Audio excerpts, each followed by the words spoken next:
I woke up to the morning sky first.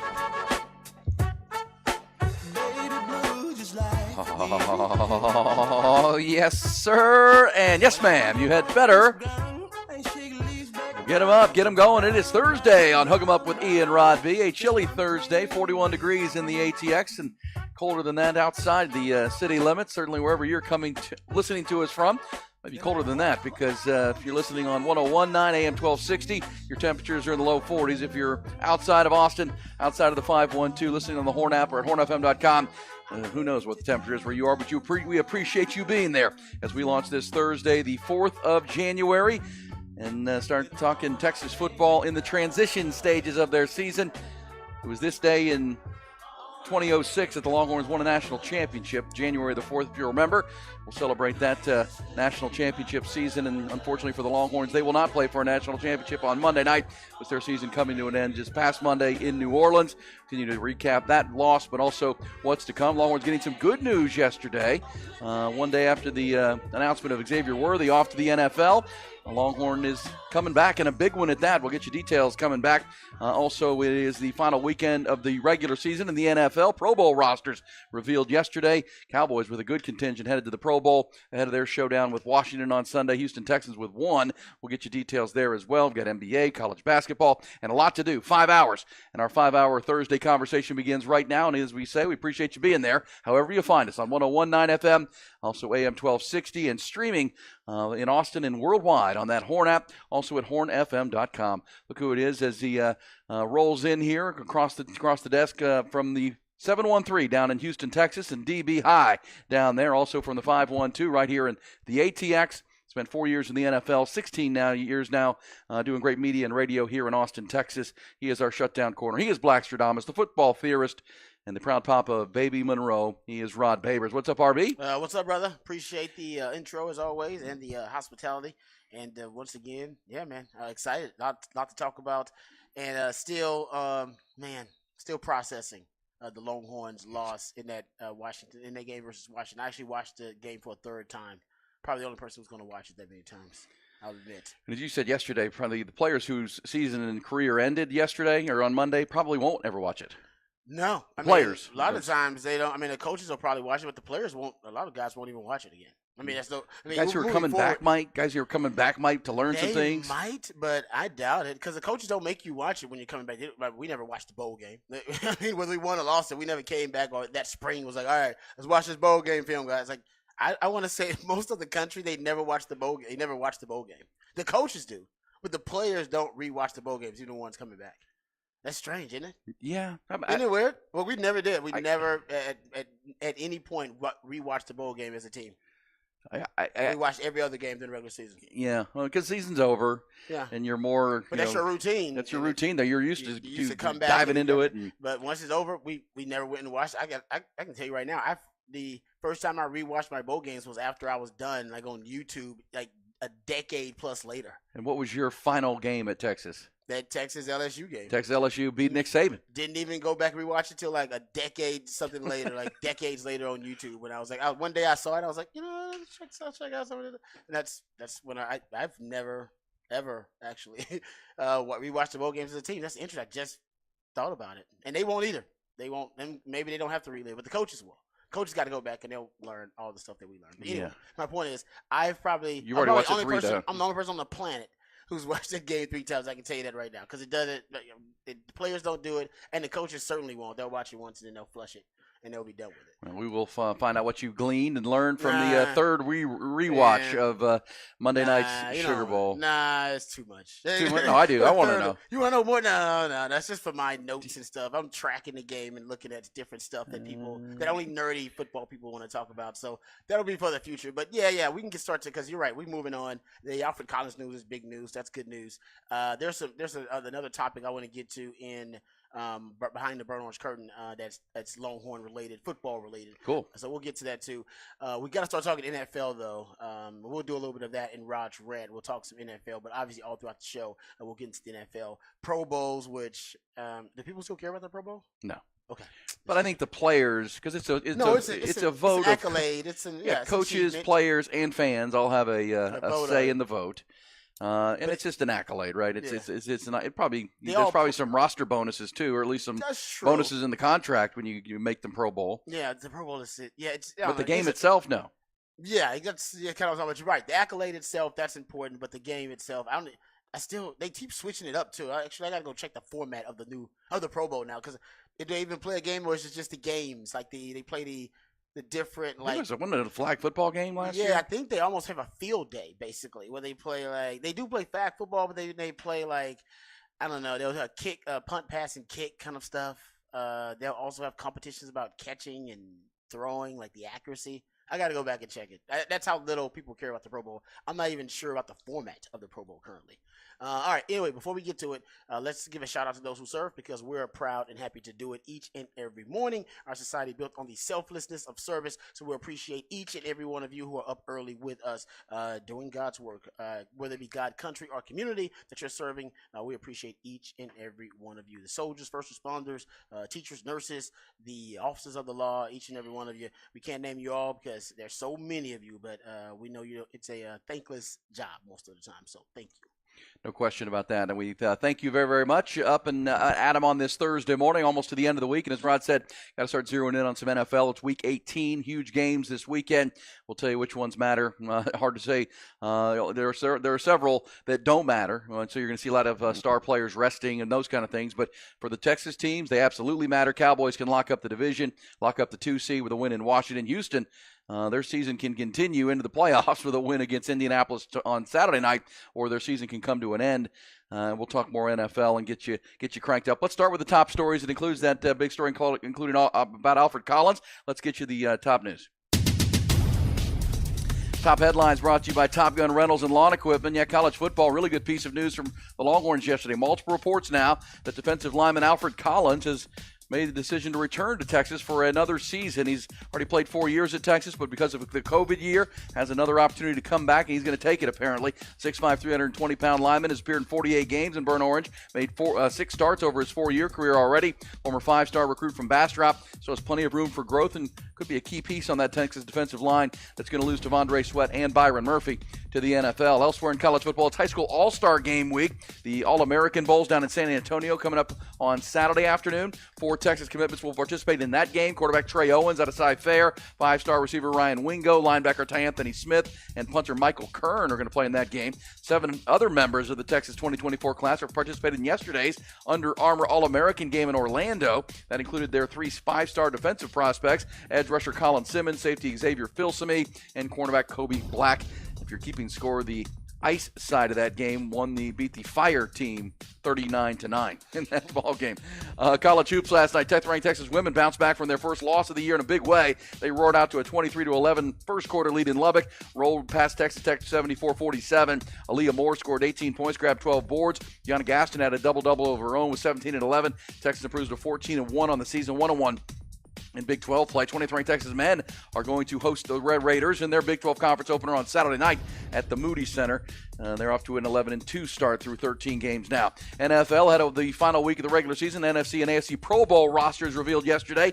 The NFC roster includes 7 Dallas Cowboys. 4 has been voted in as starters. Zach Martin, C.D. Lamb, Micah Parsons, and Deron Bland are in as starters. They'll be joined on that NFC squad by quarterback Dak Prescott, one of the 3 NFC QBs, specialist Brandon Aubrey, and Brian Anger also headed there.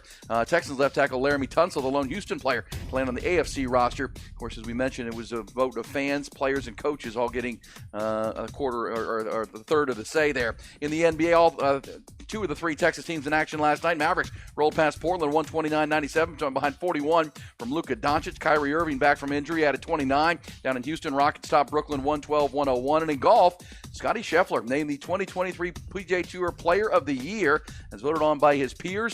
Second consecutive year, the Lifetime Longhorn has won that award. First time a player has gone back-to-back since Tiger Woods in 2006-2007.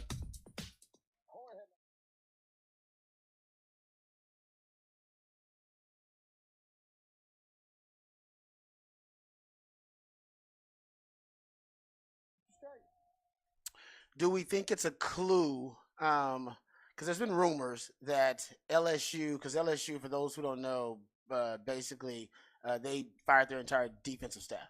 Because they were a bad defense. They were a bad year. defense, and they were an amazing offense. They had the Heisman Trophy winner. There's an argument to be made. They were the best offense in the country. I mean, Texas just faced another team that's in that discussion, Washington, but they were a really, really good offense. So Brian Kelly's got the offense taken care of. The defense lost them some games, so they decided to fire the entire defensive staff. There is a rumor, at least floating around Cajun country, because I got my swamp people, got folks over there. But a lot of Longhorn fans are talking about it too. Is that Bo Davis, who's here, is considered the best D-line coach or interior D-line coach in the country, and that they may throw a lot of money at him, throw a lot of bags of cash at him. Now he's already making a lot of money. He's fine. He's making plenty of money here in Texas. I believe he's already $1 million. Yes. As a position coach. He's making good money. So in Texas, they can match and beat any offer from anybody. It would be a Bo Davis decision. Now he's from there. I mean, he went to school there. Yeah, at LSU. It was a grad assistant there to start his coaching. Been there, yeah. So he's got deep ties and roots there. That would be the only, I think, concern for Longhorn fans, is that maybe he would be drawn to go back to some of his roots. But I think Alfred Collins coming back, I don't know. Is that a clue that you don't have to worry about that? I mean, look, it's his alma mater, and it's really where he started his coaching career back in the early 2000s. But it feels like he's settled in here. This is a great place to live. But again, it's a personal decision. And if it's about paycheck, the Longhorns can it won't be about money. It won't be about money. Longhorns can match that. Yeah. But we'll see. Yeah, Bo Davis has done as good a job. When Steve Sarkisian landed him, brought him in to anchor the defensive staff along with Pete Kwiatkowski. Said he thinks he's the best defensive line coach in America, and I think the evidence supports that of what you've seen with the development, the recruiting. Yeah. The Bo Davis rant on the bus after the Ames Iowa game last year or 2 years ago. That maybe kickstarted the rebuild here, but in the culture. But either way, I mean, it would be a loss for Texas. There's no doubt about that. But he was a D-line coach there. He was a strength and conditioning coach. Yes, he was. Just to be specific about it, he's never been a D-line coach there. Correct. He became a D-line coach after that in the league and other places. So maybe he would be drawn to. I've never been a D-line coach there. Well, he's from McGee, Mississippi, across the border there, and he's. But again, this is a personal decision. Alfred Collins returning may indicate that a couple things. Alfred Collins probably isn't ready for the NFL. He's got some growth, and same time, would Bo Davis being still here be a part of that? We'll see where this goes. But it's that time of year now, Rod. There's only 2 teams still playing Monday night. Everybody else is in transition mode and roster building in the second phase of high school recruiting. Of course, that window will reopen in February, early February. But also the transfer portal continues to be coaching hires, impactful. And then coaching hires. Upgrading your coaching staff. And, Steve Sarkisian has built something that looks like it's growing, in the right direction. So you're going to have – Jeff Choate's already left to take the head coaching job at Nevada. He's the linebackers coach. There's some reports that he may be looking to bring some of that Longhorn – some Longhorns with him in the portal. We'll see where that goes. But, yes, Bo Davis, this is one to watch for sure because he's an alum, and LSU's trying to fix their defense with Brian Kelly. I think he stays, but we'll see. Yeah, well, just because there's just ties there. Anytime that happens, there's been talk about even PK with some of the changes with some of the West Coast teams, and PK's got some interest, and it's a good thing. It's a compliment to Sark and the staff that he's built. That at least there's interest every time you get a big time opening. That there are rumors that obviously one of your coaches could be a significant candidate for that job. That's good. That means you hired the right coaches. Doesn't mean that remember when USC and Lincoln Riley moved on from Alex Grinch. Pete Kwiatkowski was reportedly one of the short list hires. He went in a different direction, brought in a defensive coordinator from the NFL. But either way, look, Bo Davis has a chance to put down roots at Texas. I'm not telling him what to do, but he's been in the NFL. He's been UTSA. He was with the Detroit Lions, Jacksonville Jaguars, Alabama. He's in Austin, Texas now, coaching the Texas defense. He's got another nice recruiting class coming in on the defensive line, and the return of Alfred Collins to go with the other additions that are coming in. There's not a lot not to like about what's going on here in Austin. But it's an alum, right? If Exactly, UT called you, Rod, that's what I'm saying. That's why you at least have to discuss it. It is Sure. it's a reasonable possibility because you're drawn to your alma mater. There's a loyalty there. There's an allegiance there, that kind of thing. And I'm sure in the pitch, because if LSU is smart, of course they'll make him a pitch. Yeah, of course they'll reach out to Bo Davis. I mean, he's considered one of the top 2 best D-line Make him coaches say in no, the right? country. Yeah, you start your list of the best candidates, and if he's not on the list, they don't know what the hell they're doing. And they know what the hell they're doing.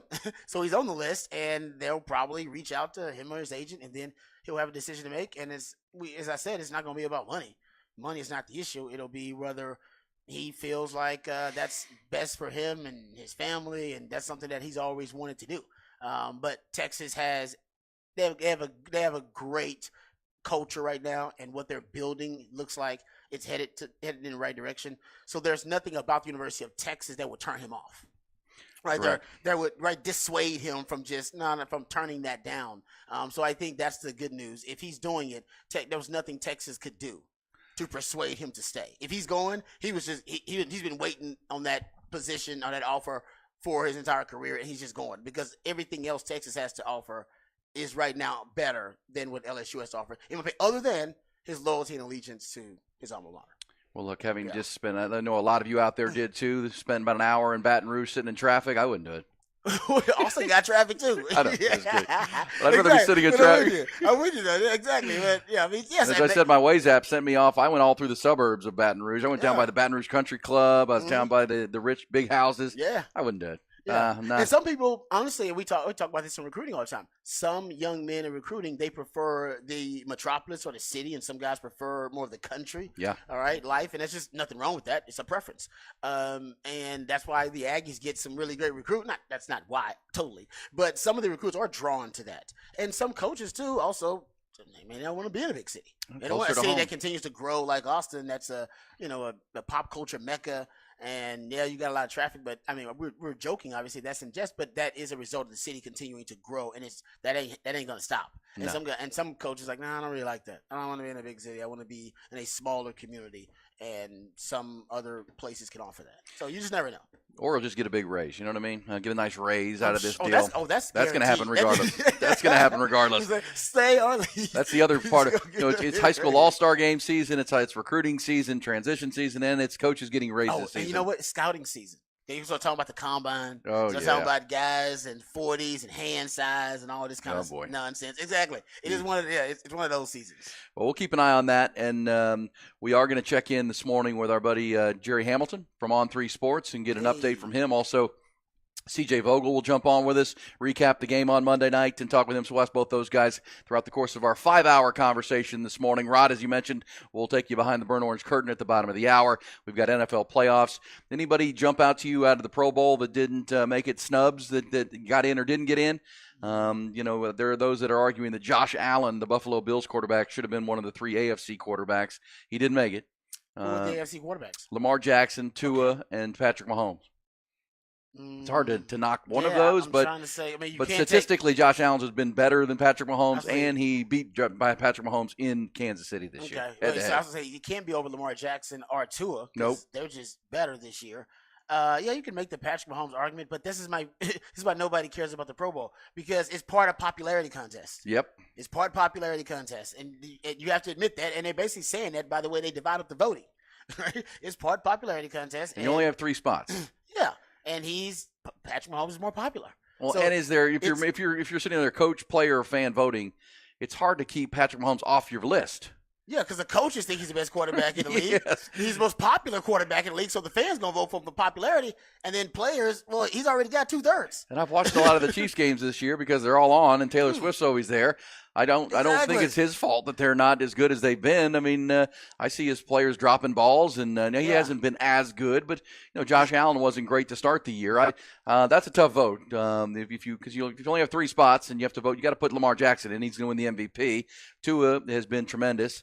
And then you got one more spot. Who are you going with? I mean, C.J. Stroud, if he hadn't gotten hurt, would be on his way. But he only 3 spots, and there's a lot of good quarterbacks. Patrick Mahomes. I mean, he's going to win that. It's what they found is that fans don't necessarily vote about the season that particular season at Pro Bowl. They're just voting about who they think is the best player.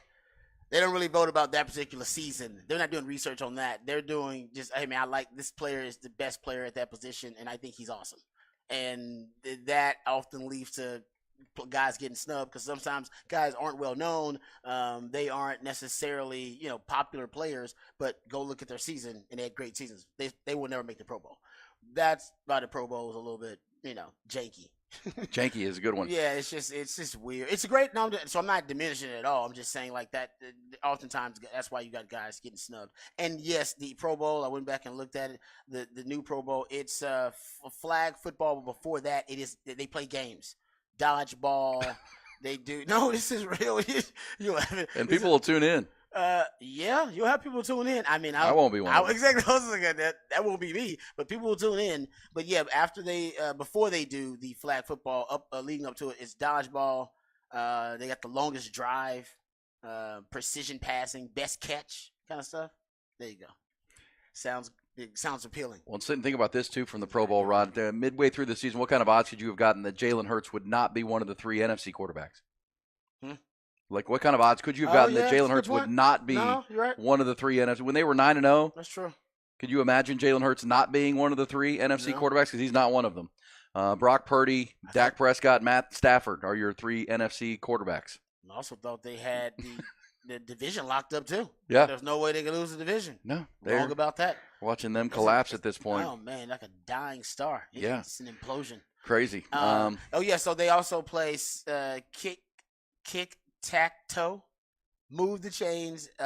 Kick tack toe. It's like I think it's like a punt pass kick kind of thing. Yeah, and then they do the flag football game. So they play games like field games, like really kid games for most of it, which goes to my theory that the NFL, that's part of their candy cigarette strategy. They play kid games, the games that kids would play at elementary schools on field day, and then they can better relate to the players. Oh, he playing dodgeball like me, playing little, games like that. I think that's the NFL strategy. Okay. Well, because they want that viewership to continue to increase. Little kids watching. Well, and players are competitors, and at least that's something to do. It's not playing a football game that no one wants to play in and get hurt in, and so it became essentially a touch football game. Our man CB on the text line says the biggest snub was Cameron Dicker, the kicker, not making it. Now, you can only take one kicker, and Justin Tucker made it in the AFC. What are you going to do? Justin Tucker, Cameron Dicker, you only get one. You only get one. And like I said, I haven't looked at kicking stats, so I don't know which one was better, CB. Let me know which one was actually better. But like I said, Justin Tucker, he's more well known, more recognizable. Remember Cameron Dicker was doing the commercial. Remember the digital media team? That's why guys do that kind of stuff, because they know like it's a popularity contest. To get these votes, I got to go out here and do something crazy and get known. Like people have to know who I am. Yeah. Otherwise, they just gonna vote for the same guys over and over again. Well, that's the 7th for Justin Tucker, so you have to supplant him now. Yeah, if you're going to knock him out. People going to the voting booth and just voting for the name they know, which often happens. Like, hey, I know that name too. And Justin Tucker's still pretty damn good. So they're not paying attention to the issues or that season. Well, how about the Cowboys? Their rookie kicker is in. Brandon Aubrey hadn't missed a kick. He's going for the NFC. Why? Popularity, because he's the Cowboys kicker. And he hadn't missed a damn kick all year. He is great. He's amazing. Pretty dang good. He's amazing. Yeah, you're right. I hasn't been a better kicker. And he's a great story, though. That's a great story. Great story with him, man. Coming out of the world of soccer and the Canadian Football League, wherever he was. The story helps. Yeah, man. Well, Cowboys have a chance to win that division, lock up the 2 seed with a win in Washington on Sunday. Texans will play Saturday night against the Colts with a playoff spot on the line. As we said yesterday, that's essentially the first AFC playoff game. Both the games matter. I mean, I love that for the Cowboys and the Texans. I mean, they're both games that matter. We'll get into this too, Rod, but when we'll talk more about the controversy in the Cowboys-Lions game, think about it this way. I mean, how huge a call that is, right? If you're in Detroit, you're angry because you should have won that game with a 2-point conversion. They got taken off the board. Dallas, of course, says, well, wait a second, there was a tripping call on that earlier in that drive that, that would have never happened and those kind of things. But in the end, Detroit not winning that game, well, think about it for the whole NFC, Rod. Because now San Francisco would have to play this weekend, right? They would have to be all in to try to lock up the 1 seed in the week off if Detroit had won that game. And Detroit would still have a look at the 1 seed. Instead, it's locked up now. San Francisco is in as the 1 seed. So Christian McCaffrey won't play. Brock Purdy's going to sit. They're going to sit a bunch of starters and they don't have anything to play for. Nothing. Which that impacts the entire NFC. Yes, it does. You know, the 49ers now get extra rest because of that. That's how big that call was. I mean, there's the second and third level effects of that call and that Detroit loss and the Cowboys win. You know, it just shakes everything up, and it could impact the competitive balance of the NFC because now the Niners get an extra week to rest people, get everybody healthy, don't risk an injury this weekend in a game that is meaningless to them. So we'll talk about the teams that the weekend is meaningless for, that it means a lot for, so you can be ready for 2 games Saturday and then a full slate on Sunday. Rod will take us behind the burnt orange curtain. We'll get some What the Facts in our first hour. As we mentioned, good guests today, recapping the Longhorn game and looking forward to the recruiting week and month. We'll get to all that coming up. The transfer portal continues to be out there. We'll get to all that over the course of 5 hours. We're just getting warmed up on this Thursday, 4th of January. Appreciate you being there, however you find us, on 101.9 on AM 1260. Streaming always on your Horn app and at hornfm.com.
Aaron Hogan, Rod Babers, Hook 'em Up, 101.9 AM 1260, The Horn.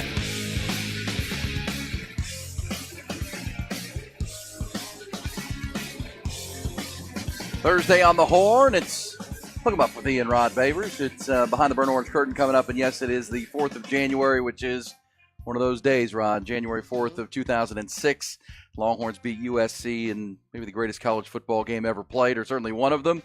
Vince Young from 5 yards out on 4th down, and the Longhorns win the national championship. That was this day, 2006. And unfortunately for Texas, will not have their opportunity to win a national championship in 2023-24 because of the loss on Monday night. And you've now rewatched the game 2 times on top of your initial watch. Is that correct? That's right. That's right. And, I mean, the more times I watch it, I realize Washington just played in a fantastic football game, and all their elite players played at an elite level. I mean, that's in Texas, best players did not play an elite level. They didn't all play a terrible game or a bad game, but they couldn't match the energy. They couldn't match the energy of the elite level leaders and players of Washington. I'm talking about Penix, Dunze, and Braylon Trice. Those guys are unbelievable. Here's a little stat about Michael Penix. You're going to have C.J. Vogel on a little bit later on. CJ does a great job at CJ Vogel _ 9:30. We'll talk to CJ. He pointed this out via Twitter. Michael Penix is he had a 93.5 grade by Pro Football Focus in the Sugar Bowl, highest graded performance of the season. Yeah, he was at his best in the biggest moment of the season. That's clutch, guys. And my man Nash pointed out at Nash Talks Texas, he had the second best grade of any quarterback to participate in a college football playoff game. Like period. I mean, that's unbelievable. Well, and it's go back to 2006. Vince Young felt like he got snubbed for the Heisman Trophy that year and took it out on USC that night. Played his best game of the season and was pretty much unstoppable. Michael Penix felt like he probably should have won the Heisman Trophy. He's got that dog in him, Rod. And as we said all month leading into the game, the strength of Washington is their passing offense and their quarterback, and the weakness of Texas. The biggest weakness is their pass defense, and both things showed up, and he played to an elite level. And at the end of the day, it's kind of a moral victory. But the Longhorns had a chance to win the game, despite it all. The Longhorns had 3 or 4 plays to try to win the football game, which tells you about the competitive spirit and the grit of the Longhorns. They still had a chance, even though they didn't play to that level, and ran into a buzzsaw in Michael Penix, who's a really good player, runner-up for the Heisman Trophy, but played his best game of the year. Yes. Played to his highest level that he can, and he wasn't the only one. That's a tip your cap moment at some level. Man, that's frustrating, but at the same time, that's Trice had one of his best games. Yes, he did. His best game. Rome Odunze, yeah. And just one guy. It wasn't just hero ball. And the Joe Moore award-winning offensive line. I don't know if they won the battle with Texas. Well, they did. They won the battle with the Texas strength. Yeah, you 2 games they lost. They lost against, as you point out, veteran quarterbacks, right? Veteran quarterbacks who were obviously very familiar with their systems because they had been in their systems for a long time too. Dylan Gabriel had been in that veer and shoot system a long time. Michael Penix had been in this system even back going to do his time in Indiana. And also Texas lost the lines of scrimmage in both of those games. Yeah, I mean, you needed, if your pass defense is your weakness, you needed your front 7 and your down 4 to really dominate. To give you a chance, and they didn't. The offensive line for Washington was the equal. Texas didn't get any pressures. When they had pressures, when they did, Michael Penix avoided them. That they didn't, collapse the line and dominate that like you needed them to if you're going to slow that offense down. And then look again, you just give credit to Washington. They won 21 games in a row. Yeah, they're no joke. They're no joke there. And as we said yesterday, if you missed our conversation, they're the first team in Division I history, right? Division I history to play 10 consecutive games that were decided within 10 points and win all 10 of them. So they got the clutch gene. They find ways. It's not always, they win. And the Longhorns ran into that, and that's something to, as Steve Sarkisian used to build this, and Sark has talked about the 12-month process that begins with winter workouts. You can use that as a lesson. The guys, that's what we need to build to, and we'll get there because Quinn Ewers will come back next year as a third-year starting quarterback, which is big. Michael Penix is a 6th-year starting quarterback in college football. Experience matters. What's taking that announcement so long? On Quinn? Yeah. Yeah. Well, we'll see. It almost feels like they're coming out once a day. One a day. I don't know. We'll see. Yeah, they have till the 15th. You said so they don't want to steal each other's shine? Yeah. Hey, X-Man, this is your day, man. Hey, Alfred, you got the next. Yeah. Well, you wonder if there's some conversation. I don't know. Because we're waiting on, because we know X-Man's going. We now know that Alfred Collins is coming back, and you'll talk about that coming up. Matter of fact, we can do that in Behind the Barnhouse Curtain. We can discuss the guys. What are the questions, right? You got who are the guys we uncertain about, the guys who already know are leaving, the percentages. We can get into that a little bit too. Let's do it. Let's go behind the BOC for the first time this morning. And they were all asking themselves the same question. What is behind that curtain? All right, so a lot of Longhorn fans got some really good news yesterday that Alfred Collins was coming back, and I think for Alfred Collins, it was a no-brainer. I remember hearing the news that he was going to play in the Senior Bowl, so I wouldn't have judged him, and obviously I wouldn't have criticized his decision to leave. You want to go to the NFL, that's your dream. Trust me, I had the same dream. I get it. But when you watch the trajectory of the past 2, basically groups of D tackles that have been the frontline D tackles for Texas under Bo Davis and under PK. I mean, look at the ascent of Coburn and Moro Ojimo, and look how they transformed into being players who maybe they were gonna play in the NFL, but there wasn't a guarantee that they were gonna get drafted to play in the NFL. Both of those guys end up getting drafted. Coburn actually is with Tennessee now. I saw that. You know that Keandre Coburn? He's with Tennessee. I saw that. Yeah, he must have got released by the Chiefs at some point. Yeah. Moro, I saw him making some plays for the Eagles last week against the Cardinals. The Eagles love him. Yeah. I mean, they've talked about him. They love him, and they've talked about he's an investment because they see him with a lot of upside. And I think I'm going to tell you straight up, I didn't think Keandre Coburn was a guy that was going to get drafted prior to his breakout season 2 years ago with Texas. A lot of that he gives credit to Bo Davis. And Bo Davis turning him into a great player. I understand what a coach can do for a skill set. I understand how a coach can make you the best version of yourself as a player. Coach Aquina did that for me. And Coach Aquina was considered the best DB coach in football, in college football, or pros for a long time. And Bo Davis has that same reputation as a D-line coach. And he did that for Coburn and Moro Ojimo. I mean, those guys were different players in their breakout years. And this year, it was T'Vondre Sweat and Byron Murphy. They had their breakout years. Both of those guys are going to get drafted higher. T'Vondre Sweat won the Outland Trophy. He's considered the best, if not one of the best D tackles in the country. And Byron Murphy is also top 10 best D tackle in the country. So you have two D tackles every year that have had their breakout seasons. And you've watched it happen. You've watched it happen in real time. You watch those guys, kind of transmogrify their skill set into being NFL, not only just NFL players, but high caliber potential NFL players who are going to get drafted really high in the NFL at that D tackle position. And now Vernon Broughton and Alfred Collins, it's their turn. And I think Alfred Collins sees that, why couldn't it be me? I mean, I have a skill set. I have the raw material to be as talented, if not more talented than any of those guys, actually. And isn't that crazy? Like, he has a higher upside. I'm not saying that he's going to achieve it. That's a different decision. He's got to, close the gap between his upside, his potential, and all the other things in between. The work ethic, the football IQ, the tenacity, the intensity, the physicality, all that kind of stuff. That's on him.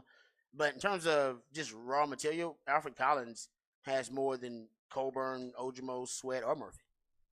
He's just a freak. Well, and you talk about in recruiting, right? You're trying to recruit to the traits and the uncoachables and the things you try to develop the rest. But, I mean, the traits of Alfred Collins are ridiculous. He's 6'6", 6'6.5", long arms, the size that you're looking for. But he's, 300 pounds, Rod. I mean, 320 pounds at that size who can move. Who can move. I mean, but again, his issue is he was a basketball player growing up, and he's still kind of learning how to play football, Rod, and play with leverage and play low. Sometimes still plays too high, which gets him, doesn't maximize his power and his strength. And that's obviously what Bo Davis, if indeed, as we talked about at the top of the show, Bo Davis is still the D-line coach at Texas. There are rumors that LSU is coming hard, but you assume he's back. You got to take to the coaching, and you got to play with that tenacity, Rod. And he's now seen, as you said, four of his teammates really elevate. T'Vondre Sweat, from guy that was just seen as a big guy to now, Outland Trophy winner, first-round draft pick potential at 360 pounds. Byron Murphy, his motor, and if you could put Byron Murphy's motor into Alfred Collins, look out. I mean, you'd have. Oh, I mean, that's a first-round talent right there. That's right. And that's what they're trying to get Alfred to, and he has a chance to play himself into something big, but he's got to play that way, and that's you got to take to the development that you're talking about. Well, there's really nothing missing from right now the development aspect, because you got Bo Davis. He's got all the physical tools. So the only thing holding him back from reaching his upside is going to be the amount of work that he's putting in and his ability to to really focus. And like you said, kind of commit to being a physical football player. They're waiting on him to become what T'Vondre Sweat and what Byron Murphy has become, guys who almost refuse to be blocked. And that's what happened to those guys. And they became war daddies in the process. That's what they hope for Alfred Collins. So I see exactly why he did it, and I think it's a smart move for him. Texas has had at least 3 of the top 5 highest graded defensive tackles for the second straight season in the Big 12. They had the Ojimo, Byron Murphy, and Devondre Sweat in 2022, Sweat, Murphy, and Collins in 2023, and we'll see if that continues because that is right now Bo Davis is he's on a coaching heater in terms of the guys that he's churning out here at Texas. Okay, let's talk about who's going, who's staying, and some of the uncertain. Really the uncertain options that Texas has, because right now we're not really sure about JT Sanders, not sure about AD Mitchell. Jonathan Brooks is a really interesting one. We're not really sure what Jonathan Brooks is going to do. David Benda has a decision to make, not about going to the NFL, but whether he's going to return, because he does have more eligibility, so he could return. There's talk that we were talking about this. My man Bobby Burton brought this up on Texas. There's talk about whether Keaton Crawford is going to return or not. So that's, I guess, another topic of discussion. But we know X-Man is gone. We know that, obviously, Devondre Sweat, there are certain guys you're going to be losing. You're going to lose 6 guys off the offense and the defense, the way it's looking at right now. You'll lose on the defense. You're going to lose, of course, starters. Those guys I consider starters. You're going to lose Watts. You'll lose Sweat. You're going to lose Murphy. You're going to lose Jalen Ford. You're going to lose Jahdae Barron. And you lose just Jaron Thompson. You got to replace those guys on defense. And those guys made a lot of big plays for you. They made most of your big plays. Saved games for you. It'll be interesting to see. Jaron Thompson's the one that's interesting because there's talk he may jump in the portal because he may not have a spot at Texas in the future secondary. Let's talk about Keaton Crawford as well. Yeah, Keaton Crawford. That maybe he because of his speed and he'll try his hand at the NFL because he could be a specialist type of player. But either way, there's portal, and I don't even know what how many years of eligibility you get these days. But it seems like you can always find another one. But Jaron Thompson and Keaton Crawford, they've probably already lost their spots to bigger, Andrew Makuba coming in. You got another recruiting class coming in, development behind them. So we'll see. But you're right, 6 on that side, and then 6 on the offensive side, mostly on the specialist side of things. We assume, right? Because we assume AD Mitchell and JT Sanders are going to leave. We don't know. They haven't announced anything yet officially. Hell, Quinn Ewers has not announced anything officially, but we assume Quinn's coming back. But JT Sanders, I assume that he's going to leave. The Jonathan Brooks one is interesting. That's the one I'm not sure about. With the injury, look, he was considered top running back on the board at one point when he was at his peak this season before he got hurt, when he was considered a Doak Walker Award front runner. And I wonder now with the value or devaluation of the running back position in the NFL, so they're not drafted high anyway, and then coming off the injury, not drafted. I don't know the timeline of his injury either in terms of the recovery, that kind of stuff. And running backs don't want to come back to school because they need to get paid ASAP because they have short NFL careers, a short shelf life, and they don't make a lot of money. They're devalued more so than any other position other than kicker and punter. Well, and unless you're Christian McCaffrey or Bijan Robinson, you're not going to be a first-round draft. Yeah, you're not going to be a top 20 pick ever, no matter what you do in college next year. If you come back to Texas, if you're Jonathan Brooks. So if you're going to be a 3rd, 4th round pick, which most running backs are these days, you just go and begin that clock, begin your NFL career, rehab as an NFL player. Because look, he did get hurt at TCU, which is in November. So it's one of those. Should be ready for the workouts. Yeah, is he? I don't know. He won't be able to do combine work and individual workouts and those kind of things. That's going to devalue him even more. Yeah.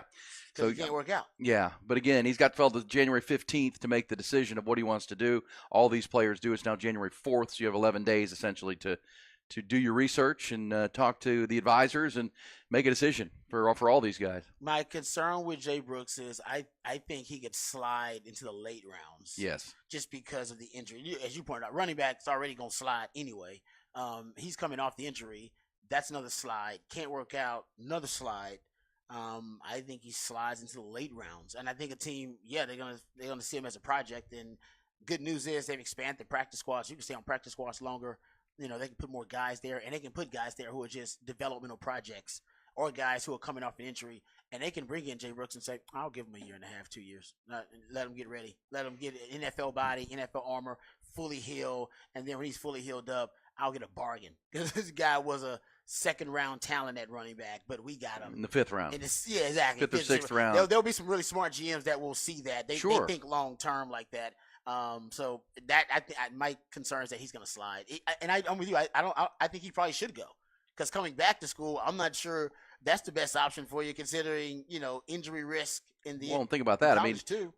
Yeah. So it sucks for Jonathan Brooks. I mean, it sucked when he got hurt. I mean, it was a terrible timing. It was bad for the team. Everything. He was on his way to being a Doak Walker winner and maybe second or third round draft pick into the NFL. Well, now here he is. If he comes back, right? You got C.J. Baxter.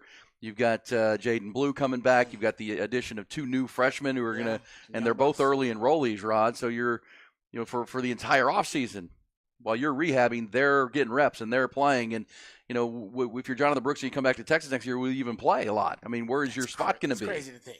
So it's almost like go pro, get drafted or get onto a team and rehab there, and while you're getting paid, and hope there's and look, you got to listen to the people. You got to talk to your coach, Tashard Choice, who knows a lot of people in the NFL, right? I mean, you're trying to find as much information as you can.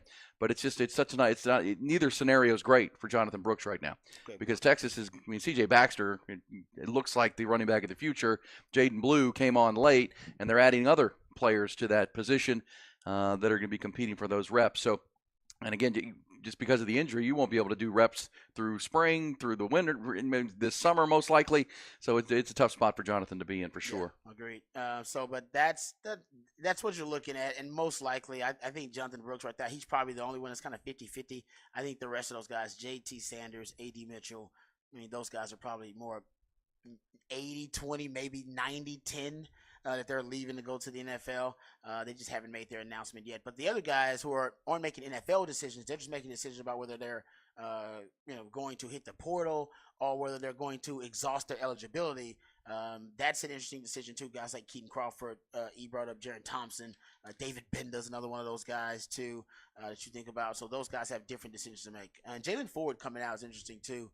I wonder where he'll be drafted. I haven't talked a lot about that. With linebacker, another position that's weird. If you're not a pass rushing linebacker, in terms of how much value you have. So we'll talk more about that, but those are kind of your updates on who's going, who's staying. But Alfred Collins coming back is really big news for Texas. Yeah, and you wonder behind the scenes, Steve Sarkisian and the staff kind of know who's going where, but they want to trickle this out day by day. I guess so. It seems like maybe you're right. Maybe they got a plan for it. I don't know, because it's one. I'm like, what is Quinn waiting on? He's got a video that he's got on post or something. Is in production? Yeah, right. He's got to get his graphics really done. Cool. Yeah, I was like, because remember they thought they were going to win that game Monday night. Now they're not, so maybe got to scramble to update the graphics. And because as I said yesterday with Quinn Ewers, he was asked that, and it doesn't mean he can't change his mind. But after the game, he was asked about the off season, what's to come, and he certainly sounded like a player who's planning to be back.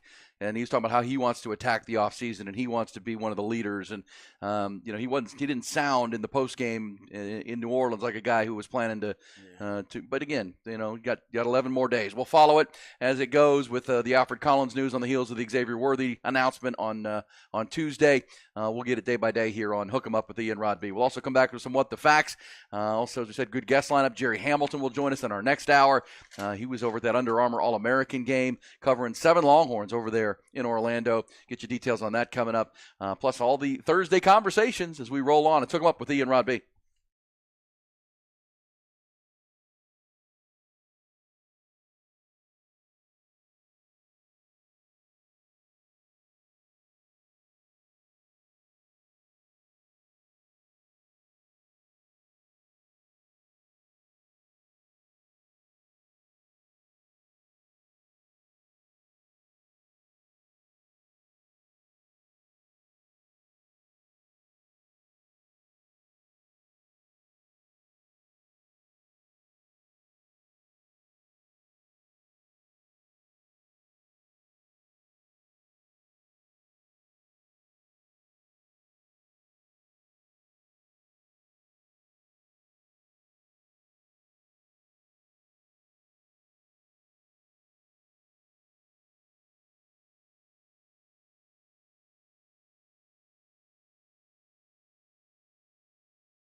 Aaron Hogan, Rod Babers, Hook 'em Up. 1019 AM 1260.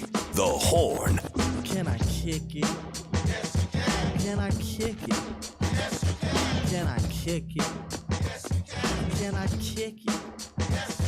Can I kick it? Time for What the Facts here on Hook 'em Up with Ian Rod B. And as you reported yesterday, Rod, it is a fact now that Jim Harbaugh has hired Don Yee to be his new agent. Of course, there's been talk that the Wolverines head coach, who's embattled Wolverines head coach, who's been suspended on 2 occasions this year, might be looking to bolt to the NFL. Don Yee does have a ton of ties in the NFL. Yes, sir. Agent for Tom Brady, right? Yes, he is. Tom Brady. So we'll keep an eye on that. Is this the final game at Michigan for Jim Harbaugh on Monday? Do you think that's a fact, Rod? Do you think it is, or what's your lean here where Jim Harbaugh will be next year? Right now, I'm leaning NFL. I'm leaning with the Chicago Bears, man. It's a perfect situation. You can draft your quarterback you want and draft another piece. Gonna got multiple top 10 picks right now. The first pick too. Yeah, right now as the draft order stands, it's a fact that the Bears would have the first pick and the 10th you pick. can trade Justin Fields for more draft capital or players if you want to. Yep. Oh man, you can go in there and just kind of remake that whole thing in your own image real quick. And they're not bereft of talent, by the way. Yeah, it's not a terrible team. It's not a terrible. As a matter of fact, right now they're playing some good football. Yeah, Justin Fields has actually played his way into a spot where man. he would be people would be a desire to trade for him. Why would you hire Don Yee? What's the point? Yeah, if you ain't going to the league. Well, and then you got to explore. You got to explore. That on the heels of the reports of the month that the Wolverines have been scrambling to try to re-sign him to a new mega contract that would include a kicker of no NFL exploration. We'll pay you $12 million a year, Jim, to be a Michigan man, can stay a Michigan man. That's true. You kind of give him all power then at that point. Yeah, kind of all powerful. Yeah, it kind of feels like if Jim Harbaugh wanted to be at Michigan long term, he would have already signed that deal.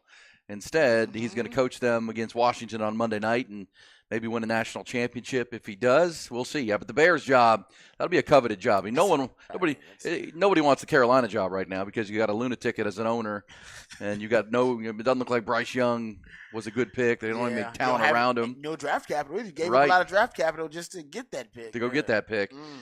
So you got work to do there, and you got to work with an owner that looks to be a bit of a mess. Ask Frank Reich, ask Matt Rule. Yes, got some problems going on there. Yeah, that's a fact. He's the first owner to ever fire coaches within a year of each other, inside of a year in the NFL, both under contract. That's unreasonable. he's throwing cups of whatever on fans out the window. That dude's he's unstable right now. Yeah, I'm not going to work for you. Yeah, it's a little But the Bears job does seem like a good one because you can control the roster. And they won't be the only NFL team interested in Harbaugh. Agreed. There'll be other Chargers Raiders. Raiders. I didn't think about the Raiders. Oh, well, Tom Brady connection. Tom Brady is a part owner of that team. Okay, yeah, Don Yee. Connections. There you go. There you go. Maybe the Raiders. Mark Davis. Oh man, he seems like he wanted to hire Harbaugh, doesn't he? That was like softball. He wants somebody who knows ball. That's what he learned John Gruden. He wants somebody who's already proven to be a ball coach. Yes, and of course, Tom Brady's a Michigan man too. You know what I'm saying? Oh, them connections. Yeah. Uh-oh. Now I'm a believe. Now you made me a believer. At first I was just leaning that way. Now I'm all in. I think he's going to now, the at league. least especially if they win. Don't you want to leave on top, right off to the sunset? Yeah, that's come on, man. Everybody wants to do that at one point in their life. Raiders All-Pro receiver Devontae Adams, by the way, for the fact, he says that he wants the Raiders to keep Antonio Pierce. I saw that. Says he wants them to keep Antonio Pierce. Thinks he's really, giving a jolt to that locker room. And remember, when they hired Josh McDaniel, they got rid of Rich Bisaccia. He took him to the playoffs. Who had done a really good job. Took him to the playoffs with Derek Carr. And, obviously the Josh McDaniels hire was a terrible one for that organization. They took 10 steps back. So we'll see what they do. But there are some subplots to this Michigan-Washington game on Monday night for the national championship down in Houston. By the way, have you seen the tickets on the secondary market for that game? They've come down a little bit. When it looks like Texas could be there, it's going to be a tough ticket. In Texas? Yeah, in H-Town? Oh, you're right. I mean, those tickets will be through the roof. Yeah, now they've come down just a little bit. That's all right. That'll still be the buzz will build for it. I mean, you got a good brand in there in Michigan. Well, think about it for Washington. Washington's just not as big a brand, but man, they got a good brand of football. Yeah, that they play. playing for a national I championship. don't know if Michigan gets their way, though, showing the best offense versus the best defense. Usually when that happens, does the best defense win usually? When you have that in that championship scenario? We've seen that in the Super Bowl like a couple of times. Was that the Seahawks and the Broncos? Yeah. Oh, and the Seahawks just suffocated the Broncos. Yeah. It was a bad Super Bowl. So, yeah, you do have the number one passing and number one offense in the country against the number one defense in the country in that matchup, and we'll preview it. It's coming up on Monday. Sexy. And it is. It's a good matchup for sure, but the questions linger about the coach for the Michigan Wolverines and what may happen beyond that conversation moving forward. Kalen DeBoer, he's just the National AP Coach of the Year, what he's done with the Huskies. So. Yes, sir.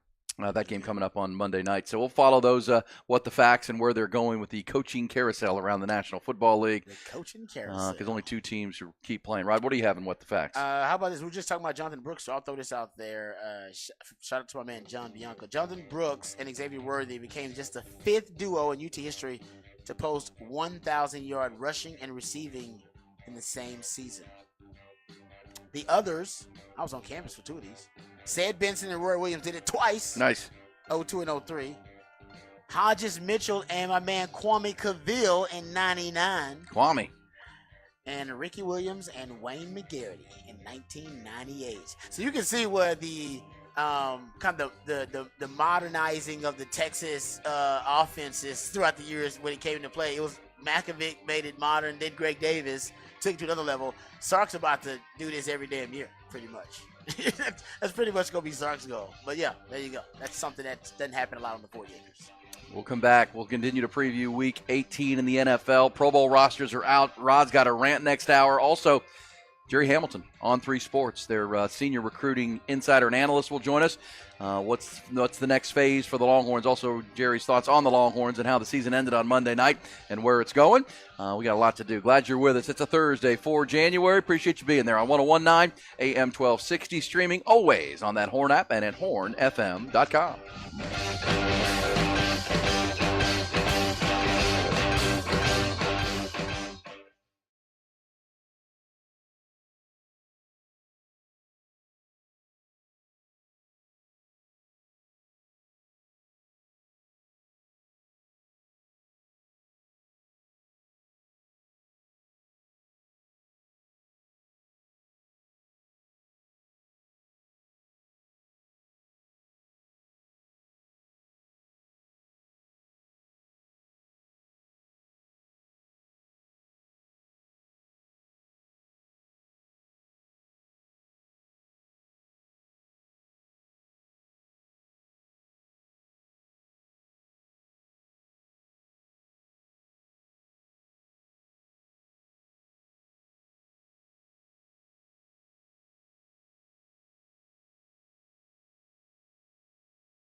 Thursday on the Horn, a chilly 140 degrees in the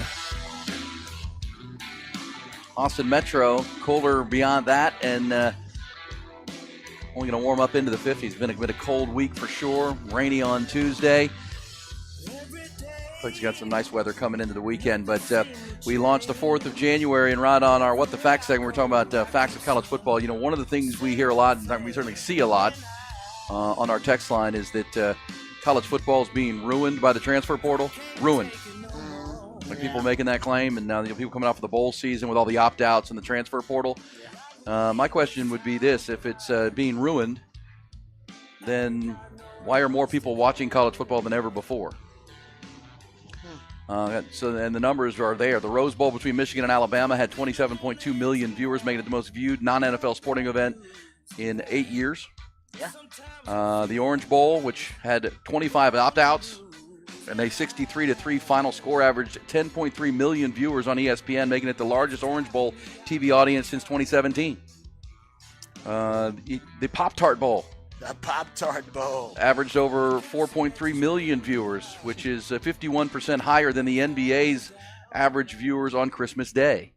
I know people don't watch a lot of bowl games usually. But the ratings, and this is what I've always said about the bowl games, they're most, a high majority of them, outside of like the Sun Bowl and a couple of others, are on ESPN or ABC. They're looking for holiday programming while people are off work in a lot of cases. And even with the opt-outs in the portal, people are watching football. Look, by any metric you look at, revenue, attendance at games, attendance on TV, and viewership on media, the sport of college football is the second most popular and the second most revenue-generating sport in America, Rod. Yeah, it is. Behind only the NFL, which is a Goliath over everybody. Yeah. But it's college and pro football. And in towns like Austin, in places where it's college-centric, it's more popular than the NFL. Austin is, it's Texas, the pro team here. Columbus, Ohio. I mean, those kind of cities, it's more popular. So point being, and I think you and I both agree that with the addition of the 12-team playoff next year, it's going to take another bump. I mean, when you start having really meaningful games in December that mean, you start playing from 12 on down to 1, and you have a national championship in mid-January. Remember, the national championship game, Rod, will be another week later. I think it's set for like January 20th of next year. Yeah. So college football will be playing deep into January because of the 12-team playoff. So I think you'll see more. Yeah, and I think you'll get another bump when you get the more consolidation, right? When you have the latest round of realignment. Teams like Washington going to the Big Ten, USC going to the Big Ten, Texas going to the SEC. I think you get another bump because those games are going to be better. Yes. The matchups are going to be so much better. You got so many blue blood brands that are going to be facing off. So I think you're right. I think you get a bump from the 12-team playoff and another bump for the regular season when you get the better matchups. Yes. These conferences when the four West Coast teams joining the Big Ten. And look, we know all those things come with ancillary issues, the travel for the other sports in the Pac-12, all the things that change. We're not saying it's all perfect by any stretch. No. But popularity-wise, for those who say it's ruining college football, the product, whether saying the product isn't good anymore, you can't say that the product is actually maybe as good as it's ever been. Yeah, and there's more player freedom, which means then December, instead of talking about bowl games, Rod, and making bowl predictions, December became the transfer portal. And who's going where? Yeah. And people pay attention to that. People care. Free agency talk in the NFL. That's exactly right. What's my team getting? Who we getting in the portal? Who's leaving? Now, the sport as you know it may be being ruined for you personally. Like you may not like the trend and where it's going because it's not like it was for you. As we were all growing up. I totally get that. And that's fair. I mean, that's your own personal take. But the numbers and the viewership and the attendance at these games would indicate that it's never been more popular. Yeah, and I think it's gonna actually. I'm with you. I think you're starting to see it reinvent. College football reinvent itself. It seems to do that a lot lately with NIL, transfer portal, and realignment. And I think the latest reinvention of it, the product is gonna be better than it's ever been. Just because the matchup's going to be. Look at Texas' schedule. Just take Texas' schedule coming up. Well, and don't text and say I'm saying it's perfect, because what I'm saying, they still need a commissioner of some kind. They need some organization. They need leadership. All of that absolutely has to happen. But at the same time, fans are not turning off TV sets. That's for sure. It's a good place. Yeah, it is. It is, and there's a lot of talent. And in terms of the product, there's chaos everywhere around. With the NCAA, we're talking about the actual just product on the field. on-field product and the viewership. Well, and what makes that is passion, right? There's passion for the sport. And there's passion for these teams and these schools. That's never going away. They need to organize it. They have to have some leadership. With the NCAA becoming weaker and weaker, there needs to be something that steps in. But this is the product with bad leadership. Yes, yeah, that's well said. But think about what it could do if it actually has some stable, visionary. Well, leadership, to right? UCLA coach Chip Kelly's point after their bowl game, hey. And this is something we've argued a lot. Let's look the top, now that you know what your Power 4 conferences are, they can separate, run themselves, let the NCAA run everything else, all the other sports, and let's get some organization to this chaos and it's where we are. I agree. I would agree if they don't put in some type of system, some type of organization, some type of guardrails into what they're doing, eventually it will potentially fall apart because it's the Wild Wild West. It does need that, but right now, it's in a pretty good place, and I think what you'll see on Monday night with Michigan playing Washington will be it'll be a bonanza of TV viewership and a lot of storylines with the number one offense against the number one defense, Jim Harbaugh, Michael Penix. Yeah. And as you said, next year when Texas and Oklahoma join the SEC and all the movement becomes official, 2024 is a year that they've been pointing to for a long time because the consolidation takes hold, the new TV contracts come into place, and the 12-team playoff will launch. To that point, Rod, think about what the championship Saturday becomes. If winning your conference championship is an automatic bid to the playoff, in a lot of cases, those games become more important. Way more important. Yeah, I mean, it's like you're playing your way in potentially to the 12-team tournament, which is pretty interesting. So we'll take your thoughts on that, and we know there's going to be varying opinions on it, but the numbers would tell you that the bowl season was not the disaster that a lot of people portrayed it to be. The TV ratings were actually really good. I know. I'm surprised people watch bowl games.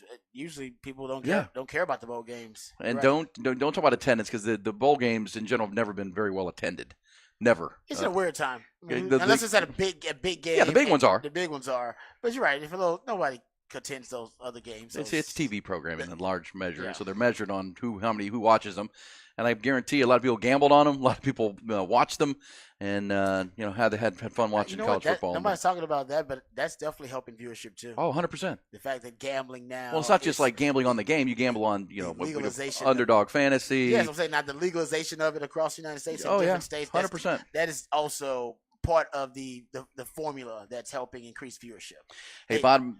Go ahead, Rod. I'm saying they don't talk about that. No, it's not yet. They should though. Well, look, if I would tell you an underdog fantasy and games you're going to watch. If there's a bowl game you don't care about, but all of a sudden you have 5 players that you're watching for highers and lowers. You're probably going to watch it. You're probably going to watch it. Because you're going to win 5 times your money. Yeah, that's true. Yeah, you're probably going to watch it. And now all of a sudden you have a reason you're invested. Mm-hmm. And now I'll watch this game. Same reason we watch college basketball for 1 month out of the year. That's right. We're all invested. Yeah. All right. So speaking of college basketball, we got some college hoops on our headlines. Let's get to the top stories. Rod's got his rant coming up. Our good friend Jerry Hamilton coming up bottom of the hour with his thoughts on the game Monday night and All-Star game week. But first, let's get to the top stories. Start with college football, and of course, top stories brought to you by Top Gun Rentals and Lawn Equipment. Start with a really good piece of news for the Longhorns yesterday. Multiple reports now that defensive lineman Alfred Collins is going to elect to return to Texas for another season. 6'5", 317-pound lineman has appeared in 48 games in Burnt Orange and made 6 starts over his 4-year career. Of course, this year played behind Tavondre Sweat and Byron Murphy, who were the anchors of that D-line. He comes in for a 5th year now. The former 5-star out of Bastrop has plenty of room for growth, but could be a key piece for Texas on that D-line. Elsewhere in college football, as I mentioned, it is high school All-Star Game Week. The All-American Bowl coming up in San Antonio on Saturday. 4 Texas commitments are participating there, going through the week of practice, including quarterback Trey Owens out of Cy-Fair, 5-star wide receiver Ryan Wingo's down in the Alamo City, linebacker Ty-Anthony Smith, and punter Michael Kern. 7 other members of the Longhorn class of 2024 participated yesterday in the Under Armour All-American game in Orlando, including 3 of their 5-star defensive prospects that are coming in, edge rusher Colin Simmons, safety Xavier Filsaime, and the cornerback Kobe Black out of Waco. College hoops last night. 10th-ranked Texas women bounced back from their first loss of the season. Did it in a big way last night. They roared out to a 23-11 first-quarter lead in Lubbock. Rolled past Texas Tech 74-47. Aaliyah Moore scored 18 points, grabbed 12 boards. Deanna Gaston added a double-double of their own with 17 and 11. Texas improves to 14-1 on the year. They're 1-1 in Big 12 play. 20th-ranked Texas men, meanwhile, will open their Big 12 conference schedule, hosting Texas Tech on Saturday night at the Moody Center. Rodney Terry's team off to an 11-2 start as they enter Big 12 conference play. play. NFL, ahead of the final week of the regular season, NFC and AFC Pro Bowl rosters revealed yesterday. The NFC roster includes 7 Dallas Cowboys. Zach Martin, CeeDee Lamb, Micah Parsons, and Deron Bland were all voted in as starters. They'll be joined on that NFC squad by quarterback Dak Prescott and kicker Brandon Aubrey and punter Brian Anger. Houston Texans left tackle Laramie Tunsil were the Texans' lone player to land on the AFC roster after the voting of fans, players, and coaches. NBA, two of the 3 Texas teams in action last night. Mavericks rolled past Portland, 126-97, behind 41 from Luka. Down in Houston, the Rockets topped Brooklyn, 112-101. And in golf, congratulations to lifetime Longhorn Scotty Scheffler. He was voted by his peers as the 2023 PGA Tour Player of the Year. Second consecutive year he's won that award. First player to go back-to-back since Tiger Woods in 2006-2007.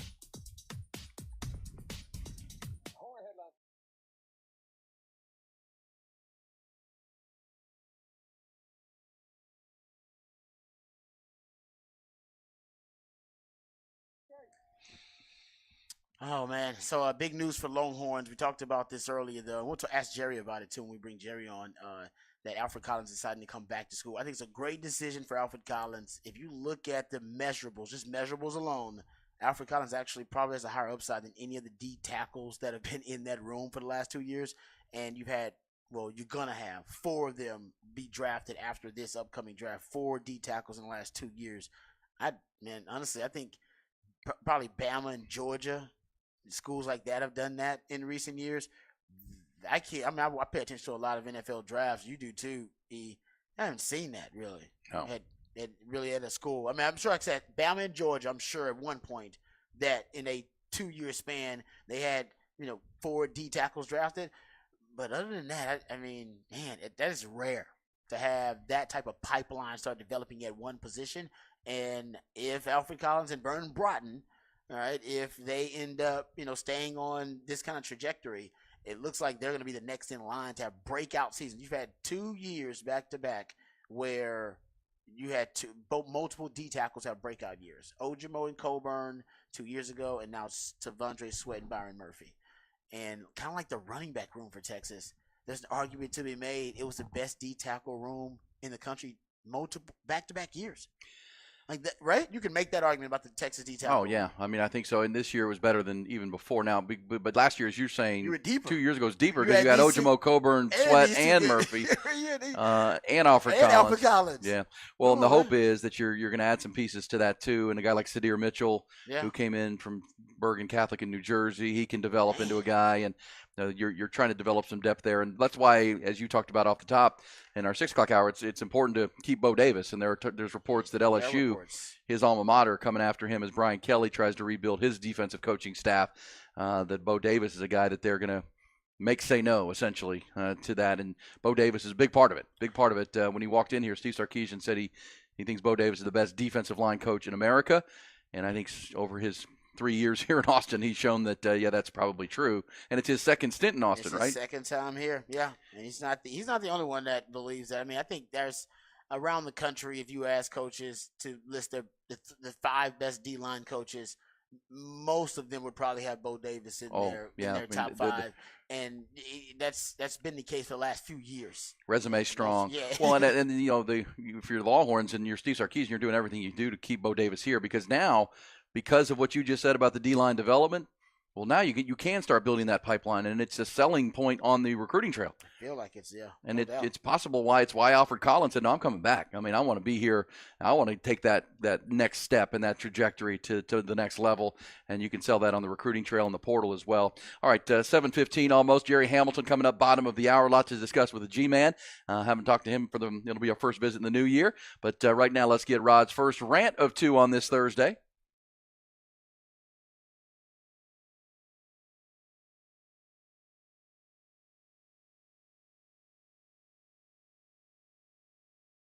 I'm as mad as hell, and I'm not going to take this anymore! Find out what happens When people stop being polite and start getting real. You ain't keeping it around! My God! Okay, it's happening. Everybody stay calm. Oh, you've done it now. It's time for Rod's Rant of the Day. Hold on to your butts. One of the things I've been keeping up with in the NFL are the quarterback really the quarterback injuries and really the quarterback turnover for every team. There's been a ton of it this year. They're coming really close to what they did last season. And last season was a record-setting year for the NFL in terms of the amount of unique starting quarterbacks. I mean, different starting quarterbacks for teams. And this season, you're at 20 different teams that have used multiple quarterbacks, and they're going to shatter that number in Week 18. Now, I don't count Week 18 because it's mostly just teams that are resting guys. I believe Kansas City these are teams that have openly already said that they're going to rest their starting quarterback for Week 18. Kansas City, Cleveland, the Rams, and obviously the Chargers have already started. Easton Stick's our guy. It's Denver. They did it for different reasons because of Russell Wilson's contract. They decided they wanted to basically, they didn't want to pay his injury bonus. He had an injury bonus that if he played every game, that would be guaranteed. They didn't want to pay it, so they decided, no, we're going to bench you. So we don't have to pay that bonus. And Baltimore, they're going to sit Lamar Jackson. So you'll end up probably shattering the record from last season, but not because of injury, mostly because they're sitting guys. What's really interesting about this right now, you start looking at a whopping, right now, it looks like just 9 teams will start one quarterback the entire season, just 9. That's a new low for the 32-team era, and that's the lowest since 1999. I believe they were at 8. But right now in the NFL, you got to make sure you got your backup quarterback set because you're going to need them. The way it's trending right now, everybody's going to have a backup quarterback start a crucial, critical game at least one point. And all the teams that are trending toward being the top teams, their quarterbacks should stay healthy. A lot of it was a battle of attrition. Being able to keep your quarterback healthy. Cowboys can now win a division because their quarterback stayed healthy. There are a lot of reports that Jalen Hurts is not healthy. And Lamar Jackson, for the first time in a long time, he stayed healthy and played the entire season. We haven't had that. There's been a lot of talk about Lamar Jackson and his durability. He stayed healthy. Tua was another quarterback that stayed healthy. So Miami's prospects, they ended up winning double-digit games because he stayed healthy. I think a lot of it is quarterback health. And the NFL right now is dealing with a ton of quarterback injuries, and it's not because they're not taking care of the quarterbacks. I think it's more about the offensive line, and it's more about really just the number of pass attempts where quarterbacks are exposed. I mean, it's more about that because it's definitely not about the NFL protecting them. They protect them more than ever, but you're starting to see more and more. So at 20 teams right now, that's where they are in terms of unique teams that have used multiple starting quarterbacks in a season, which is, like I said, close to the record. I think this weekend they'll shatter the record because all the teams are sitting their quarterbacks. Let's talk about, since we're talking about the NFL real quick, let's get into the MVP odds right now because it says right now that Lamar Jackson is the far and ahead odds-on favorite to win MVP, and it's not even close anymore. He is at minus 10,000 current MVP odds, according to ESPN Bet. This is the latest. It turned so quickly. Remember, at one point we were talking about Dak Prescott with the best odds to win MVP, and then the conversation shifted to, I believe it kind of shifted, honestly, to Christian McCaffrey and Brock Purdy after that, and now he's at minus 10,000 odds to win the MVP. Well, and we said that about Dak. They all had a chance to make their case in December because it was very close and there wasn't a clear favorite, and pretty clearly, Lamar Jackson, with his performance on Monday Night Football against the 49ers, followed up by a 5-touchdown pass performance against Miami the next weekend. It's unbelievable. He made his case, and he pretty much claimed it, and now he's going to sit too this weekend. Huntley's going to start for Baltimore because they're clearly the 1 seed and no risk for Lamar Jackson. So, yeah, I think he's the MVP. I don't know. 49ers have not announced if Brock Purdy is going to sit or start. I think he's sitting. He's sitting too? McCaffrey's out with a calf, but I think Purdy's sitting because they don't have anything to play for. Yeah. There's no reason to risk it. I don't know if I've seen it announced yet. I wouldn't be shocked if Shano played him, honestly, just because he's been a little erratic lately. And I wouldn't be shocked if he played early and then he sat him, but he may decide that he's just sitting, period. Don't want to risk it. I can see that too. But a lot of teams deciding, Kansas City, they're deciding to sit Patrick Mahomes. Even Cleveland sitting Joe Flacco. because they don't want to risk something happening to Joe Flacco, even though they're on their fourth quarterback, being Joe Flacco. He's playing so well, they don't want to risk it. So a lot of teams not risking it. So then Week 18 right now, not looking great for the NFL, that decision, because you got a few games that are really, really important. But sitting your starting quarterback for all of your stars for about 5 teams, in addition to, as I pointed out, 20 teams that have played multiple starting quarterbacks this year. The 18 games may be something that they're not going to reconsider it. Maybe something they have to look at in terms of its effect on the players and the injuries to the quarterback position, because you're not even having not even half your starting quarterbacks from the season are starting Week 18. Yeah. And so obviously some just sitting because they already have everything locked up, but the other half is because of injury. That's not what the NFL. That's not what they wanted when they had they had the thought of another game added to the season. That's not what they envisioned. Well, look, if you can't improve or drop in your playoff position, Cleveland, San Francisco. It says here Brock Purdy will not play against the Rams. Okay. This is from Sports Illustrated. He's going to get the full week of practice. They're going to give him all the reps as the first team quarterback. Your guy Kyle Shanahan said they're going to prepare like he's playing, but then he's not going to play. Why risk it at that point? They're going to bring up the 7 players off the practice squad, and again, they've sewn up. That's how big that Detroit loss to Dallas was, because they would have had to play these guys this week to secure the 1 seed, because Detroit could have come and taken it from them. Now they have the ability to rest these guys, including Brock Purdy and Christian McCaffrey and whoever else they're going to sit this weekend. But he did say we want to keep Brock sharp, and so he's going to get the first team practice reps. That makes sense. I figured they wanted to try to keep him. You don't want him to have a Sam Darnold will start that game. Okay, you don't want him to have a lull because he hasn't been that consistent at the end of the season. But you want to safeguard against injury. So basically, the NFL has decided to move they got rid of the 4th preseason game. This is the 4th preseason game for a lot of teams. Then, if they're just moving up, right? If they're moving up practice squad guys, You're right about that. And they're playing backup quarterbacks in games that don't matter. This is essentially their preseason game. They're just doing it at the end of the season. Especially if they're going to play all the young guys who haven't gotten a chance to play. It's going to be that kind of game. And I think half the league is basically in that position right now. Yeah, of the 32 teams. I mean, Houston and Indianapolis is a playoff game on Saturday that's night. The good one. The Cowboys. Jacksonville at Tennessee matters because Jacksonville can sew up the division, but it doesn't matter to Tennessee. But Vrabel did say that. I think he dropped a couple of expletives, but he did remark that the game matters to them, and they're all in. They're all in. He said they're all in. Yeah, they're all in. So there are games that do matter, but yes, there's a high majority that do not. Don't have much bearing because the teams are either out of the playoffs completely or they can't move in their current position in the slot in their conference. And so yes, but man, the couple of them, that means there'll just be a lot of eyeballs on the ones that do matter the most.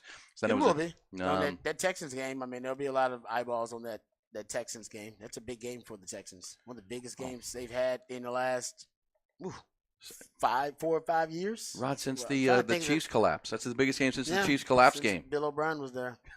Yeah, you're right.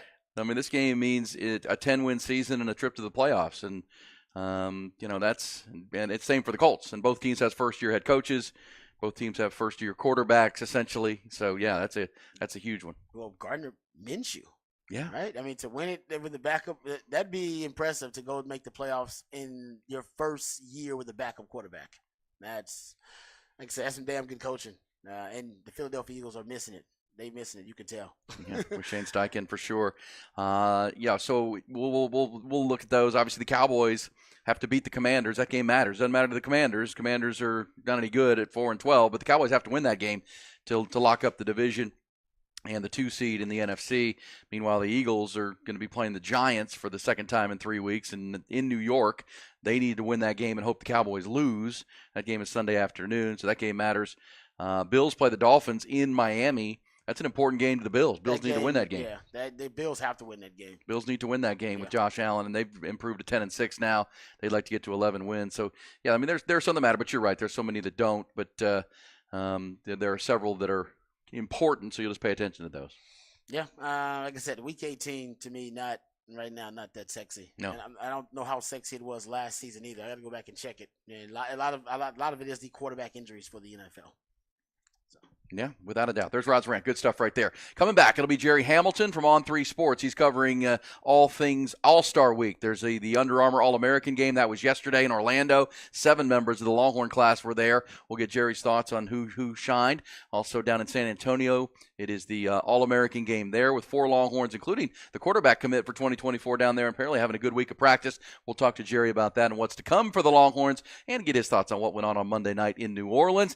We'll have the bullish or BS conversations before the end of the hour on this busy Thursday. Hook 'em up with Ian Rod B, 1019 AM 1260. Stream it on the Horn app and at hornfm.com.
Aaron Hogan, Rod Babers, Hook 'em Up, 1019 AM 1260, The Horn.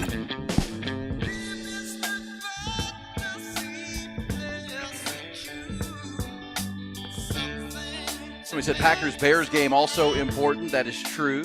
It says, I'm torn about the Texans because if they make the playoffs, season ticket holders have to buy 2 tickets for 2 playoff games in advance, even if they don't advance in order to keep your PSLs. Too expensive. I didn't realize that. I didn't either. That seems like a why you gotta racket. do it? Why for 2? Why not just for 1? Personal seat license, by the way, is what that is. Yeah, but why you have to buy them for 2? I don't know. And you don't get. Maybe you get it refunded if they don't.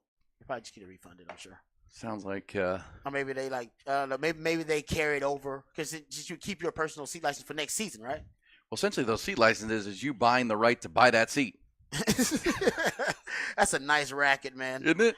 You got to pay me for the right to pay me. Yeah. I love it. Well, you know, That's we're a doing the nice show hustle. again this morning from the great. Onion Creek headquarters here down here in South Austin.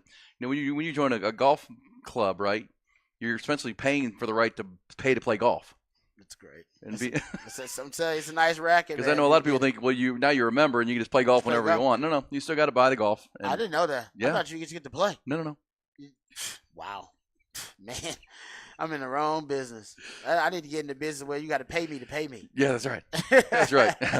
That's the pay me. That's the retainer, right? Yes. You have a lawyer on retainer. It's like, yeah, I'm gonna pay you just to be around. So when I want to pay you. That's right. That's what a private club is. It's private. Oh man. I'm buying the right to privacy. Damn. Okay. Yeah. I did not know that. I've never been a part of a golf club or a country club. Yeah.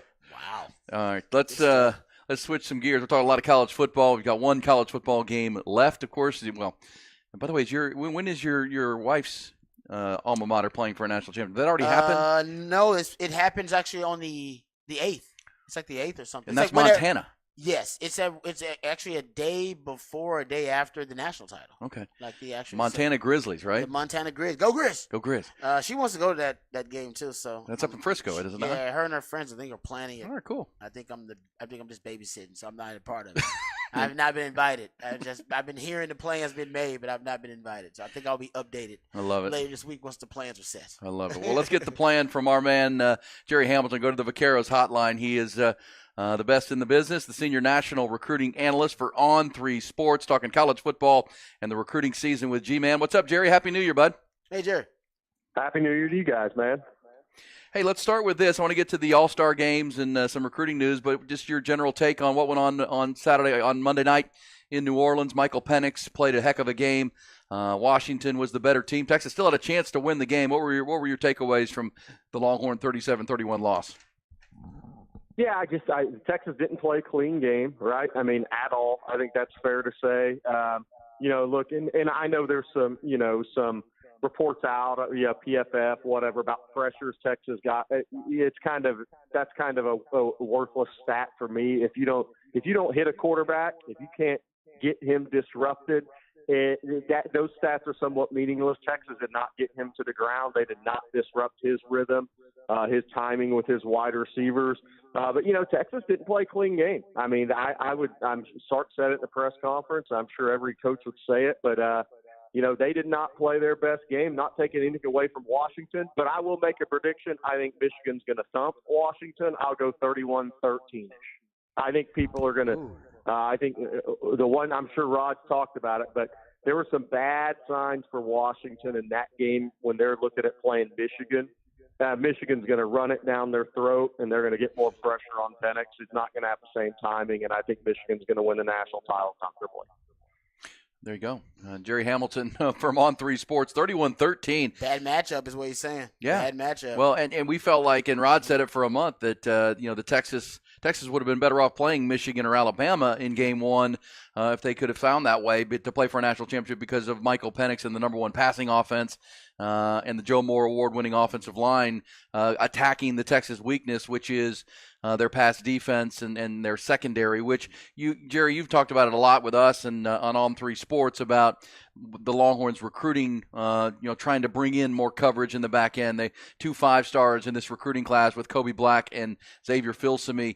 Pick that up right there in these All-Star games. The Longhorns have 11 of their 2024 prospects playing in these All-Star games.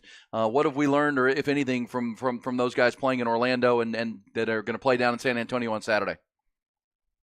Yeah, I think the main thing there is, Jordan Johnson-Rebel showed his instincts in the game. The interesting thing about all-star game settings, right, is if you're an instinctive player, you're going to show up more in the game than maybe the practices.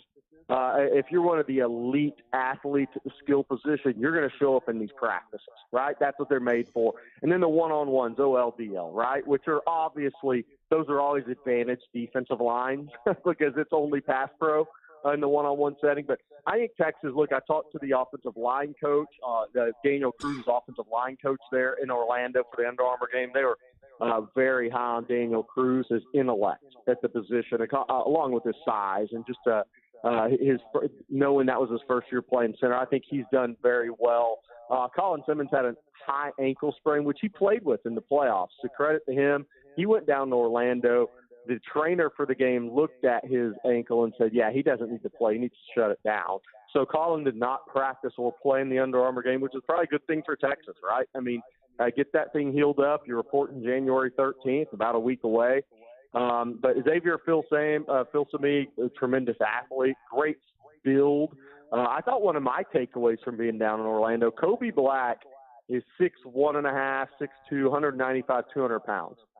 He has very little muscle definition. So you sit there after seeing him in person, you're wondering how big is he actually going to get? Is he going to be a kid that – I think Texas is going to have to work to keep him under 210, 215 pounds. He is going to be a big kid considering he's a multi-sport guy at a smaller school, and he doesn't have a lot of, I call him kind of a Florida high school kid because he's played at smaller school. He doesn't have – and he's played multiple sports. He doesn't have that advanced physical look like some other kids in Texas do or in Georgia where they have those athletic periods at those bigger schools year-round. These smaller school multi-sport guys tend to, I guess, progress later, and Kobe Black's going to be one of those guys. Zeno Meazulu showed very well. His length gives him a chance along with his frame. I mean, he's a guy that's going to be 6'5", 255, 260 pounds. With an 82, 83-inch wingspan, but showed good quickness, good understanding, taking coaching down there. Jarrett Gibson, great build for a running back, guys. I mean, 5'9.5", 5'10", 210 pounds.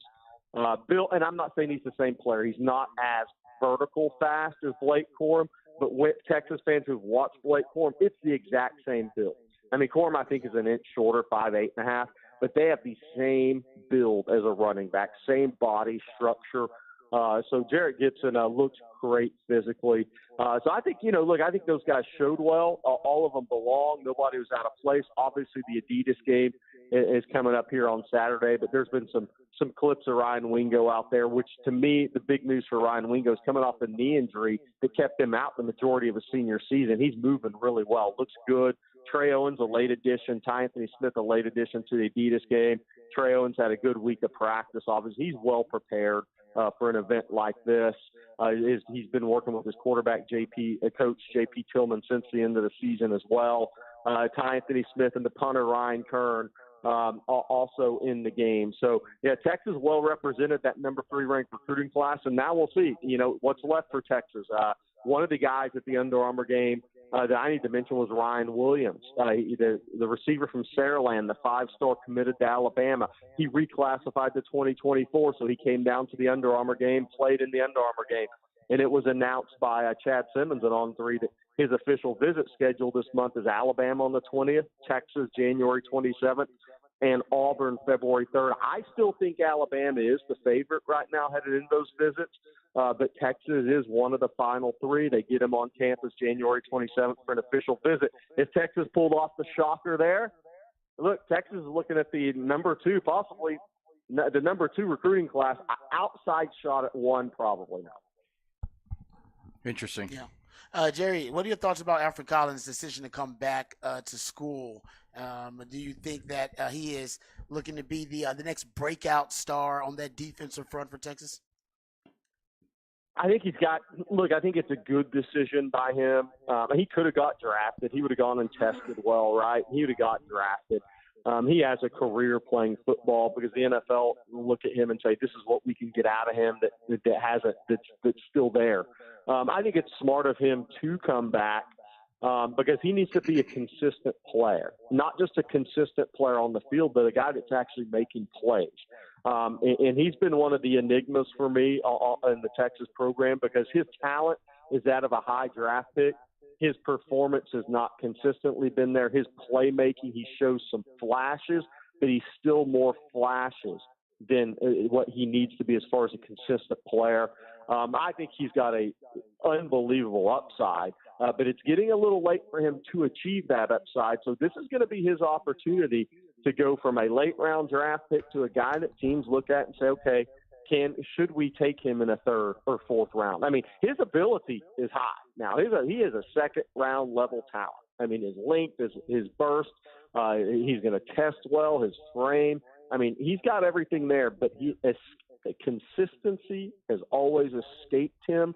He needs to show that he is very serious about football and wants to be a big-time player. If he does that, he'll have a really good season in Texas.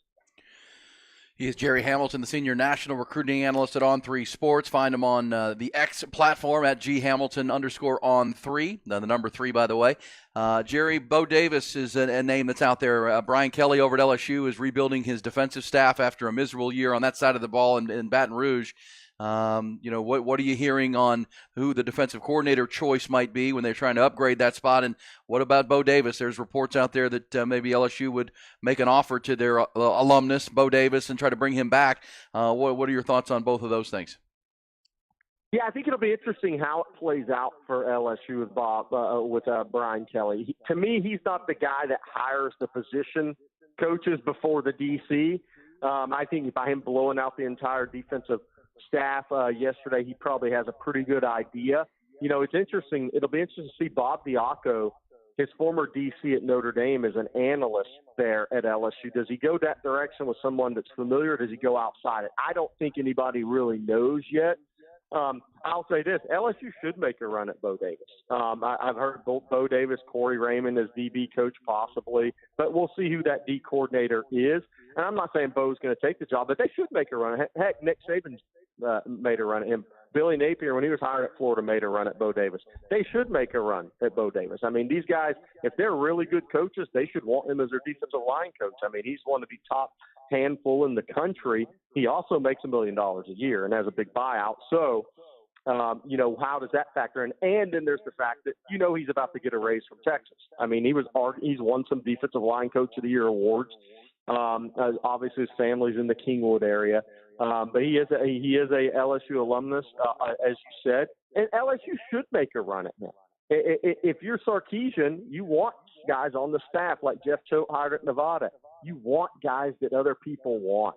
If you don't, then you kind of scratch your head, right? I mean, Bo Davis is one of the elite line coaches in the country. Many SEC programs have come after him. They'll continue to come after him. But I think Texas, look, I don't think it comes down to money with Bo Davis, but he'll get a raise from Texas this year. But I think, eventually it'll come down to, who's LSU's defensive coordinator, what's all that fit for all the guys that would be on that staff. I think that's so important because Bo has a good fit. He's in a good place at Texas right now. Obviously, he's got some really good players coming in. And he's had great success, and obviously he's been at Texas once before, and his family lives in the Houston area, north of Houston and Kingwood. So we'll see what happens, but LSU should come after him. Hey, Jerry, what are you hearing, if anything, about the linebacker position coach for Texas and who they are interested in, who are the type candidates for the spot, or have they already zeroed in on their guy? Yeah, I think that'll be interesting. I think something will come out here in the next few days on that. I mean, the two names you hear, John Nansen at Arizona, who's the DC, and Ken Norton at UCLA. I mean, obviously familiarity with both with Sarkisian. I think that's kind of important. So we'll see. I think Nansen at Arizona is probably the first pick. We'll see what happens there. I mean, there's some things. I think there's going to be a couple of things here happen in the coaching carousel late here. Well, what happens if Harbaugh goes to the NFL? Somebody's got to get Michigan. Who is that? Kalen DeBoer? I mean, I guess we'll find out, right? I mean, is Kalen DeBoer going to pass up Michigan to stay at Washington? I would say he would not. So then what happens? Does Jed Fish end up at Washington? I mean, so there are some things going on here late if Harbaugh leaves for the NFL, which I think many people expect, that are going to kind of shake up this coaching carousel. Then if Arizona has an opening, what do they do? I mean, so it's going to be interesting to see. But to answer your question, I think Nansen at Arizona, D.C., and then Ken Norton at UCLA are the two names you've heard the most. That's interesting because during the week I was in New Orleans, Jerry, I heard the name. If the big conversation there was that if Jim Harbaugh does jump to the Bears or somebody in the NFL, that Brian Kelly at LSU would be the top choice of the Wolverines. If they try to poach him back and bring him and take over Michigan, that would be crazy to think what that would do to the dominoes in the coaching carousel. Exactly. There's that as well, right? Because right now Brian Kelly has no OC or DC at LSU. I think I would suspect, and I'd heard that as well 3 weeks ago. I would suspect if Harbaugh makes that jump to the NFL, that either Kalen DeBoer or Brian Kelly is your next coach at Michigan. Wow. What a shakeup that would be. Last thing, Jerry, on the way out, any thought for the Aggie fans out there how Mike Elko has done building his coaching staff there? We know, Colin Klein on the offensive side of the ball. What kind of grade do you put on what Mike Elko has done for his first staff with the Aggies? Yeah, I think he's done a good job. Look, Trooper Taylor, Holman Wiggins, SEC recruiters, years of SEC experience, also recruiting in Texas, right? I think those are good hires for Texas A&M. I'm not saying great hires. I think good hires for them, solid hires. I think he's done a really good job putting this staff together, as you'd expect. I'm very interested here coming up. So one of the next things is the junior days, right, for the juniors around the state of Texas and the country. Those are all coming up in a matter of – Texas has their first one January 20th. I think A&M's first one is January 21st. So it's going to be interesting to see some of these names that start jumping up and saying they're attending the junior days around Texas A&M here late January. But I think he's done a good job with the staff. I think he's got guys who are going to be able to sit in those battles in the state of Texas and in the SEC region and go to battle for Texas A&M. I think he's built a really good staff. I think it's going to be interesting. I don't know what Rod's thoughts are, but to see where A&M goes offensively under Colin Klein. Is it going to be similar to Kansas State? Is it going to be much more different? I would think it has to be much different in the SEC. I don't see that transition being the same. The scheme at Kansas State versus what they're going to do at A&M. Yeah, Jerry. I totally agree with you on that, Jerry. Yeah. Well, can I ask you this, Jerry, just real quick? Why haven't we heard Quinn Ewers' announcement yet? Like, what is he waiting on? That's a great question. Probably Pete Thamel's schedule to slow down, right? I mean, that's the best I can come up with, right? I mean, I do think it'll be. I haven't heard anything different than that Quinn's still leaning to coming back to Texas for another year. Nothing's changed on my end. I actually talked to somebody earlier this week, and literally nothing's changed on that. But I don't have the answer as to why. That was a good answer, though. I like that. Yeah, my thought is they're going to go day by day. Each player gets his day, right? It was X-Man on Tuesday, Alfred Collins yesterday, more to come. We'll see. It'll probably be A.D. Mitchell or somebody today. Social media strategy going yeah, that's on. Right. That's right. Yeah. Don't want to overshine anybody else. Hey, Jerry, thanks, man. Great to hear you. We'll check in when we can again here soon with so much going on. Great insights as always, and Happy New Year. Thanks, Jerry. You got it. Happy New Year, guys. All right, there you go. That's all the intel you need from the Orlando Bowl with Under Armour, the one in San Antonio, the Longhorns, the coaches. Yeah, think about that, Rod. Can you imagine if Jim Harbaugh wins an Natty, goes to the NFL, and Brian Kelly? The coaching carousel. This is the butterfly effect of that one move. Oh. If he goes to the league, you're right. It's going to affect, probably 8 schools will probably be affected in some way or another. Big time. Because you're right, somebody's going to take that job. That's a big job. So you're taking somebody from an already kind of a big-time job to go to that historically blue blood job. And then you're right, if that's Washington, what does Washington do? And who wouldn't want that job? Oh, man. Well, yeah, and obviously Brian Kelly has great Midwest ties from his time at Cincinnati and Notre Dame. Essentially Jim Harbaugh has built Michigan back into a job you really want. Yeah. Really interesting. And as Jerry said, Brian Kelly or Kalen DeBoer. That's a good discussion to have. Yeah, you're right. Who takes that job? You guys brought up 2 great candidates, Kalen DeBoer and Brian Kelly. I'm trying to think of a better candidate than those 2 for that job, and I really can't think of them. Yeah, those are 2 good ones. It never slows down in college football, and the game coming up Monday night. We'll come back. When we do, we'll go bullish or BS on this Thursday morning as Rod and I roll on. Ty will join us for that. Also, as we mentioned, CJ Vogel will join us later in the show, another one of our college football insiders, CJ from the Football Brainiacs. He will be he's down in San Antonio covering that All-American Bowl that's down there. We'll talk to him later in the show, and we'll talk to you on the text line, 512-447-3776. Hook 'em up with Ian Rod B on a Thursday.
Aaron Hogan, Rod Babers. Hook 'em up. 1019 AM 1260. The Horn.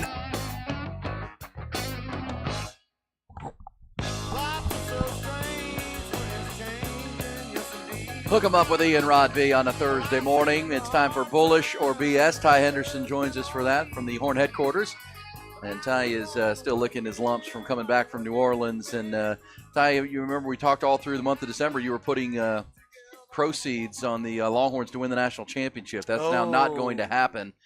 How bullish did you get on that whole situation, my friend? I won a lot of money this week. It was basically a free Nice. trip. So there you go. I'm all good. Okay, well, I will say if Alabama and Texas would have won, I might have quit my job because the money that would have came in would have covered me for a long time. If who would have won? Alabama and Texas. I wouldn't have actually quit, but you know what I mean. I wouldn't actually quit. I got you. I would have thought about it. Nice work. But you needed Bama. By the way, we didn't talk a lot about that game because it was so much about Texas. But, Rod, that play where the ball got tipped. Yeah. And it was almost intercepted for a pick six, and then it was caught, and it set up the touchdown for Michigan. What a huge play in that game. Because, Rod, and you bullish or BS on this, Rod, and then I want one from you. Because we just talked about Jim Harbaugh. I think we're all kind of bullish that this could be his last game at Michigan on Monday night, win or lose. He could be off to the NFL. I think so. He's hired Don Yee as his agent. Don Yee is an agent that has a lot of NFL ties. So we'll follow that. Any thought? Because Paul Feinbaum yesterday was on ESPN and said he is sensing that maybe Nick Saban is ready to retire. He didn't say when. He didn't give it a timeline. He just gets that sense. And bullish or BS that Nick Saban may decide that that might be the end for him at Alabama. Because talk about dominoes and butterfly effects of moves. Brian Kelly following Jim Harbaugh. What if Alabama came open here in January this offseason? Yeah, I don't know why. I just haven't thought about that. We should because he's old. He's in his 70s. Like late, right? So, we should think about that with Nick Saban. It just feels like because he's the GOAT, he's been coaching at such a high level. Usually you see a regression when coaches get that old, you know what I mean? And they've been in the game so long, and we haven't seen a regression. And usually the retirement it comes after the regression. Everybody's expecting it. That's a great point. It's going to happen in the next 3 years or so. He can't be coaching when he's 75, 80. What's your Joe Paterno? You don't want to. Exactly. Bobby Bowden. Those guys had to be thrown out. You don't want to be. Yeah, you don't want to be that guy, right? Parade or Pine Box. You don't want to be that guy. So that's a great point. I haven't thought about Bama at all. And who would be the top candidates to replace him at Bama? Dabo? And Dabo's so old school now, though. I don't know if you want Dabo because he's anti-transfer portal, anti-NIL. Kirby? Somebody like that. I guess he wouldn't leave. He wouldn't leave his alma mater. Well, Kirby's already at his alma mater. Sark's name would be mentioned. Sark's name would be mentioned, but honestly, I think Sark stays at Texas. He's already built it up. Look, I don't think right now with the NIL space and everything that's out there's not a better job than Texas, big picture, for the facilities and the athletic department you're coaching in, the NIL opportunities in this area. Alabama's, and Nick Saban talked about it. It's not as good. Pulling teeth out here trying to get these boosters to pony up. There's just not as many. It's so plentiful at Texas. So even Sark, I think if Sark were ever to leave Texas, it'd be for the NFL, big picture. But we'll see. But yeah, that would be a great question if Nick Saban decided, you know what, that's enough. That's enough. I'm done. I'm going to go drive my sports cars and run car dealerships and live on the lake. I haven't thought about it, but you're right. It's got to happen here pretty soon. All right, bullish or BS. Here are the odds from Bet Online. So here are the odds for the 2024 National Championship. Alabama and Georgia. Looks like Georgia is at 5-1, and Alabama. I've seen two different ones, but Alabama here also is at 5-1. This comes from at Bet Online. This was yesterday. Texas is at 9-1 odds. It has LSU at 12-1, Ole Miss at 14-1 odds, then Tennessee at 25-1 odds. So bullish or BS, Texas, third best odds to win the national title next season. Behind Georgia, Bama, and Georgia and Bama. They're right there with Ohio State. Ohio State's up there too. Well, I think they're a national title contender next year in year 4. I think having Quinn Ewers back is huge. An offensive line that will be bringing everybody back except for Christian Jones, and whoever wins the right tackle job, I think is going to be a real good player. They've got guys to replace, and they've got production to replace offensively, but I trust Sark and the staff on that. Defensively, I think they have a chance to be better next year. With better coverage and more pass rush in year 4 with Pete Kwiatkowski getting more and more of his type of players. The problem is the schedule. You're now into the SEC, Rod. Yes, and you're playing Michigan in Ann Arbor. Who's going to be the coach when they get to Michigan? They play that game week 2. Yeah. But with the 12-team playoff, and the one thing I'd say that we've said about Texas, their initial and their inaugural schedule in the SEC is tough, but it's not as tough as some. I mean, their schedule kind of sets up with the 2 bye weeks. The Georgia game is here. What's the road games are at Arkansas and A&M, who both are in kind of rebuild spots right now. I think Texas has a chance if they can continue to build this culture, as Sark has called it. So I do like that as them being one of the top 3 or 4 as far as a national championship next year. I agree with that with Quinn Ewers coming back. Yeah. 4th best odds. They have Ohio State 7-1. So slightly ahead of Texas. Yeah. Texas at 9-1. I am bullish that Ryan Day would love to see Jim Harbaugh leave for the NFL. I am very bullish on that. Yeah, because right now his reputation is taking a hit because he just can't beat Harbaugh right now. That's it. Yeah, after the cheating scandal too, I think a lot of Ohio State fans, they wanted some revenge after that. Are you bullish on the Longhorns as the top 4 odds for national championship next year? Yeah, but Quinn Ewers coming back. I mean, a veteran quarterback coming back in the same system with the same head coach and play caller, same defensive coordinator, same special teams coordinator. They're bringing back some crucial pieces. I want to see what they look like in the passing game, though. For sure. Concerned about the passing game. You're losing a lot of targets. JT Sanders, X-Man, Jay Witt, A.D. Mitchell. I still think they need to hit the portal here for another veteran receiver. Doesn't have to be a huge name, but it's got to be someone who's played some college football. Yeah, I think the running game will be okay because the offensive line's good. Pass protection will be good because the offensive line's bringing back most of their core. 4 of the 5 starters. Yeah, I'm worried about the passing game a little bit, though, coming back. Yeah, we'll see. Ty, would you be bullish on that as a bettor to put a little scratch on the Longhorns at 9-1? Why not? I already wasted all my money last week, so.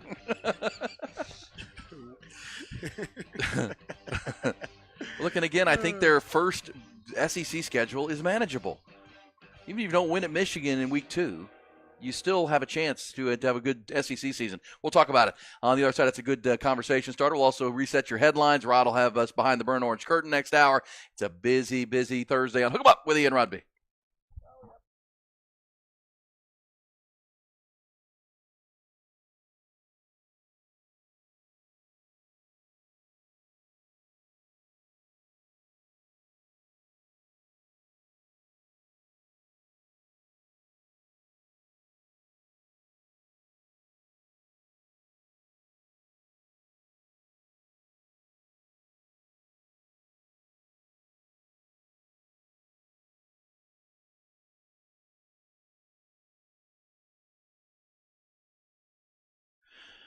Underdog Fantasy, folks, we just talk about the TV ratings for these bowl games in the NFL. It's just off the charts, and part of it is your interest, but part of it is things like Underdog Fantasy, because when you are going to watch a game, or maybe you're not sure if you want to watch it or not, but you get into Underdog Fantasy, go to the app, go to the website, and pick your 2 to 5 players, and then their highers and lowers with some in-game stats that you pick because you're knowledgeable and you know what you're doing.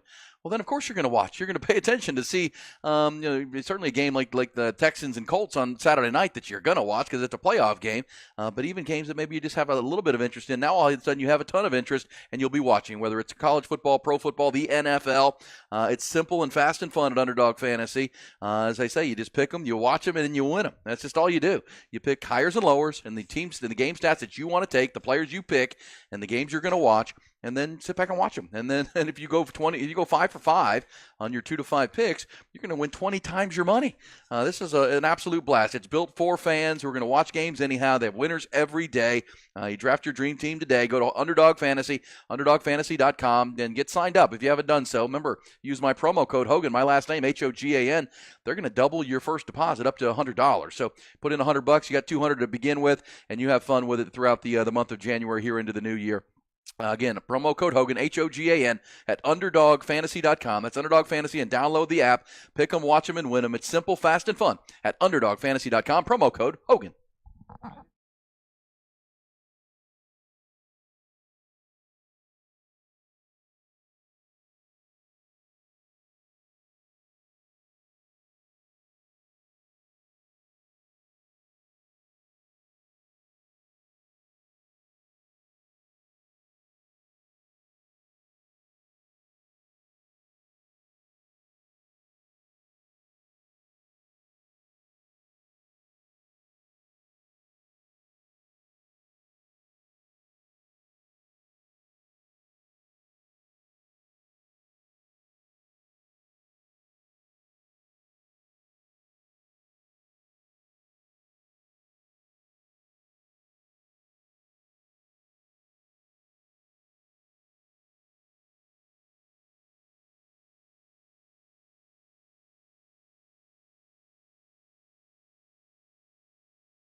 We're rolling. Take A. We're rolling. Take overdub.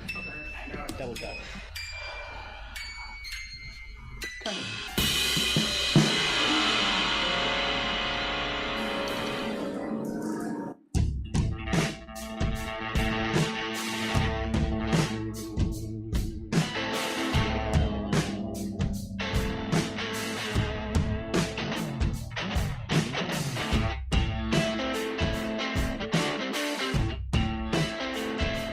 Appreciate you being with us on this Thursday morning, kind of a cold, foggy, gray, overcast morning.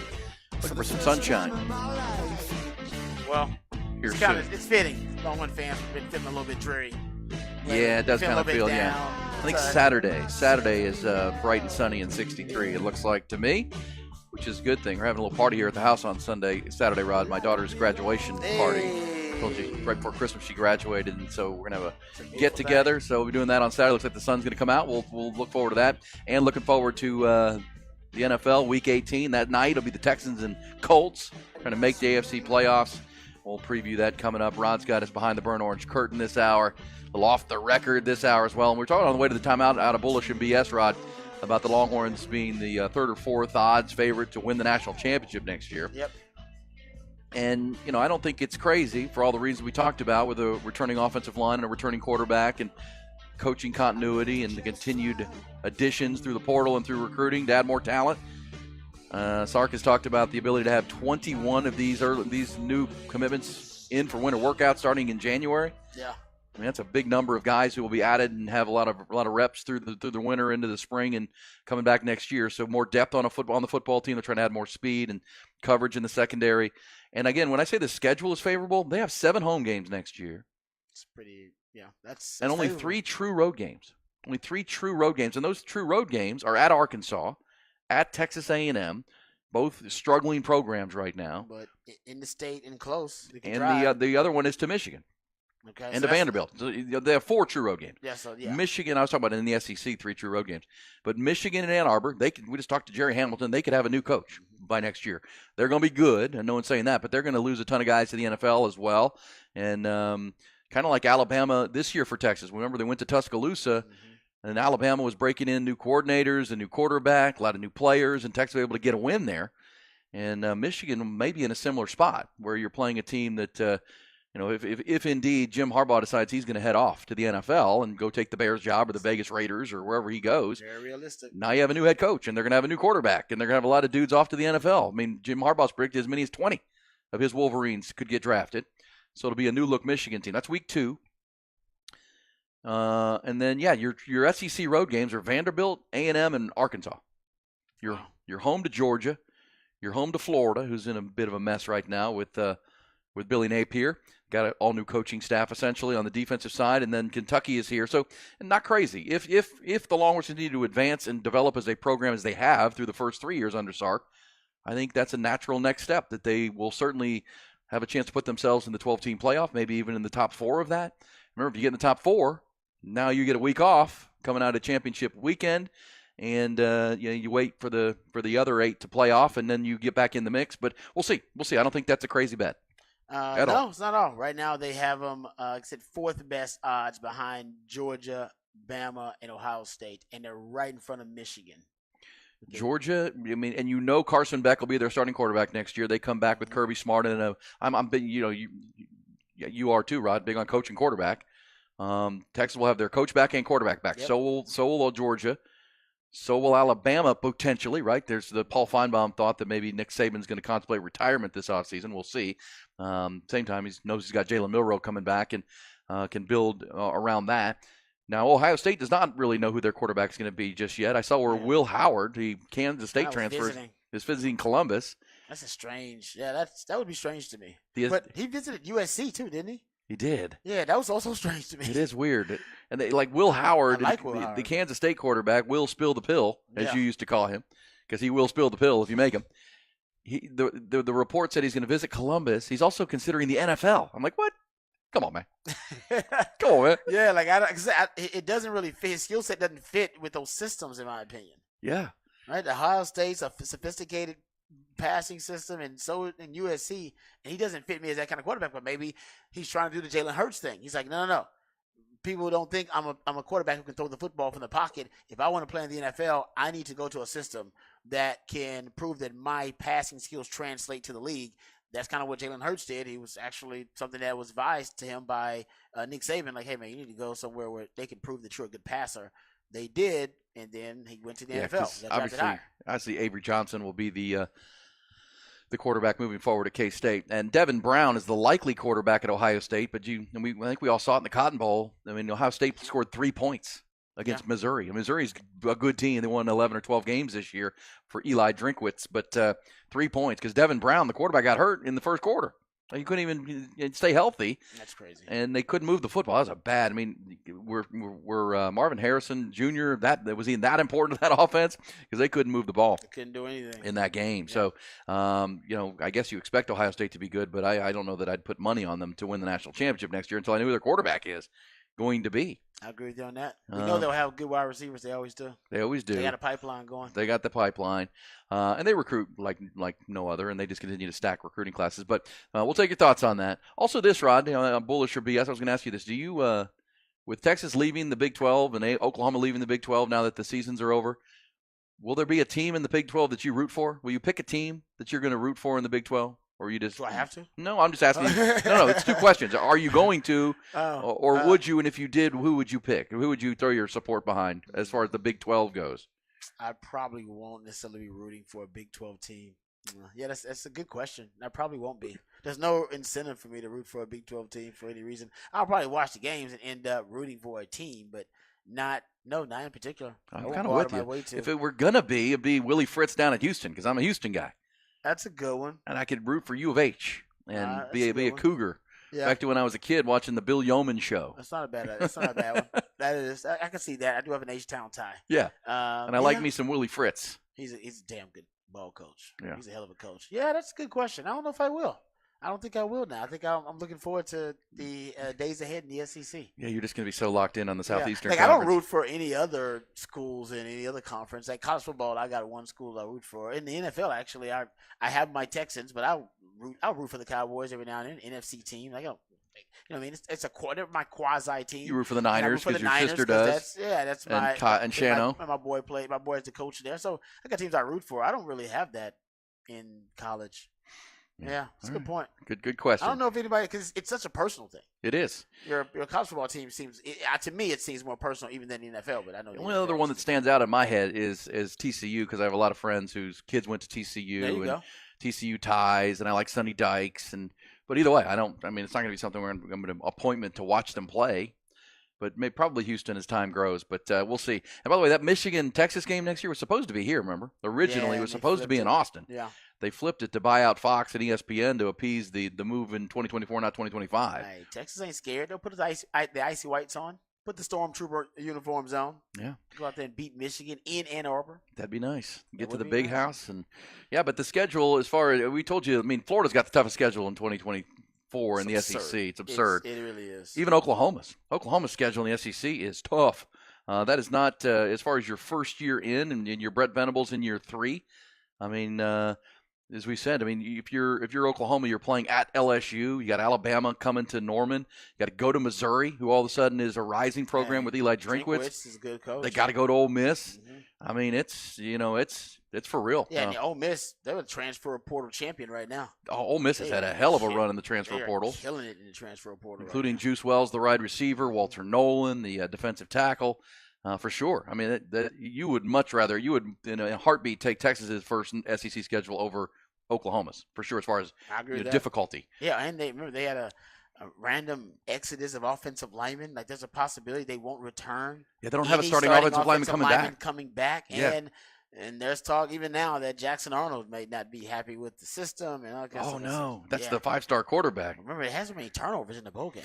They turned it over 6 times. Yeah, he was a big part of it. Arizona beat them. Multiple meltdowns. Yeah, they melted down in that game. They were up, and it was Arizona scored the last 25 points of the game. Yeah, and a lot of it came off of the 6 turnovers that they forced down in the Alamo Bowl. All right, let's get to the headlines, trending topics to start your Thursday morning. Plenty of them.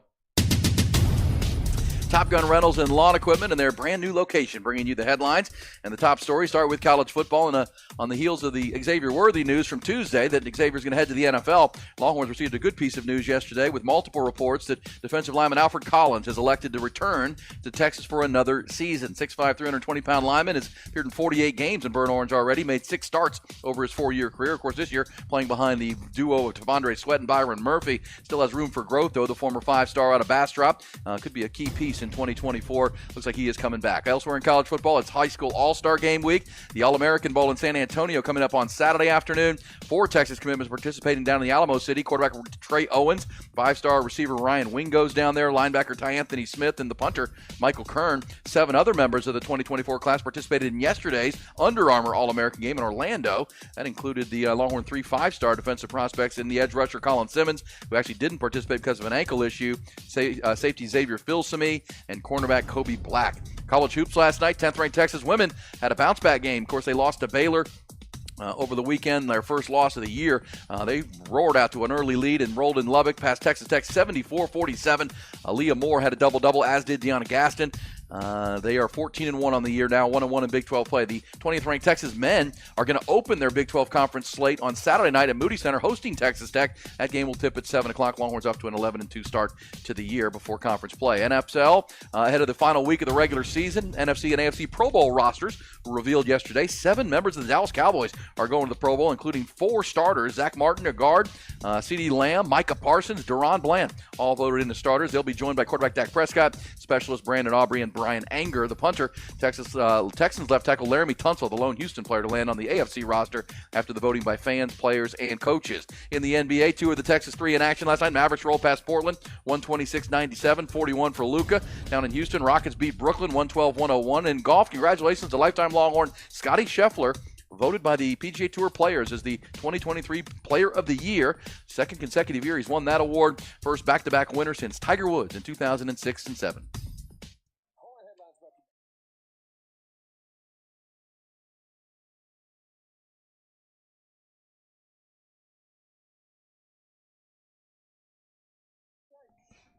We had Jerry Hamilton on earlier and asked him about the rumors swirling around, and I think I think Jerry actually even brought up a great point that we referenced earlier too.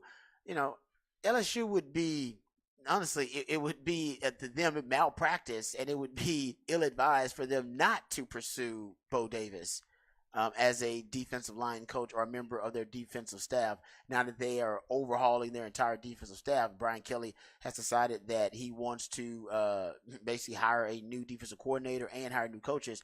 Jerry brought up that it's rare that you would hire the position coach before you hire the coordinator, which is interesting. But I want to say that Sark did something similar like that too. Sark was bringing in or interviewing position coaches even before he was interviewing PK.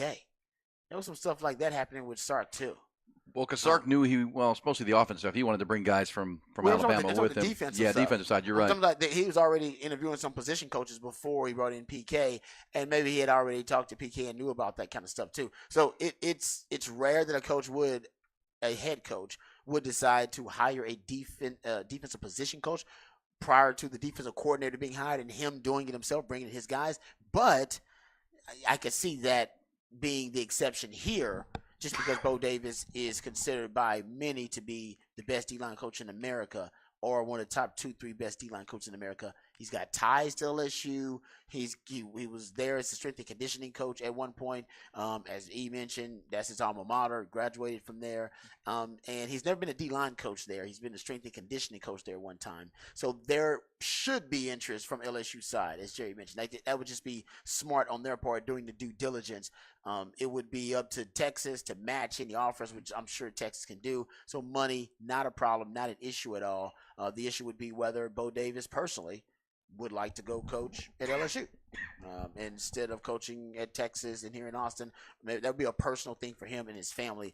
And like I said, if he does, decide that LSU is a spot that he would like to go. And by the way, this is all rumors. This is not something substantiated, but it's out there and it makes sense. A rumor that makes sense.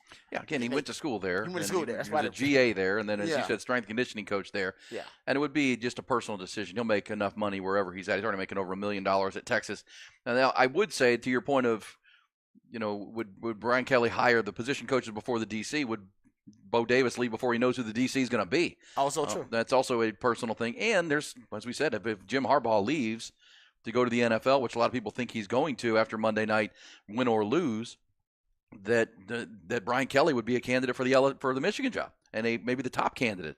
That's been the rumor out of Detroit and Ann Arbor for the month of December, that Brian Kelly, because of his Midwest ties and he would be just a natural fit. Yeah, because he wasn't a natural fit at LSU. No, he made it work. No, he won some games. So we'll see. But obviously, if Michigan comes open, that's going to be a coveted job. Holy cow! The way that it's an ultimate blue blood. It's also in a good place as far as talent goes. And still got a photo recruiting ground there too. Now, what is going to come as far as punishment for the sign stealing scandal? Big picture, you got to because remember Pete Carroll left USC after winning the Natty, and then the sanctions poured in from the NCAA. Now that was a different NCAA, and that was a long time ago. And they should try to direct that at Harbaugh more specifically than the program, new coach, the institution. But I know how the NCAA works, and but they'll give him a show cause. I did see where the Missouri defensive coordinator might be the top choice for Brian Kelly for DC. Missouri's defensive coordinator coming off the year they had. I can't remember his name. Me either. Okay. Well, you know what? You're right. You make a good point about Bo Davis. He even if he is interested, why would you go there unless you can know who your defensive coordinator is going to be? Well, and here he knows that, hey, I've got Alfred Collins coming back. I got Vernon Broughton. I've got Trill Carter already, 3 experienced D linemen. Plus, we're bringing in Trey Moore on the edge. We're bringing in Colin Simmons out of Duncanville, the 5-star. Sadir Mitchell's the guy who's already on campus. So, he already knows what he's working with here as far as really talented players.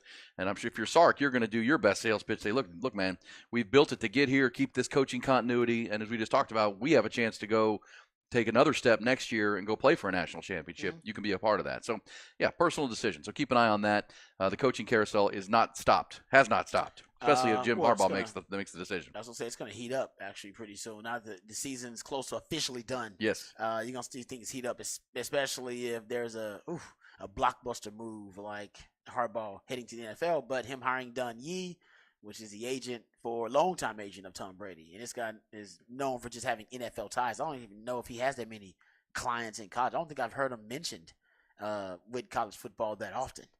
He's strictly been an NFL guy for the most part. Now, it looks like, at least from an exploratory sense, that Jim Harbaugh is going to look at the NFL options. And that's only smart. He should be looking at the NFL options. I think he may be leaning toward going. I've been saying that for a while. Just makes sense. It's the perfect time of it. Well, and the fact that Michigan, the reports, how media works. People use the media to get out their information. And the Michigan side, they have offered Jim Harbaugh a mega contract. It's been on the table for the month. Because there was, he's been in trouble with the NCAA twice. And the fact that they're backing in a $12 million a year offer, like a lifetime offer to stay at Michigan and be a Michigan man, $12 million, highest paid coach, and he hasn't taken it. Yeah, because the stipulation is you can't leave to go to the NFL. Yeah, I think he wants to hear from the NFL owners here coming up. Yeah, and then the job that makes the most sense are the Bears. Yep. But somebody did text us, and I read this, that he doesn't have a great relationship with the ownership, and because he played in Chicago, right? Could be. The McCaskey family were the owners there, but but again, the Bears are going to have the first pick in the draft and the 10th pick in the draft as of now, and other draft capital that they brought in from the trade of last year with Carolina. They also are likely to trade Justin Fields, who will fetch more draft capital and possible players. And if you're Jim Harbaugh, you get to orchestrate all that. And the players, you get to draft your quarterback. You get to, with the 10th pick, which they have right now, you're talking about an offensive lineman or a defensive stud who can come in and help anchor your defense. And with draft capital, Rod, you could move around. And you get to orchestrate all that with a team that's already not terrible, right? There's some talent there in Chicago. So that one is appealing. And then there's the Vegas job for Jim Harbaugh, which, you got Tom Brady now part owner there. He's a Michigan guy. They're looking for a coach. Yep. Vegas is a sexy job. With Mark Davis wants a proven commodity. Yes. Hire John Gruden. Yes. He wants a proven commodity. And there's talk that he was going to try to bring John Gruden back. Let's see if the NFL will let him. And I believe it. I believe he would bring John Gruden back if the NFL would let him. They probably won't.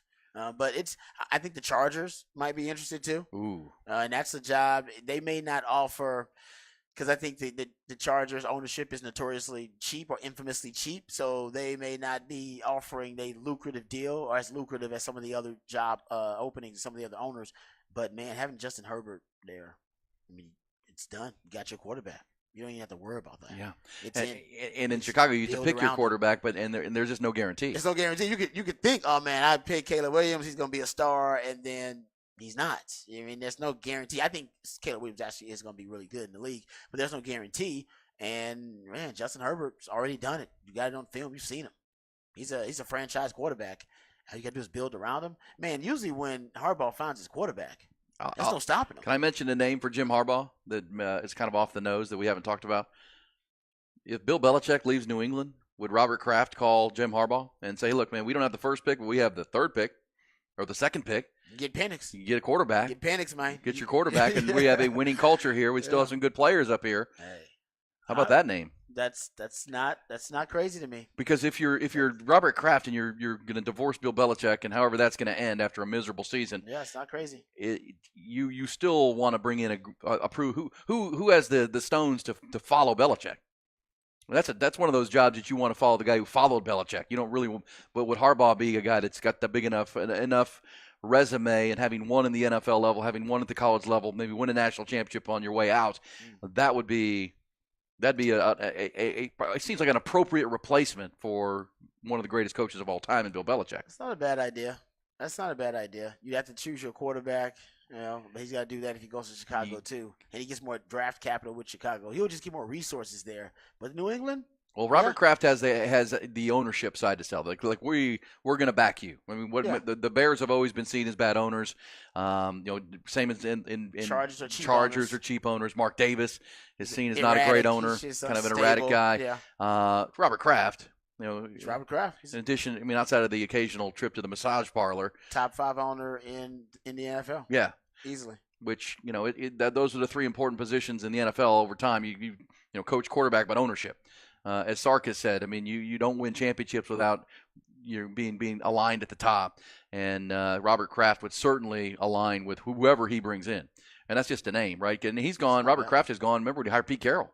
Mm-hmm. I think that was Robert Kraft was the owner when Pete Carroll came in. Yeah, I don't know if he was the owner now. I remember Pete Carroll was the Patriots coach, though. That's what he was, for sure. All right, so that's what we'll follow here into January. We got another wave of recruiting. The transfer portal continues. When's Quinn Ewers going to make his announcement? What about J.T. Sanders? What about Adonai Mitchell? What's holding it up? What's holding those things up? We've got Xavier Worthy officially gone, and we've got Alfred Collins coming back. Alfred Collins back. Who's going to be today's? Well, I don't know what's holding. Even Jerry admitted, I don't know what's holding up the Quinn Ewers announcement. Like, come on, Quinn. It's the worst kept secret right now in Austin. This says Mike Vrabel. Mike Vrabel would be the guy to replace Belichick. That's a good name too from CB on the text line. I like good. Vrabel. I mean, he's a New England guy. Ownership knows him really well. I'm sure likes him really well. He likes the ownership there. I think even Belichick would endorse that.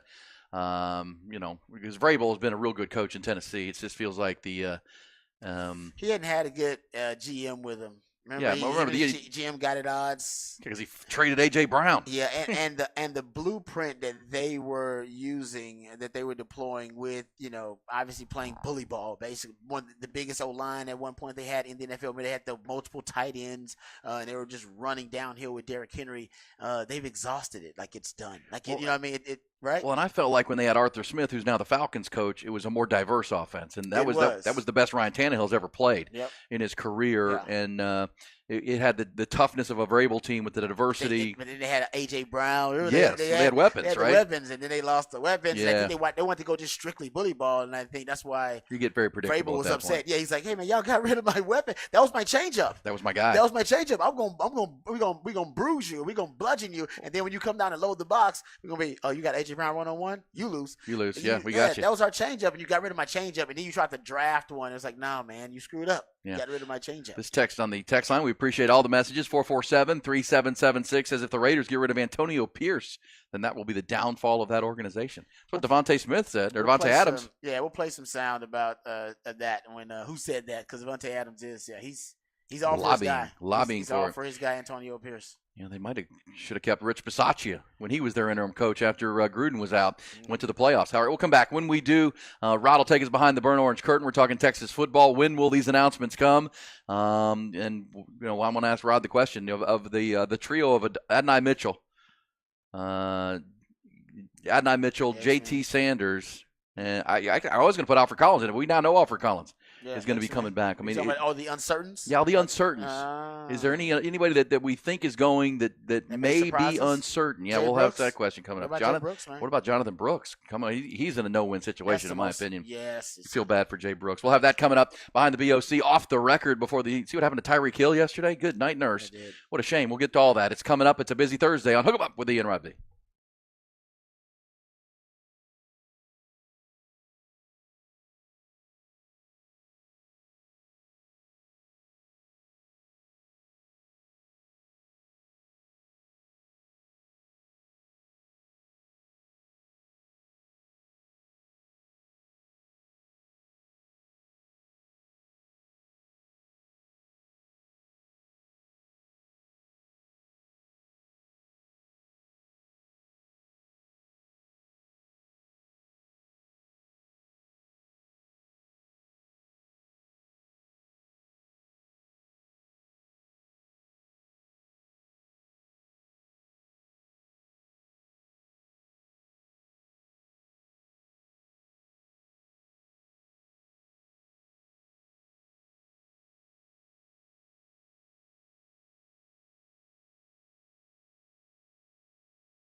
It's absolutely right. Callahan's General Store bringing you At the Turn. It's exactly 8:30, which makes it exactly halfway through our Thursday conversation. That would be At the Turn, Rod.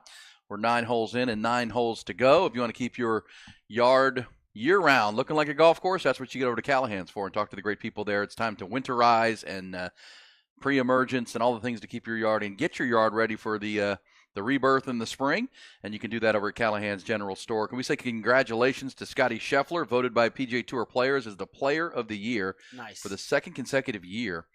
A lot of people think this was John Rahm's award until he defected to LIV, and this is a player vote. And John Rahm, of course, won the Masters last year, had a great season.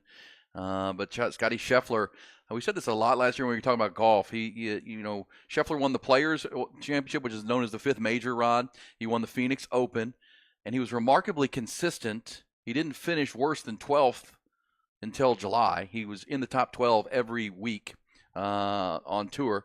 But his putter got away from him. And I think I said a lot last year that if we would have putted even average to what Scotty Scheffler's used to, he would have had a year kind of like Tiger Woods, right? He was tee to green. It was Tiger Woods like how good he was. Yeah. And congratulations to him, remarkably consistent. And you wonder, he's went to work on his putting this offseason. And I think you could see Scotty. I mean, he won down in the Bahamas already at the end of the year. So look for him as they tee it off this week in Hawaii. The Century Classic will tee off today, as a matter of fact. Tee off today. So looking forward to that. Congrats to Scotty Scheffler, Player of the Year. Yeah. I mean, he's been on a heater himself, like you said. Just missing that part of his game, that little element of his game, the putting that comes together. What do you do to improve that? You get another coach? Yeah, and just, putting is so mental. I mean, it's so mental. It's such a delicate thing. It's, putting, if you haven't putted, I don't even know what to compare it to. It just comes and goes. There's some days and sometimes where you feel like you can't miss, and then they're just, because even if you start getting in your own head, even little short putts become a problem. You start overthinking the game, and even for the best in the world, there have been great golfers who have lost their putting stroke for stretches. Tiger Woods never did, but we've gotten to the point where you have to stop comparing people to Tiger Woods because we've never seen anything like him. But the two greatest putters in the history of golf are also its two greatest players, Tiger Woods and Jack Nicklaus. Those are the two best putters. Yeah. And so, there's a reason they are the two best players, because putting is what separates great players, and it's just most everybody can hit the ball long, they can hit the ball straight, and can you make the big putts? When you got to make big putts, no one ever was better than Jack and Tiger. Now Ben Crenshaw on Longhorn, formerly a member used to practice out here at Onion Creek back in the day before. Shout out. He moved on, but he was out here for a while. He's one of the greatest putters of all time, but he just didn't have the overall length and. Yeah, you're talking about you can't just have the tee to green game. What you're talking about with Scott Scheffler is he's got every other part of his game almost is performing and functioning at a really high level, and yet this part of his game is functioning at a subpar, average to below average level. Yeah, and is bringing down everything else, and that's basically what you're saying. That's why it's tragic. So as I said, it's a tragic flaw, and if you don't get it fixed, Tom Kite was a great Texas player whose putter was always kind of his, would derail him. It's like a great basketball player who's got everything except a shot. Yeah. Right? He's like, you can't shoot. It's like, you got everything else. You know who was like that kind of? Kawhi Leonard was like that actually for a little while. Well, and here's the shot, and then he learned how to shoot. This is the number that matters. The world number one player, Scotty Scheffler, had the best statistical season since Tiger Woods by leading the tour in all the important categories: tee to green, scoring. The only thing and he was terrible putting. He was just not good. And so if he can adjust that, and he did hire a new coach. He's gotten to a new putter, maybe a little bit of a new stroke. And if that works, and the initial returns were good in the Bahamas at that Hero World Challenge where he won that event. If that continues, you could see Scotty Scheffler off to a great year. And obviously with Jon Rahm not on the tour anymore, but we know it's about the majors, and Jon Rahm will play in the majors. So it'll be a fun golf year. It tees off today down there in Hawaii. And that is At the Turn, brought to you by Callahan's General Store.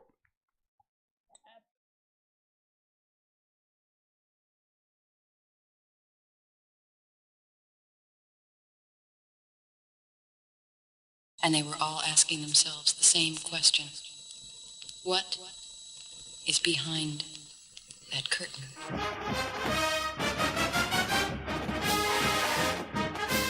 All right, welcome back to another edition of Behind the Burnt Orange Curtain. We're going to talk about the players who are pretty much coming back and the ones who are leaving for Texas, the guys who are coming and going. And a lot of the guys we are still uncertain about. Not sure what's taking some of the announcements so long to come out. Maybe these players don't want to steal each other's shine, and they already have a schedule laid out as to who's going to make the announcement. They got plenty of time. I think they have to declare for the NFL draft. I believe that's the 15th, so they got almost a week and a half for that. For the players who are deciding whether they want to exhaust the eligibility, that is also something that they have time of the decision to make. And also there are the players who may want to hit the portal and decided they want to transfer from Texas.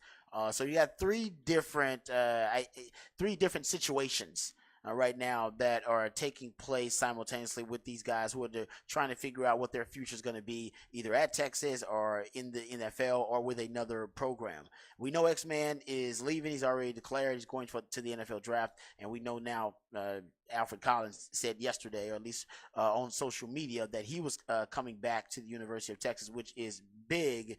I think he's just smart in looking at the overall developmental track and developmental rate of the players in front of him. He's been in that D-tackle room with Bo Davis, we talked about a lot this morning, one of the better D-line coaches in the country, and he's seen the emergence of Moro Ojimo and Keandre Coburn, and them both of those guys have breakout campaigns in the same year. So T'Vondre Sweat and Byron Murphy this season have breakout campaigns in Texas developing a pipeline, because after Byron Murphy and T'Vondre Sweat are drafted, that'll be 4 defensive linemen drafted from Texas, defensive tackles drafted, I should say, from Texas in 2 drafts. I'm sure that Bama and Georgia maybe have done that recently, Ohio State maybe, but not a lot of schools have got that kind of depth in the trenches.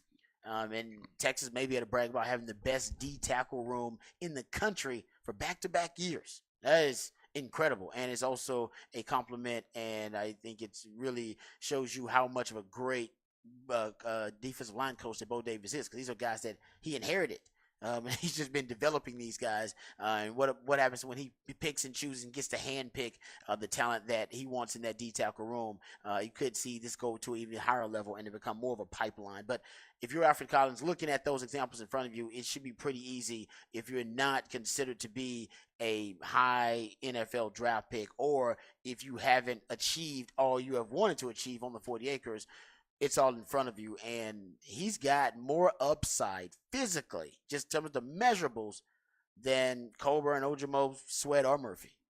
Now, there's a big difference between potential and upside, and you actually becoming an elite player. He is not that yet, because he doesn't have the consistency in his game, but he's got a lot of flashes, and I think, as Jerry mentioned, that's to me, the disappointing part of Alfred Collins' game so far, is that the flashes have shown you he's got the elite level play in him. He just can't put it together consistently enough and with enough tenacity and intensity down to down. And that's what they want from him, because you got to be nasty as a D lineman. Well, and he's been playing behind the guy. And look, T'Vondre Sweat had that same knock a little bit at the beginning, and his was that, for T'Vondre was getting in shape to where he could play more snaps in a row.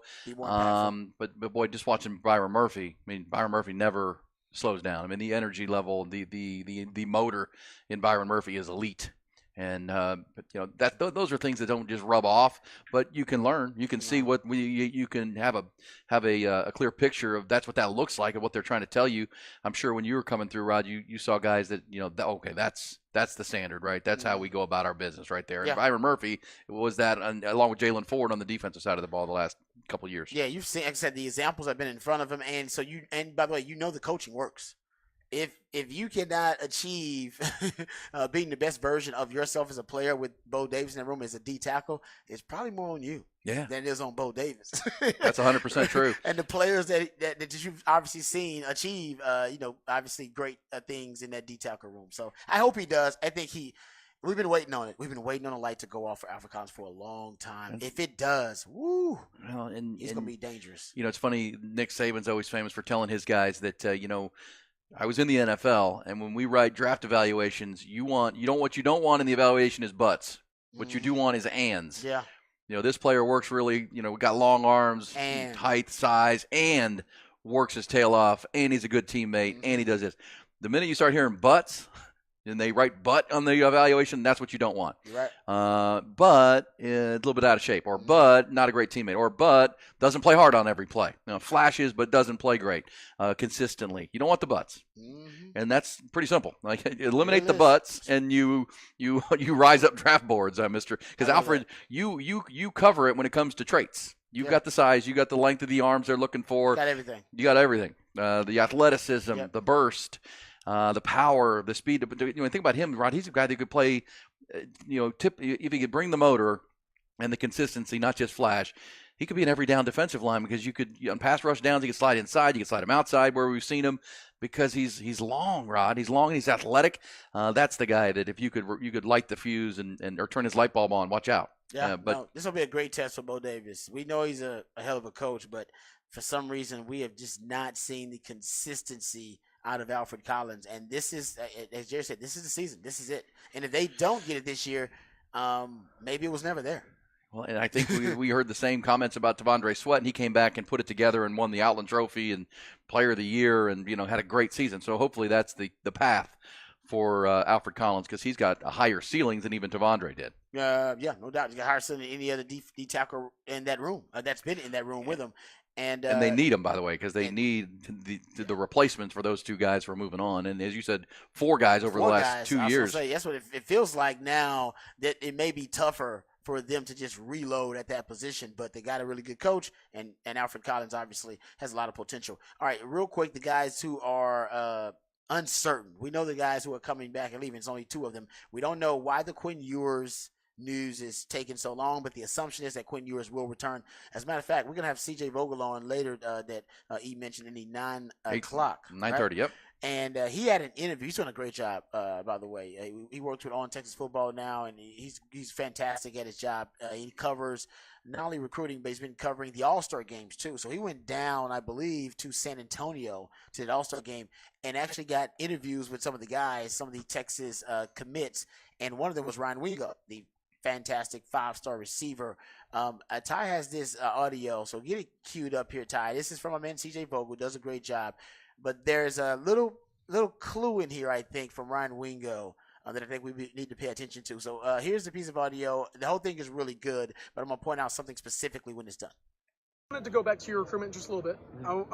In your words, how did Texas really win out for your signature at the end of the day? I mean, I was pretty set on Texas that morning. Like, I was good with Texas. Yeah. I think it was like the couple days before that, that was I was talking to Mizzou and stuff like that. But I think I was just staying with my commitment, staying true to it. So, were you really asleep? Yeah, I was asleep. I was asleep, and then I woke up when I was playing the game. But I didn't really know that you were supposed to. I didn't know it was gonna go like that. I didn't know it was gonna. I wanted to go back to your recruitment just a little bit. In your words, how did Texas really win out for your signature? Thank you, Ty. Thank you, Ty. Appreciate it. Maybe I sent the wrong audio there, so I apologize. At one point in the audio that I heard, because I actually did On Texas Football with CJ, he says that I can't wait to catch passes from Quinn. Ooh. And so I don't know if he was just saying that casually, or I don't know if he actually talked to Quinn, or if Quinn texted him, was like, hey man, I can't wait to get started. But as you mentioned, Quinn's been referencing next season indirectly, and whether he's doing it unintentionally or whether that's intentional by him, and he hasn't made a decision or has. I think that all the signs are pointing to Quinn coming back. Just haven't heard that officially. Yeah. A.D. Mitchell hasn't announced it, but a lot of people believe A.D. Mitchell's gone, and a lot of the mock drafts have him as the first Longhorn drafted this upcoming draft. And that's another good question too. Who's the first Longhorn taken off the board? I'd pick Mitchell, AD, just for production, and I think he's going to test well. He's going to as long as he runs a low 4.5, 4.4, he's great. Low 4.5. I would say AD Mitchell first off the board.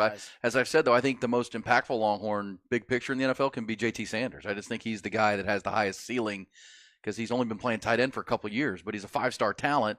Who, as he gets NFL coaching, with he's got the traits. You just can't coach that. Plus, he's a hard worker. He's not a finished product at the position, but he's willing to work at it. And he became a team leader at Texas. I think some NFL team in the second or third rounds are going to take JT Sanders. Be very happy they did down the road. Yeah, I think JT's going to leave too. I think JT and AD, both of those guys are gone. Jonathan Brooks is probably the most interesting one. I'm not certain what Jonathan Brooks is going to do. Devaluation of the running back position. He's coming off an injury. If he does get drafted, it'll probably be mid to late rounds at best. He's going to, I think, be on a team that will take him as a developmental project and let him sit and rest and rehab and then work his way into an NFL body. But in terms of his draft stock, I don't know how high it can be because of the position he plays and also coming off the injury. Won't be able to work out. He'll do interviews, but that's about it. I'm sure some team has him high up on the draft board. I mean, he was considered the Doug Walker Award front runner before he ended up getting hurt, and by some draft projections, the best running back off the board. But I don't know exactly where he stands now with the injuries and obviously not being able to work out. One interesting note that I read this morning on Inside Texas, Rod. Inside Texas.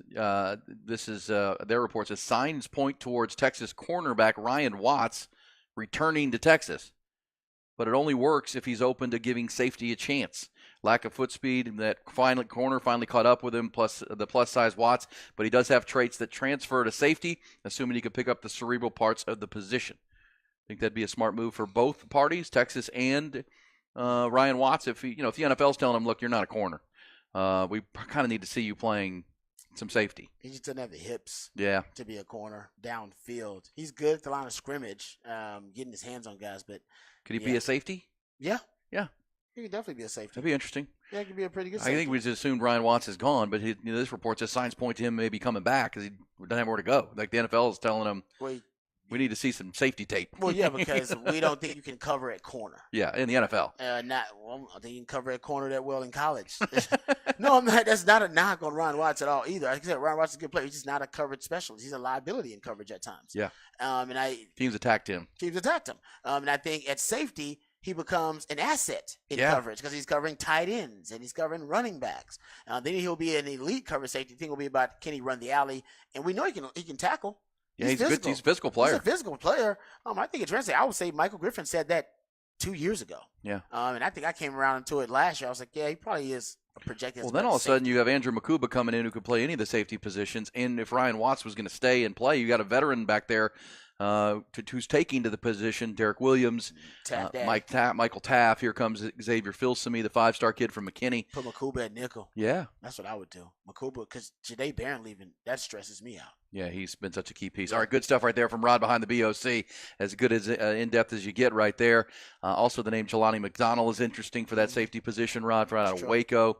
So we'll be watching that. Jaron Thompson and Keaton Crawford, they're two guys that don't seem like they have a spot right now. The Longhorns already have Jalen Catalon, B.J. Allen, and Larry Turner Gooden in the portal. Yeah, those guys, they lost a lot in safety, and then you're going to lose. So you could potentially lose 5 safeties. Yeah, Jaron Thompson and Keaton Crawford. Via the portal, potentially. Yeah, portal or, Keaton Crawford could try the NFL and see just his speed. People keep saying that he's going to go as a special teams ace. I'm like, people draft special teams aces? Well, they draft talent, and then they let them become special teams. Exactly. They earn their spot by playing special teams. Yeah. Undrafted free agent, maybe. Yeah, that's what I think with that. But, pretty clear they're trying to overhaul their safety room at this point. And we know why. And maybe Ryan Watts could be a piece of that with Andrew Makuba coming in, Derek Williams, Michael Taft. So we're watching it. And yeah, we've seen why. We have seen why. All right, we'll talk about it more. Good stuff with Rod. We come back and go off the record. And the stories maybe you haven't heard, but you need to because they'll be talked about. It's Hook 'em Up with Ian Rodby.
Off the record. Do it live.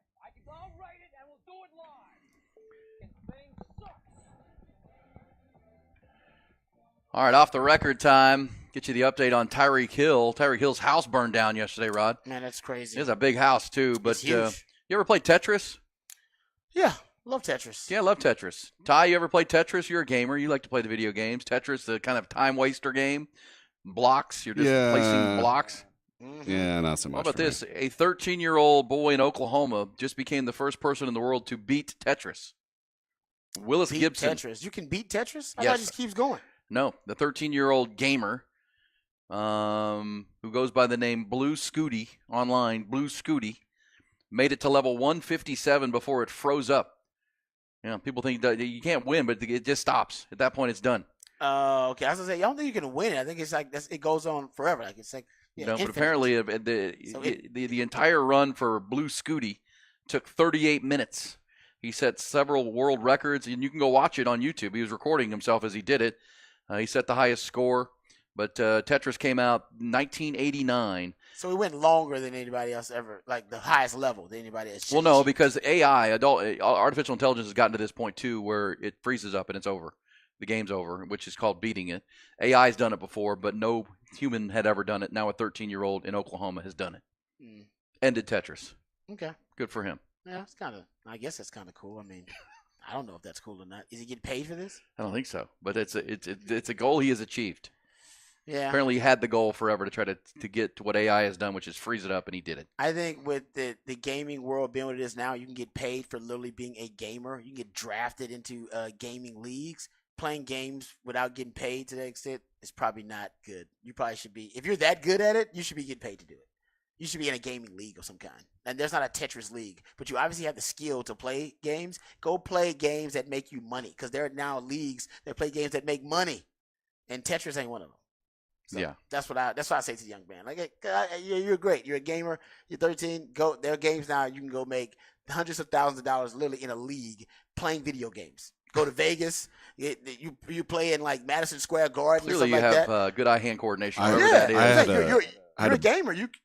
I have a buddy who was on had a partial scholarship at Texas State to be on their Overwatch team. Yeah, exactly. Is that a game? Yeah. Yeah. It's a game I play. I'm not very good at it, but I play with him, and he has to quit sometimes because I'm so bad that it's frustrating to play with me. He's that good at the video game. Yeah, because he's a professional. I mean, he's not a professional. I mean, he made money essentially. Yeah. I mean, I guess you could call it. What do you have to call yourself professional? You have to get sponsors. I know guys who now that they are gamers, like they are in leagues and they travel and everything, and they play video games and they sell out. Like they sell out arenas.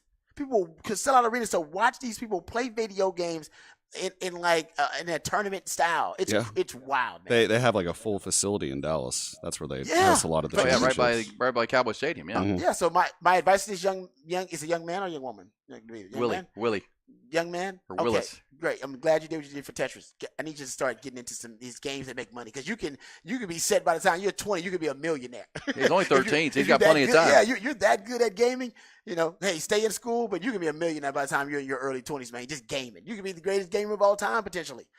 Let's quit the Tetris. Let's play not real games. Let's play the games that make you some bread. I've tried to make it my side hustle a few times where I'm not that good, like I said, but you can stream and be funny, or just play 2K and be bad and have some good commentary to it. But it's hard. It's not easy to get into. That's a great point. There's some guys or gals that they're gamers, but not good at it, but they're just influencers. There's a lot of gals that just do it and they're attractive and look good. Yeah, exactly. They're sexy. And guys will just watch it because it's I don't know. She's playing the game in a bikini, and she sits there for hours, and literally she has millions of people streaming to watch her be terrible at this game in a bikini. And making thousands of dollars probably every hour.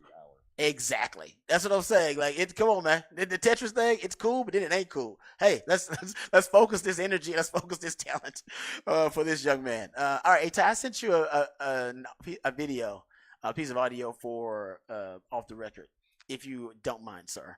I think it's pretty funny because the Bears are going to play the Packers this weekend, and the game matters. It's one of the few games that actually does matter, because most of the games this weekend don't matter. That's why you're getting so many quarterbacks that are resting. Here is Justin Fields. Justin Fields is he's playing confidently and he's playing better. But now he's wisecracking, cracking jokes, taking shots at the Green Bay fans. It was pretty good. Here's Justin Fields. Their home field. I know their fans going to be loud because there's not much to do in Green Bay except watch football. But it's going to be a great environment for us to play in, and hopefully we have a great game and get the dub on Sunday. So. Bow. Ain't nothing to do in Well, Green Bay with watch football. He's kind of right about that, especially in the wintertime. It's pretty damn cold, and there isn't a lot. It's a tiny little town. Yeah, no, exactly. With a football stadium. How far is it from Milwaukee? Is that the poppin' metropolis around there? Yeah, Milwaukee's the closest big city. So for sure. Was that 2-3 hours away or something it's like not that? close either. Okay. There you go. When you go into a Green Bay Packers game at Lambeau Field, is kind of a bucket list thing for sports fans. It's kind of there's kind of a mecca feel to it. Yeah, it's like going to a shrine. Yeah, football, you got to do that it. kind of thing. Yeah, for no, sure. But living there in just January, there's really not much to do. You go ice fishing. No, he was telling the truth, but it was a nice little jab he took. I was like, yeah, me too. I was like, that's pretty good. Good for you, Justin. You told the truth. And what are they gonna say? Hey, there's a lot to do in Green Bay. You can you can ice fish, or you can hit the local pub. It's like, no, it's still Green Bay, Wisconsin. All right. Hey, you may have seen the video yesterday of firefighters putting out a large fire at the home of Dolphins receiver Tyreek Hill. I saw that. Can we hear this? This is his agent is Drew Rosenhaus. And Drew Rosenhaus provided an update on his client and because everyone was worried he was in the house or there are people in the house. Here was Drew Rosenhaus. Number one, Tyreek was at practice. He and his family are safe. No one was injured. Number one, no pets. So that we're very grateful. Very grateful to the firefighters that put the fire out. Thankfully, the fire was contained to a limited area in the home. Obviously, there'll be some smoke and water damage, and it's very difficult for anybody, obviously, to have your home catch on fire, but Tyreek was handling it. He and his family were handling it with as much poise as you could hope. He was very grateful to the firefighters and everyone that did indeed save his home. And at this time, all right, thank you, Drew. Comment. Thank you, Drew. Sounds like everybody's good. It's huge though at home. I mean, oh my gosh, it's massive. So not the whole thing burned. Just portions. But it looked like it. But it was on the one side. And it was smoke billowing out. So I know he can live in the other. Yeah, I mean the other 10,000 square feet. He must live in the same neighborhood as Rick Ross, because Rick Ross, the rapper, was also live streaming, reporting on Tyreek Hill's fire. That's funny. Hey, 2 hours to go. Rod's got another rant coming up. CJ Vogel from San Antonio covering that All-Star game. We'll get the latest from him. His thoughts on the Longhorns Monday night and moving forward. We've got to start the fabulous fifth hour as well. It's a busy Thursday. Hook 'em up with Ian Rod B.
All right, Rod Babers, to start the 9 o'clock hour, we started the show reminding you that this is the 4th of January.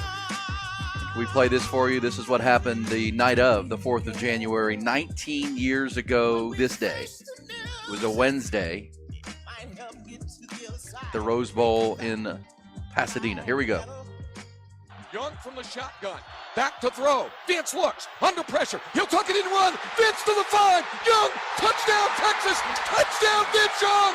He's done it again. Vince Young has given the Longhorns the lead with 19 seconds to play in the game. There it was. Beautiful. Hard to believe that's 19 years ago now. I was there.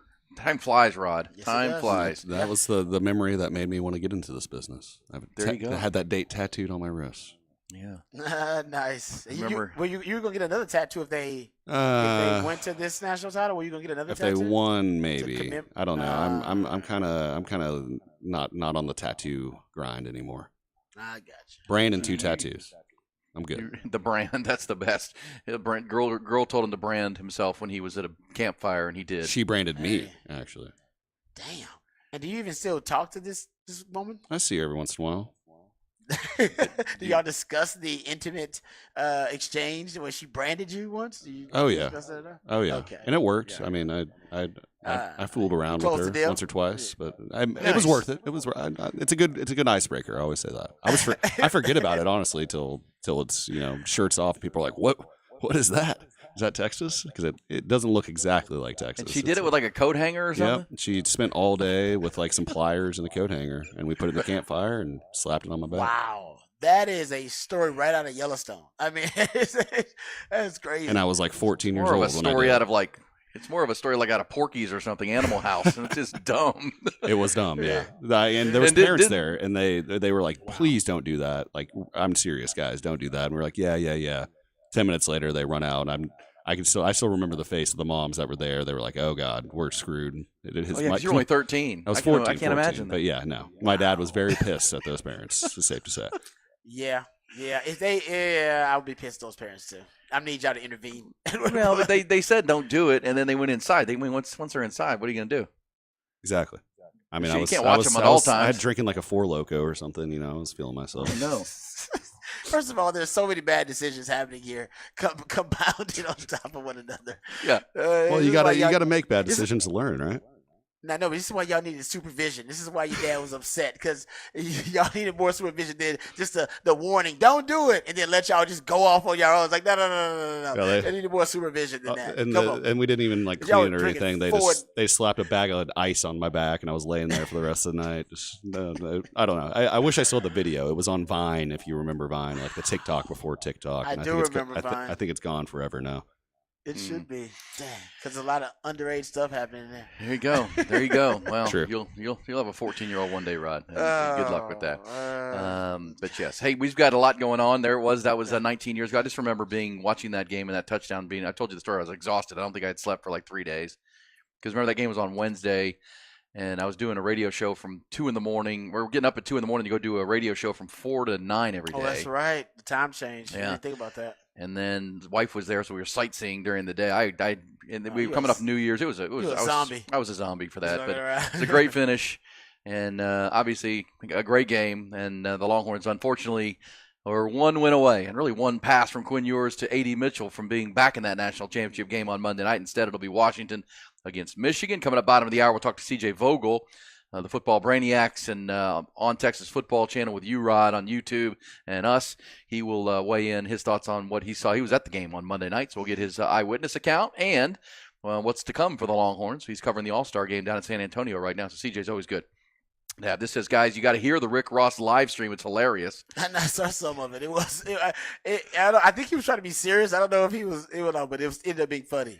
Several people have told us that there's a great Tetris documentary on Netflix. If you want to watch a documentary about Tetris. There's a movie on, maybe it's Apple, that tells a story of Tetris. Yeah, this says, guys, if you haven't seen the true story or true movie about how Tetris was brought to the U.S., absolutely wild. Cold War, Soviet Union, getting actual hostile over a video game. I watched it on Apple TV. is what I think it's on, but it could be on other stuff like that. But it's pretty fascinating. I haven't seen the documentary, but I have seen the movie about Tetris, and it is pretty cool. Pretty cool. Yeah, it's really good. I do like Tetris. I'm a fan. I like Tetris too. Like I said, it's just like I didn't know that you could beat it. Basically, reaching the highest level until the game just froze. I mean, it's only coded to a certain point, right? Like that's old school stuff. It's not. Yeah, exactly. That makes sense. Yeah, it can only go so far, and then it's over. And that's was the kid's goal. And you go watch that on YouTube. You can fast forward. You watch the whole 38-minute game, or you can fast forward to the final. I mean, that's point where fast you got it. though. You know, like that because you can move the blocks down as fast as you want, right? They don't just fall down. Yeah, no, you're right about that. I mean, it speeds up as you go, though. It speeds up as you go. I mean, he had to be moving at a really high speed, though, to beat the game in just 30. Well, I'm thinking of it like an equivalent of like somebody that's really good at a Rubik's Cube. You know, it's like because everybody in theory can do a Rubik's Cube, but the fastest at it is the best. Yeah. Maybe the fastest Tetris player. Yeah, so good for him. 13-year-old kid. Yeah, it's time to start transitioning. Though. Yeah, go do good things. Go do big things. Exactly. Go make some money, young man. Yes, exactly right. All right, so a lot of conversations this morning talking Cowboys in Week 18 in the NFL. 7 Pro Bowlers for the Cowboys. Dak Prescott going to the Pro Bowl. He deserves it. Certainly does. Brock, but how about what kind of Ty? You're the gambler. What kind of gambling odds could you have gotten? Really, even on December the 1st. That Jalen Hurts will not be one of the 3 NFC quarterbacks picked to be in the Pro Bowl. Well, I should have bet on it. I've been telling y'all for the entire season he's going to have a drop-off at some point here. Whether it's due to injury or whatever else is going on, I don't know. I probably pretty good odds. I don't know if you can even bet on that. Because, look, he was in the MVP race here. When they came off of beating Kansas City, beating Buffalo, beating Dallas, and we're sitting at, 8-1, 9-2, 9-0 or whatever it was, he was kind of one of the odds favorites to win the thing. Now he's not even one of the 3 Pro Bowl quarterbacks. That goes to Brock Purdy, Dak Prescott, and Matt Stafford. Matt Stafford snuck in, both fans, coaches, and players. He is the 3rd. Now, over in the AFC, there is some controversy, Rod, that Josh Allen, who put up another 40-touchdown season and has the Bills at 10-6, didn't make one of the 3 AFC spots. Yeah. That he has better stats in a head-to-head win over Patrick Mahomes, but Patrick Mahomes is in along with Lamar Jackson and Tua. Is the Josh Allen thing because of his turnovers? I mean, he's still leading the league in turnovers, right? Him and Jalen Hurts. He's cut down on those this year. Now, early in the year he had some, but he's been playing good football of late. But he still leads the league in turnovers, right? Does he this year? He was as of 3 weeks ago. Him and Jalen Hurts were 1 and 2. Well, since Ken Dorsey was let go and Joe Brady took over as OC, he's actually done better with that, and they've been a better football team. They've been running the football. Yeah, they've been running the ball. More. So we'll see. They've got a big game with Buffalo. Buffalo has a big game with Miami this weekend. Buffalo needs to win that game to get to 11 wins. Miami doesn't have a lot to play for at this point. They're going to be the 2 seed, but as Rod has told us, and he's got the rant coming up. Is Tua playing? I haven't seen that. We know Brock Purdy's not going to play. Lamar Jackson's not going to play. Joe Flacco's not going to play. Yeah, they got a lot of quarterbacks that are sitting now. On the turnover thing, Josh Allen does. He is number 1 still. Jalen Hurts number 2. Oh no, actually Sam Howell. Sorry, Sam Howell, Josh Allen, Jalen Hurts. Okay. But Josh Allen has become the first quarterback to account for 40 or more touchdowns for his team in 4 straight years. Yeah, but how many turnovers? He's a baller. I kind of agree with Town there. Yeah, but how many times he turned the ball over? Well, statistically, he's had a better year than Patrick Mahomes this year. But again, Patrick Mahomes is going to get the votes. At the end of the day, it's a popularity contest, though, right? Yeah, it is. But Mahomes, and again, if you're voting, and again, it's players, coaches, and fans, if you're voting, you can look at Patrick Mahomes and say it's not his fault. Not all his fault. His receivers are no good, and the offense isn't as tight and as good. He's still playing at a very high level. But in the end, Buffalo fans the Bills Mafia fired up that their guy didn't make the Pro Bowl. Yeah, I mean, I get what they're talking about, but still, they understand the Pro Bowl is basically the fans don't do research. They vote for the guys they think are the best at that position. And that's always going to be Mahomes. Yeah, exactly. It's the All-Pro teams you look at. Who votes on the All-Pro? Is that media? All-Pro is the writers. That's football writers. They football do research, writers. and they're the ones who are supposed to. Yeah, and the All-Pro is the elite. There's one player at each position, right? Yeah. Essentially, it's the All-Pro team. You don't do AFC and NFC. That's why when you start talking about Hall of Fame debates, you don't talk about Pro Bowl. No, you don't bring that up. You took it All-Pro teams. Yeah. I feel like Pro because Bowl those- used to matter more though, because Well, the game did, but I mean, as far as like when you get to because the Hall of Fame is also voted on by the Football Writers Association of America, And they consider it all pro. and they pick all pro, Bowls. and that crosses conferences too, right? Or do they do AFC and NFC all pro, or just NFL all pro? No, it's just NFL. Yeah, so not those NFL. are that's the elite of the elite. Yeah. And if in your NFL career you've made All 8 pro. all pro teams, okay, you were the best player at your position for 8 years. If you making an all pro period means you were the best player at that position that season. Yeah. That's a tough thing to do in the You NFL. do it once. Yeah, Pro Bowls, that don't necessarily mean you're the best player at that position. You could be So our all pro quarterback this year will be Lamar Jackson. Yes, no question. He'll be Lamar Jackson. He'll be your all pro QB. Christian Running back will be McCaffrey. Christian McCaffrey. Yeah, Easy. you can probably go through it right now. Tyreek Hill, CeeDee Lamb, actually, I think is going to be all right. Right now, I think that CeeDee Lamb's like 94 yards behind Tyreek Hill for the lead in receiving yards, which is not crazy. No, he's had a great year. He had a great year, and because I thought Tyreek Hill was going to by far and away. I think he did miss a game though. By far and away, he would be the receiving yards leader because at one point nobody was even like within 250 I mean, yards. CD Lamb broke the franchise record. I realize there's an extra game, but that's still impressive beating out Michael Irvin for single season. No, I agree with you. Receiving Wait, yards. did he do it? Did he do it last game? Yeah, oh yeah, Well, I guess he did. Yeah, so he had that without big the extra game. 92-yard touchdown Yeah, catch so against he did it in Detroit. 16. He did it in 16. Yeah, he did it in the amount of games. Didn't think about that. As Michael Irvin. Yes, they have another game this weekend that they need to win to secure the division. It's the Washington Commanders in Washington Oh on man, Sunday. they're gonna crush Washington. I think. You would think, right? I Yeah, well, just 'cause with stuff's on the line. A lot on the line. A lot on the line for you. But that's why I said earlier. I mean, you cannot overstate how big that call was in the Detroit game. I mean, because think about it. And I said it earlier, but for the balance of the NFC, if Detroit had won the game, the Niners would have had to play all their starters this week to secure the 1 seed. They would have had to play everybody, and they wouldn't have had the services of Christian McCaffrey, who's hurt. He's out. But so for the whole NFC, once you get to the playoffs, the Niners get the benefit of having this week off because they've already secured the 1, and they get next week off. So they will be the freshest team and the healthiest team come playoff time. And, the Lions, of course, would have had to play. They would have had to play and a lot to play for. Now it doesn't matter. And so the Niners get actually 2 weeks off. You're gonna arrested 49er team with extra time to prepare for their Baltimore opponent? gets it too, and the Baltimore Ravens earned it because they smashed the Dolphins last week after smashing the 49ers, so they get to rest Lamar Jackson this week, and they will be in the same boat. So those two teams appear to be on a collision course in the Super Bowl, but a lot of football between now and then. They'll be your prohibitive favorites. Meanwhile, Cowboys need to win. Eagles will try to get after it with the Giants, so we'll see that. And, of course, the Texans are playing the Colts on Saturday night, and that game means a playoff spot. That is a playoff game, Rod. That is winning in and losing, you're out. Yeah, and that's 2 first-year coaches. That's almost like in a that play-in situation. game to the playoffs, which is Yeah. pretty cool. All right, let's and first-year coaches. First-year coaches, absolutely. In there. They got one team with a backup quarterback and Gardner Minshew. Come on now. Really well. Yeah, no, it is. It's very. I would say for the Texans. Man, there's so many great stories this season.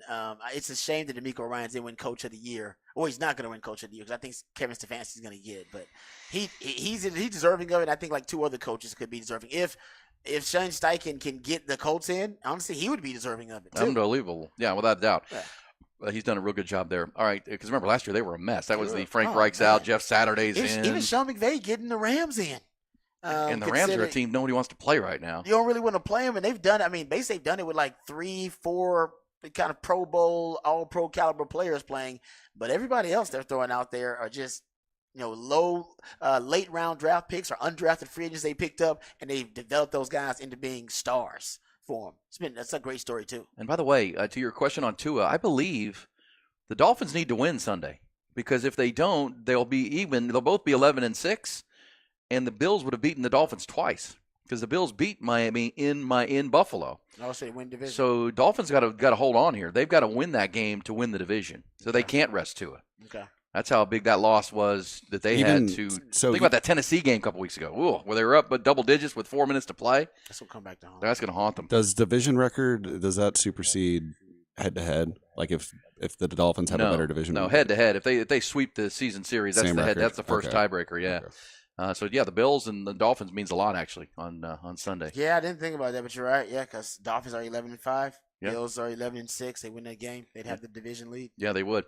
So yeah, that matters. That absolutely matters. All right, let's. That's the big game then. That is the big game That's in the the big AFC. game. That's Yeah. the big game. Yeah, Houston that's the big and game, Indianapolis and that Yeah. in the AFC. Yeah. All right, let's get to Rod's rant. His second of the day. CJ Vogel coming up bottom of the hour.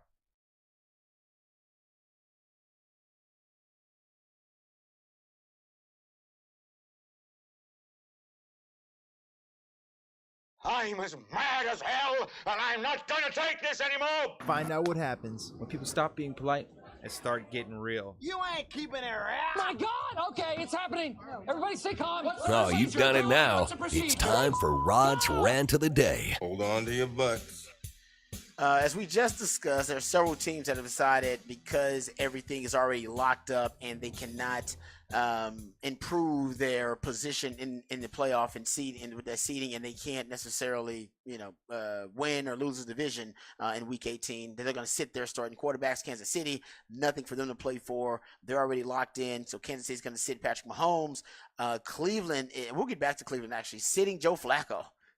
This is a team that's that's on their fourth starting quarterback. They're about to be on their fifth because they're sitting Joe Flacco. We'll get back to that because that is a record-setting move by Cleveland. We'll talk about that. The Rams have already stated Matt Stafford is going to sit. Also, it has been thrown out there that Lamar Jackson, he's sitting as well. Baltimore deciding that they, with the number 1 seed locked up, they're not going to risk it. And San Francisco, as E mentioned last hour, San Francisco also going to sit Brock Purdy. He's going to practice like he's playing, but Brock Purdy will sit, and Sam Darnold is going to be the starting quarterback there. As you guys know, I've been keeping up with the NFL's turnover quarterback carousel, if you will, because of all the different injuries at the quarterback position and some guys just being benched because of performance. Right now, the NFL's at 20 different teams who have started multiple quarterbacks. With this Week 18 news, you'll get up to 23. And that's obviously with San Fran, Baltimore, and Kansas City throwing there. You'll be at 23 teams that use multiple starting quarterbacks. You'll be at 13 teams who've used at least 3 starting quarterbacks. Actually, that was last year. Last year was 13. This year it'll be 7. So I should cut that number in half. I got 7 teams that have used 3 different starting quarterbacks. Last year was 13. You'll have 4 teams that have used at least 4 different starting quarterbacks. Last year that number was 3. And let's get back to the Cleveland Browns, because the Cleveland Browns will do something that just historically we've just really only seen once or maybe twice in NFL history. They're going to start their 5th starting quarterback. And I'll give you the stat on that for Cleveland because this probably is going to guarantee Kevin Stefanski wins Coach of the Year. The Browns are going to join, as I gave you this list last show, actually. We did this yesterday. The Browns are going to join the 84 Bears, Mike Ditka's Bears, as the only NFL team to make the playoffs starting 5 different starting quarterbacks. We haven't ever seen it. This is the first time it's been done since the 84 Bears. They're the only 2 teams to do it, to start 5 different quarterbacks in the NFL season and also make the playoffs. The Browns are going to be the 6th team to start 5 quarterbacks in a season. 3 teams did it during the 1987 strike season. So in terms of just a regular season, you don't really see it very often. As the only other team to do it in a non-replacement year, as I said, were those Bears to make the playoffs. And if you look at it right now, the only team to win a playoff game starting at least 4 different starting quarterbacks, and I counted 8 teams that ended up making the playoffs. I gave you these yesterday. Make the playoffs starting at least 4 different starting quarterbacks in the Super Bowl era.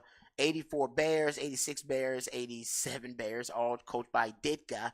And they won the division each of those years, which was crazy. 1988, Marty Schottenheimer led the Cleveland Browns to the 2nd in division, and they lost in the wild card with 4 different starting quarterbacks.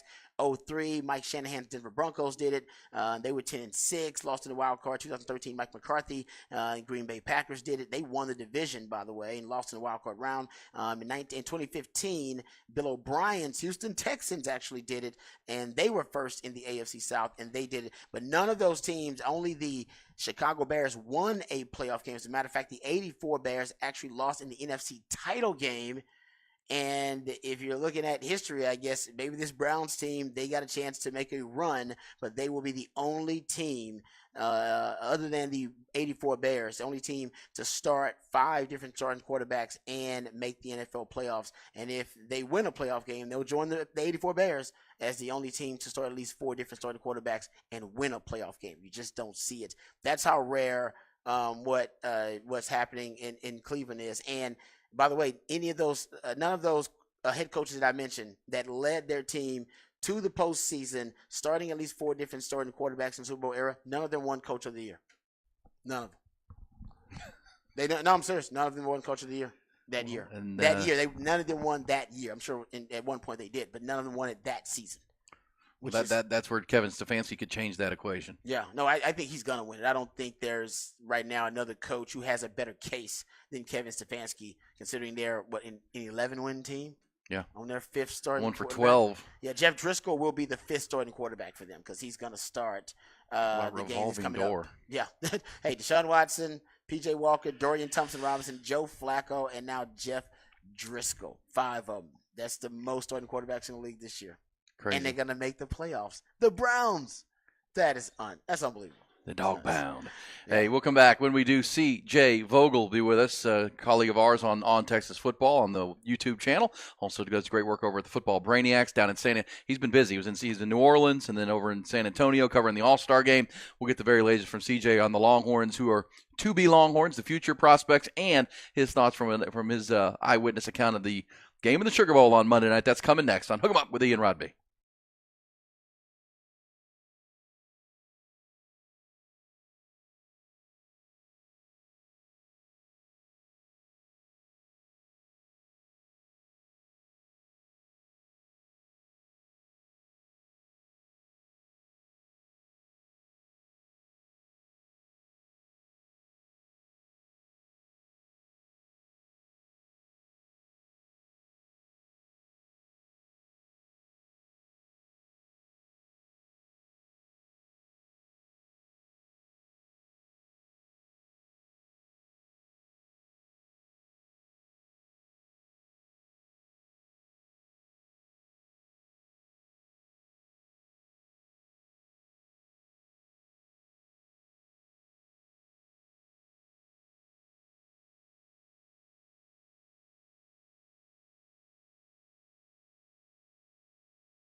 Aaron Hogan, Rod Babers, Hook 'em Up, 1019 AM 1260, The Horn.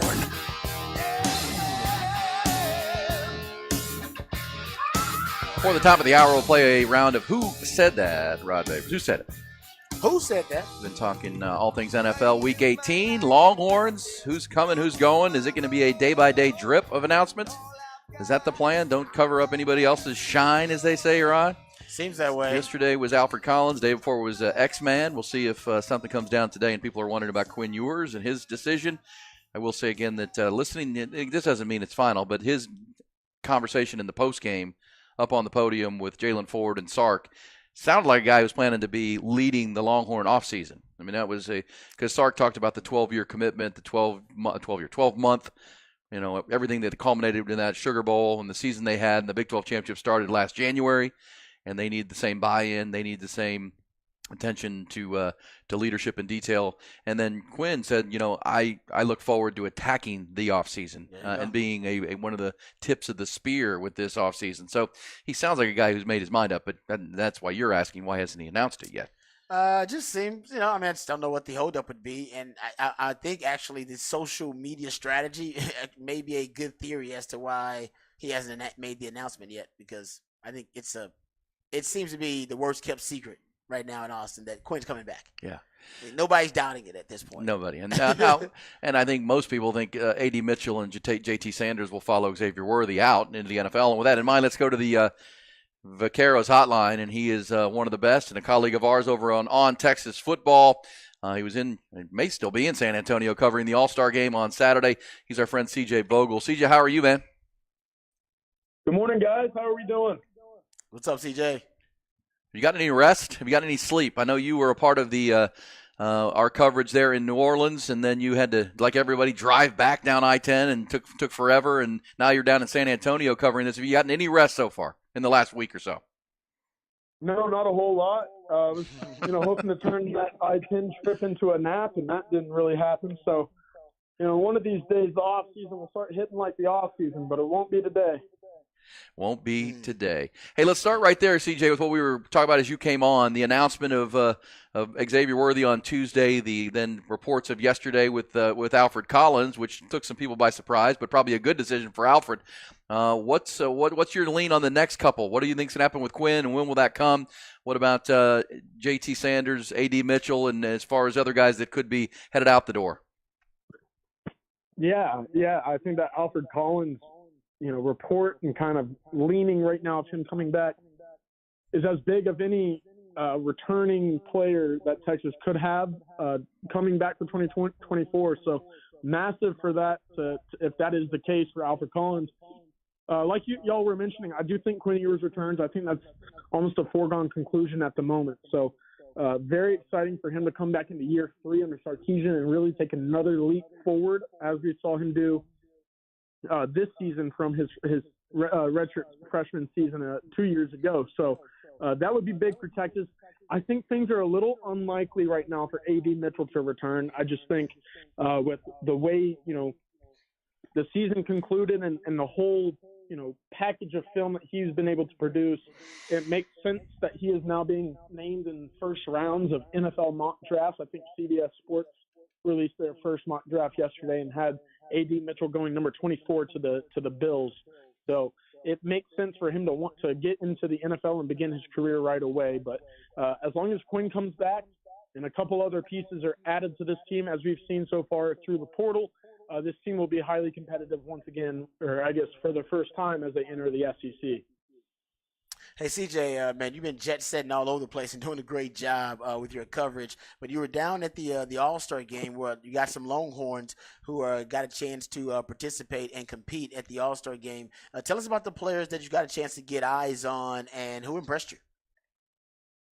Yeah, there was 4 guys down in San Antonio I was able to get a close eye on. Linebacker Ty Anthony Smith. They had the punter Michael Kern down there as well. Quarterback Trey Owens in the 2024 class. And then the guy that really stood out to me was 5-star Texas signee Ryan Wingo. And, Rod, we've talked about this in the past. My anticipation about Wingo is that he'll take a little bit of time to develop and get the nuances of what makes a good receiver great. I didn't see any of that. Any of the hesitancies I had coming into the game or into this week of practice yesterday when I saw him live for the first time. He's big, he's fast, he's mobile, he's quick. Everything that you want in a big body receiver, he possesses. The hands were tremendous. There weren't many DBs who were able to stay within a couple of yards of him the entire day. It felt like he was running routes on air, even in team settings. So that's very encouraging to me. I talked to Trey Owens after the practice yesterday, who basically just came out and said, I'm not really sure I've thrown to a guy as big and fast as Ryan Wingo, while also having his fine-tuned route running as he possesses at the moment. So very encouraging to me, and we've talked about just how many snaps and targets and the overall share of volume that is expected to open up next year with no Jay Witt, no Xavier Worthy, and no A.D. Mitchell. It would be huge for Texas to get another instant impact wide receiver on the field, especially with the body and frame of a Ryan Wingo. So that was really encouraging yesterday. Yeah, you also mentioned the quarterback, Trey Owens. All accounts were he had a real good practice and a real good week so far. The kid out of Cy-Fair, who was the quarterback commitment for the class of 2024. Big, tall kid, big arm. What did you see from him?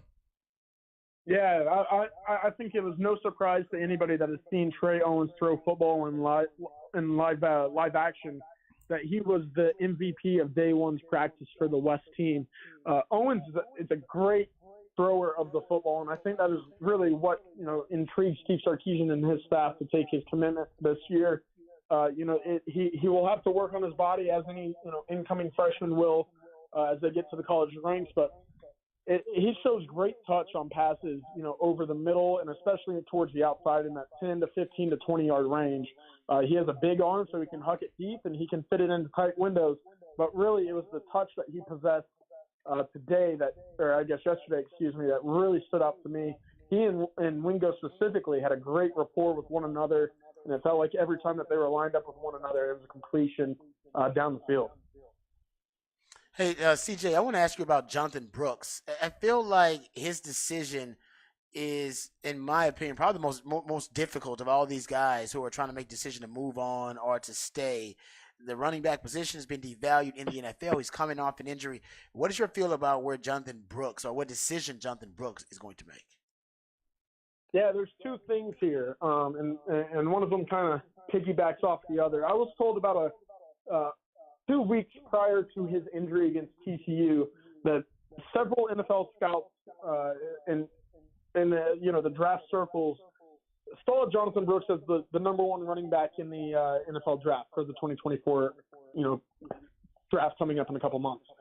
So he was that highly coveted and sought after by NFL scouts early on that I think, like you said, NFL running backs are, they're being a little bit devalued right now. The shelf life of NFL running backs are seemingly getting shorter and shorter each year. So I think if you're Jonathan Brooks, you see that and you think, I've already got one ACL injury under my belt. I still relatively have fresh legs considering the fact, 2023 was, really the 1 year he took a large brunt of the running back touches. I think this is a good time for Jonathan Brooks to make the leap to the NFL while his stock is still this high. It certainly makes sense, and there's an argument for him to come back. But another injury coming back to college almost wipes away his entire draft value in my eyes. If you were to come back with another knee injury or another leg injury, you'll now have 2 in 2 years, and that value just goes through the floor at that point. So I think this is the time that we'll see Jonathan Brooks declare for the NFL. And as I mentioned, it's so unfortunate that he did get hurt and did have his season end early, because he was on path to winning the Doak Walker Award and being the number one consensus running back taken off the board. Yeah, and with that kind of value, you maybe could get him on day 2 or 3 and let him rehab with your trainers and be a good value pick for somebody out there in the National Football League. Coming back to Texas with getting no reps through the winter, through the summer, still rehabbing himself. Who knows what the running back room looks like at Texas next year with C.J. Baxter, Jaden Blue, 2 new incoming freshmen who are coming in early.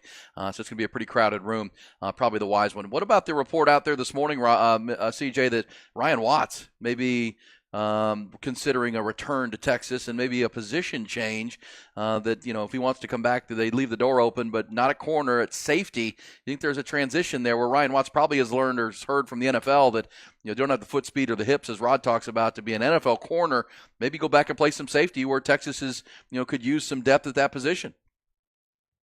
Yeah, absolutely. And I think that makes all the sense in the world. For Ryan Watts. Obviously, a big body, lengthy cornerbacks are, highly prioritized in the NFL.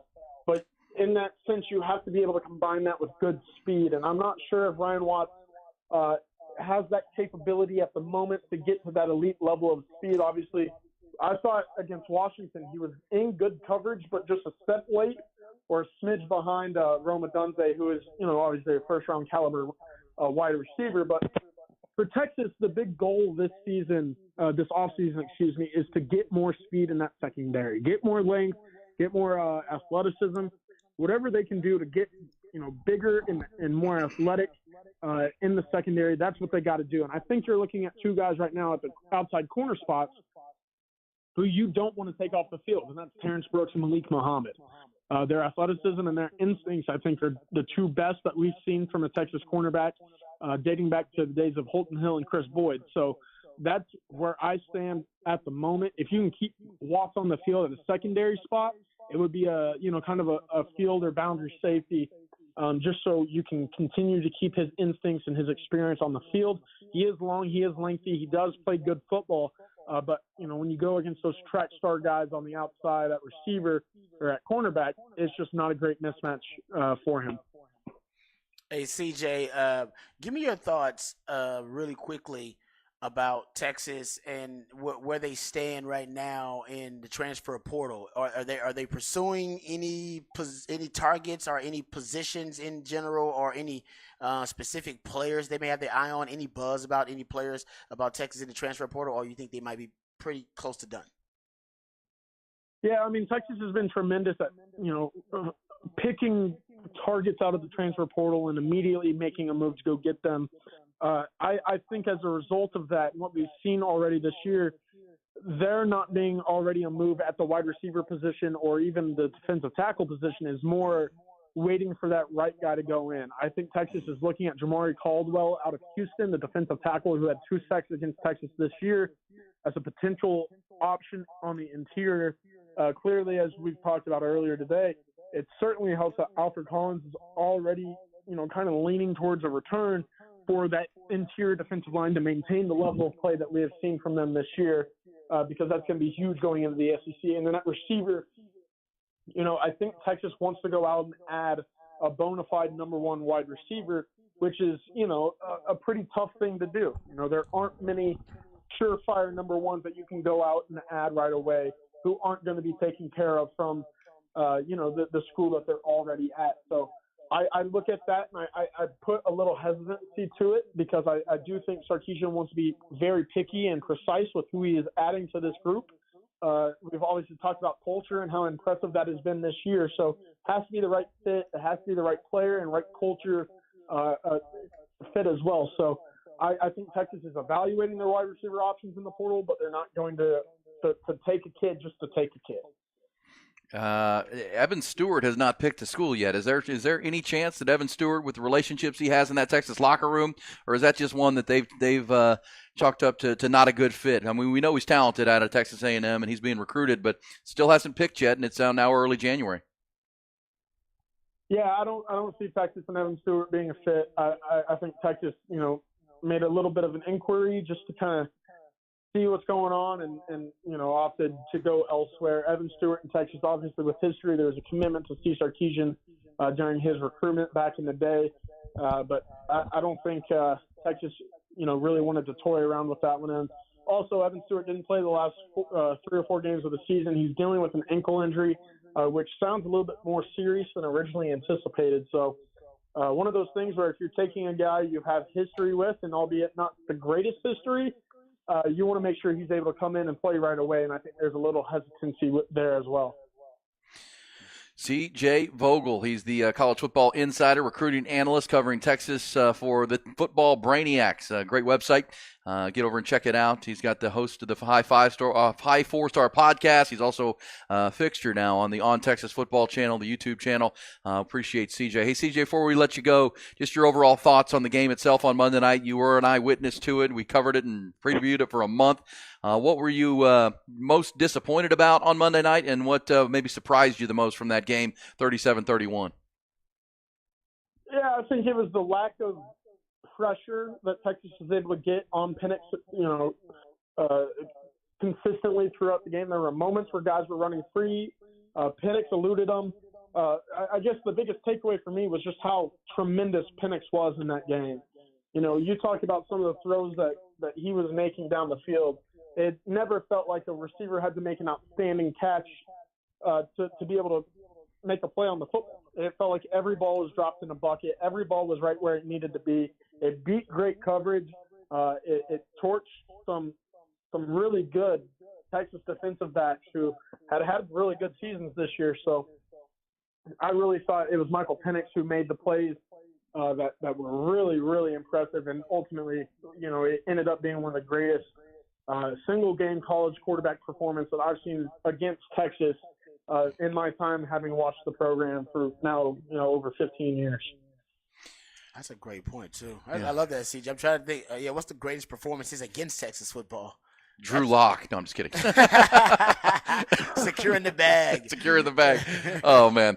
Hey, listen, CJ, that was great stuff, my friend. And you can follow CJ on Twitter or, excuse me, X, whatever we're calling it, at CJ_TFB. CJ Vogel, VOGEL _TFB. That's where you'll find him on the Twitters and all the podcasts and everywhere he is. He is the best. Hey, man, you're going to be at the game in San Antonio on Saturday. Is that right? Yeah, looking forward to it.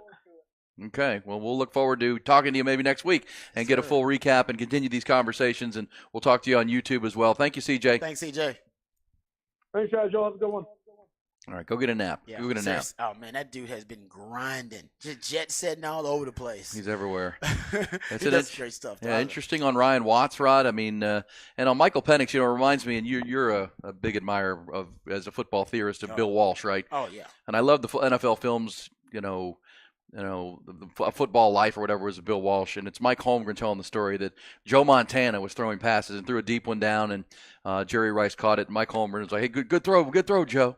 And Walsh pulled Holmgren aside and says, "Mike, a good throw is the ball lands 12 inches from the nipples. 12 inches. Wow. Like, that's a good throw. Don't tell him great throw when it's not a great throw. Wow. It was low. Yeah, that was so a good throw is to put your hands out 12 inches or a foot from your nipples. I think is what he said. He said the breast or something. I believe it, yeah, whatever. Chest plate. I'm sure it was something, but that's a great throw, Mike. Because I think Mike said great throw, Joe, and Mike was, and Bill Walsh said pulled him as the perfectionist and the genius pulled him aside. That's not a great throw. That's not a great throw. That was an above average, decent throw, but not great. And I thought of that as CJ was talking about Michael Penix, because that's where his throws were. They were excellent. 12 inches in front of the nipples. I love that. 12 inches, and it does. I get the visual. Yeah. When you say that, I can see the player doing it right there. Like, actually, that makes sense. That's a great description. That's how you know the ball's on the money, and that's a great throw. And because as CJ said, the receivers didn't have to make great catches. They had to put their hands out and catch it over and over and over. Over and over and over. I mean, really, how about this little factoid about Michael Penix, though? And I saw this. Shout out to Steve Palazzolo. He put this out there. Oh, yeah, Pro Football Focus, yeah. He does a great job. When Michael Penix threw his first college pass, Patrick Mahomes had just one NFL start under his belt, and Lamar Jackson, Josh Allen, and Baker Mayfield had yet to play an NFL down. That's what experience does for you. And that dude is now cooking Texas secondary still in his 6th season, and paid off for him because now he's about to be drafted in the first round. Hey, in our fabulous 5th hour, we'll get into this because we've had 2 great guests today. CJ just now, and earlier Jerry Hamilton was with us, and he gave us the prediction. He thinks Michigan's going to beat the brakes off of Washington. He picked 31-13. I want to get your thoughts on that. Obviously, we have all the way till Monday to make our official predictions, but he thinks Michigan's going to be too physical and be able to get pressure on Penix. We'll talk about that coming up. Also, coming next, Rod, I want to play a little round of Who Said That? Who Said That? Let's do it next.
All right, Who Said That is a fun game we play, Rod, where we play some sound and audio from around the sports landscape, sometimes outside the sports landscape, and try to decide who said that. What do you have for me today, Rod? All right, Ty, I sent you a few of these so you can just dial up any one you want, and then we can play Who Said That. Who said it? Like this. He's been that way since the off season when we talked, since he came to OTA, since training camp, one day at a time, locked in. That's kind of how he's approached it, and I think it's been reflected in how he's practiced and how he's played. Like this. There you go. Who said that? I know the voice. Is that Harbaugh? That is a Harbaugh. That's John Harbaugh. He's talking about his quarterback, Lamar Jackson. He's talking about his Super Bowl focus. So his Super Bowl focus is higher this season than it has been ever. So obviously this team right now, they are locked in. And remember, they're on the end of the 5-year window. Remember my 5-year rule that if you have a coach and a quarterback together, no coach and quarterback have won their first Super Bowl together after being together for more than 5 years. Hadn't happened. That's the 5-year rule. You got a 5-year window. They are actually in their 6th year, but remember, he didn't start until like later on in his rookie year. So they're right there at the end of the window to win that Super Bowl in that 5-year window. They are right there. They're pushing it. And if they don't this year, I do think you'll see regression for Baltimore. But this is a way you do it. And remember, they changed offenses, so that was a way to kind of extend that 5-year window that I talk about, bringing in a Todd Monken offense, and he's going to win an MVP again. He is, His and second. he's earned it. And again, I just vividly remember the offseason conversations we had about why is no one talking to Lamar Jackson? He's available, apparently. Mm-hmm. And of course, they signed him, and John Harbaugh was adamant that he's not available. We want to keep him, but he was at odds with his front office. Remember, there was the weird when John Harbaugh and the general manager were at the Combine, Lamar Jackson put out a statement that he wants out. Yep. Goodbye, Baltimore. Remember that. And he did it, timed it, just knowing that the GM was about to be on doing a press conference. Yep. And wanted him to be asked about it. It was certainly planned and intentional. And so they were at odds, and it was so curious that nobody was interested. And we'd have, they think he's an injury risk. They think he's maxed out. He's hit his ceiling. Like, what? Not one team inquired about him. And look at all these average quarterbacks around the league, and nobody wanted to spend 2 first-round picks for a guy who's going to win multiple MVPs before he's 27. Yeah. Right? He's like 27 years old. That's what I kept saying. Like I was like, okay, guys, I know he's had some injury issues. But I mean, he's still, because I was talking about with the Texans, and I didn't know at the time Texans were going to take C.J. Stroud, and he'd be this good. Yeah. I was like, look, I'd give up the second pick. Yeah. To get Lamar Jackson at 26 years old and sign him and know he's really good. Got the Raiders going after Jimmy Garoppolo. It's like, what are y'all doing? Obviously, now the Texans were wise to get in, but you couldn't guarantee at that point you were going to get C.J. Stroud. You didn't know what he was and how good he's going to be. And now here he is, and now you have a young quarterback on a young contract or a rookie contract. That's the best thing to have. But at the same time, Lamar Jackson has earned that MVP. A lot of teams got egg on their face. A lot of general managers and front office people. And what I think is great about the story, though, Ian, you just brought it up. And we don't talk about it enough. Got to negotiate his own damn deal. Yeah, negotiated his own damn deal. Became the highest paid player in the league, and now he's gonna win MVP in the same year. Winning, and his mama. He gave his mom the agent fee. He technically said his mom negotiated a deal, even though he negotiated. So she got the agent fee, which is what, 2-3%? Oh yeah, a big contract. Mama taking care of. I still believe timing was big. If the Washington Commanders sale had not been pending, I think they would have gone after him. That's a good one because they needed a quarterback. And Denver did it a year earlier. Yes, and they made the same, but they probably would have done it too if they hadn't gone after Russell Wilson like that. Yeah, that's right. That's right. But he's about to. And again, their 3 losses are. It's hard to believe that they lost to the Steelers in a game where they really dominated the game. Lost to the Colts. You don't want to see people in your division in the playoffs. That's why they don't want to see the Browns, right? Because your division rivals, they know you so well. Yeah, they have the Browns have beaten them this year. Browns are one of the teams that beat them. The Browns are one of the teams that beat them. Yeah, 33-31. Another game that they kind of gave away late. It's weird. Up double digits. The 3 losses were games that they should have. And this is a team that has played good enough to be 16-0 if they would have finished the 3 games. And then the blowout wins of the Niners, Dolphins, Lions. So they blew out the best teams. Yes, blew them out. And they've lost to some teams that they probably shouldn't have with suspect quarterback play. Yeah, Colts, Browns, and Steelers. Steelers, yeah. All right, let's. Who said this, Rod? Who said it? On this Thursday morning. Maybe things that Nick probably want to fix about himself, and I'll say, but the one thing I can't respect, loyalty is not one of them, and I say that because he takes up for us when it has nothing to do with him, and he gets the blame. But that comes with his job, you know. And sometimes Jalen does the same thing, and just like Brian, he get the wrong end of the stick sometimes when it be us. But because like I said today, the coaches played 0 snaps this year. It is not the coaches, it is us. And so, but like I said, if one person goes the wrong way, the whole play is over with. And as you guys see, it is glimpse. It is highs and lows. It goes just like this. And so that's why I feel like. That's why honestly I feel like we are close. We are close to continue to getting better and continue to take that next step. You know, with all this freaking adversity, we right there. That's what happens when you're trying to get to the next step. Gravity pulls against you. Everything pulls against you. All right. I love that so much. I love That- how scared they are, how just freaked out. You can see it on Nick Sirianni's face on the sidelines or on Sundays, and it seems like it's translating to the team from what Jalen Hurts has been saying and this A.J. Brown clip as well.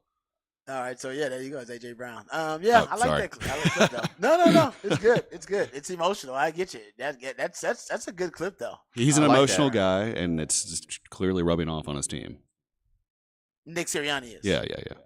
Yeah, Nick Sirianni's emotional. I just think it's losing those two coordinators. I brought the stat up earlier. They cannot quantify how much it affected. And they've turned out to be, I think Jonathan Gannon he didn't seem like the good hire, but now you're seeing now that the Cardinals aren't really good, but they fought play all hard. year. They Play play hard. hard, They just beat the Eagles.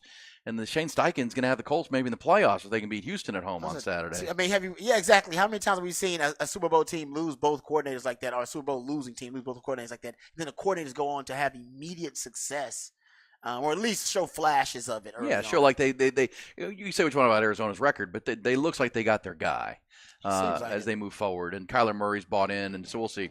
All right, we'll play some more Who Said That coming up because we got some more audio. It's good to do into the fabulous fifth hour. We'll also talk about Jerry Hamilton's prediction that Michigan's not only going to beat Washington, but beat them handily.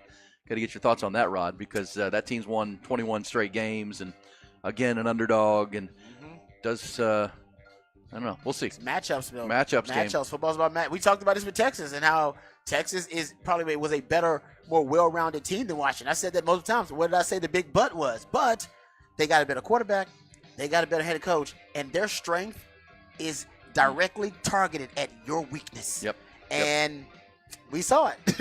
430 yards later. There you go. And, so Michigan matchup-wise, Michigan might match up better with them. I think that's what Jerry's coming. They better fix their special teams. Who, Michigan? Because they damn near lost the game to Bama because of their specialty teams. Good point. We'll pick that up on the other side of our fabulous fifth hour. Plus, Cowboys, huge game on Sunday. A huge opportunity. Texans as well. Fabulous fifth hour always gets a little loose, too. Loose. You never know. Took them up with Ian Rod B.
Aaron Hogan, Rod Babers. Hook 'em up. 1019 AM 1260.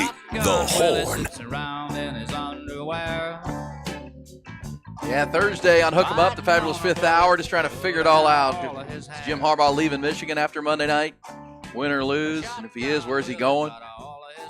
Bears. We talked about the Patriots a little bit. Vegas. Chargers. And as we talked about with Jerry Hamilton earlier this morning, if Jim Harbaugh leaves, who replaces him at Michigan? And there are a lot of thought that it could be Brian Kelly of LSU.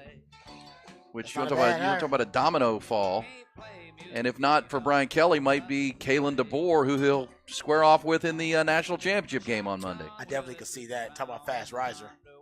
That dude.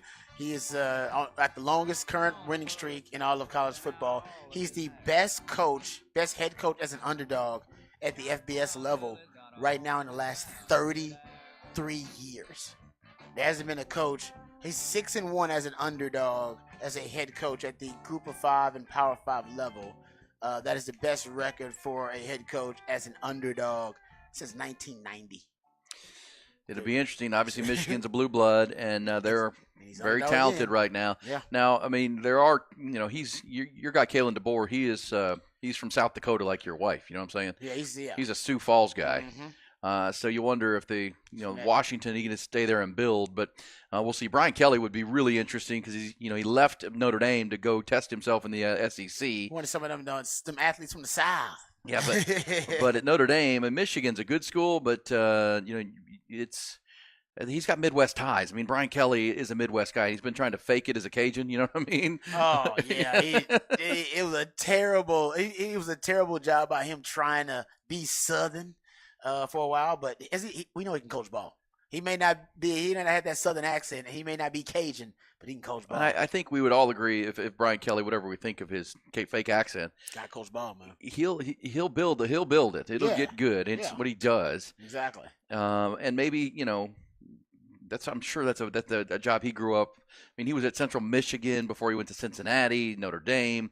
That just he feels like a meat and potatoes Midwest guy. So we'll see. And obviously, if LSU were to open in January, who would they hire? I mean, this thing gets really interesting. And LSU would be kind of spurned at that point because they took Brian Kelly from Notre Dame, and then it's like, oh, now we need a coach. But because they are in a fertile recruiting ground and because of the brand that they've built and the coaches that have been there, your Nick Sabans, and national titles they've won with multiple coaches. Ed Orgeron. They'll have their pick pretty much. And they'll be able to, like they did with Brian Kelly, they'll be able to steal a coach from another really good school. Because LSU is coveted by a lot of coaches because they know the talent pool is so deep. Well, and if you're a Texas fan, you're keeping a close eye on it because that's a recruiting rival, obviously. And you've already got A&M wounded in the recruiting ranks because of Mike Elko and the Jimbo Fisher debacle. Yeah. So you have an advantage there. The last two recruiting cycles, Texas has swung Anthony Hill and Colin Simmons away from A&M and landed at Texas, number one players in the state on defense. So that's big. And we could see, Texas, Steve Sarkisian said it in New Orleans. We don't consider there a border between Texas and Louisiana. That's just extension of our state, baby. You shouldn't. And they've got Arch Manning and Derek Williams out there. Williams. The tight end who didn't even play this year. I forget his name. Is it Will Randall? Will Randall. That's the teammate for with Arch Manning at Isidore Newman. No, Sark's doing a great job in Louisiana. I always thought, Mac did recruit Louisiana. I mean, you had Cole Pittman was from Louisiana. My man Philip Geiger was from Louisiana. Stevie Lee. He did have some players from Louisiana, but I thought Mac should have recruited Louisiana more. Yeah. If you go look at per capita numbers, states that produce the most NFL players per capita, Louisiana is always top 5. I mean, they've been top 5 for the last 10 years, and it just continues, and there's nothing really affecting it in terms of really a lot of the fertile recruiting grounds. They can be explained by growth patterns, migration patterns, population booms. You can explain them. Louisiana can't be explained that way.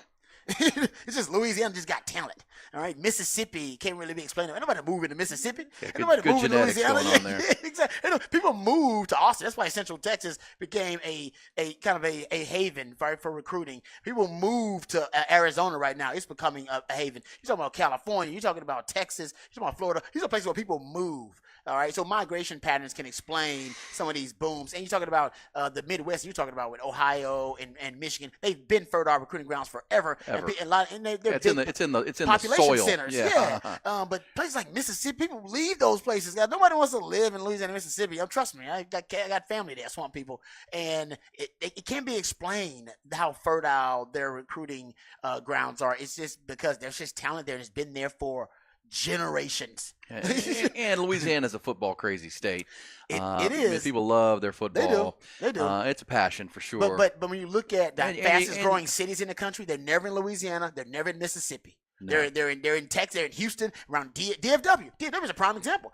DFW area, Atlanta area. People are moving there. Nobody's moving to Louisiana. They're just growing these great athletes. Nobody's moving to Mississippi. Just growing great athletes. Yeah, it's a talented place. Man, people leave. Plus, you can gamble at the gas station. You know what I'm saying? What else? As I found out again when I was traveling through there last week. Gamble at the gas station. Hey. Come on in, casino. Fill up the tank and win some money. That is so or something true, like that. LD Louisiana. But yeah, I mean, we kind of feel like the coaching carousel has died down, but it could pick back up, especially, and this one's way off the nose, but Paul Feinbaum was on Get Up on ESPN yesterday morning and said he kind of has a sense that Nick Saban might be ready to walk away. That losing the semifinal game, because there was a lot of talk in the SEC country that if they had won the national championship, that Nick Saban might walk away at that point, right off into the sunset, and just say, you know what, I'm the GOAT. I'm the GOAT. There you go. But they lost in overtime, heartbreaking loss there, with Michigan coming back and then winning in OT. But we'll see, because that would obviously become a massive domino. Like if you have LSU, it's just think LSU, if Michigan, LSU, and Alabama all opened here in the next few weeks. That would be crazy. It's just rare you get blue bloods opening like that. And Yeah. You're right. Lately we've seen it because the Notre Dame thing and the USC thing. Yeah. So maybe it's kind of a sign of the times. It used to be you basically become a dinosaur at one of those places, right? You get that job. You're like, no, I'm never leaving this damn job. And, now times – and by the way, those institutions didn't like to fire coaches. They didn't like to just bring in any coach and fire coaches. And now, even in Texas, you've seen – programs be more willing to let a coach go, even if it's big money associated with it, Jimbo Fisher, or a coach willing to leave because they think they're limited at that spot, or like Lincoln Riley leaving Oklahoma to go to USC, or Brian Kelly leaving Notre Dame to go to LSU. This is a new phenomenon that we're just not accustomed to in the coaching carousel. It's a money thing too, because they're Yeah, throwing yeah. big dollars around. Hey.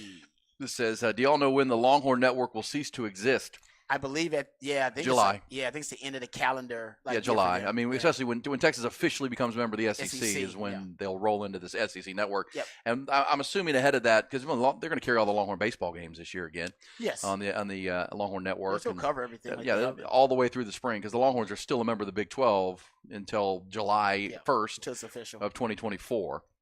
I'm assuming there'll be some announcement of, because the LHN as we know it will no longer be in existence, but they'll still use it as a hub. Yeah, ESPN will. Yeah, there's been talk that that's going to roll into the SEC network, and this will be the western flank of they got the Atlanta, the one in the middle of the SEC, and now one on the west, which essentially would cover OU, Texas A&M, Arkansas. Yeah. Kind of really highlight that, and you could have 3 different channels going, all with under one SEC network umbrella, but carrying Texas, OU, and A&M baseball games in the spring, right? All 3, and basketball and football.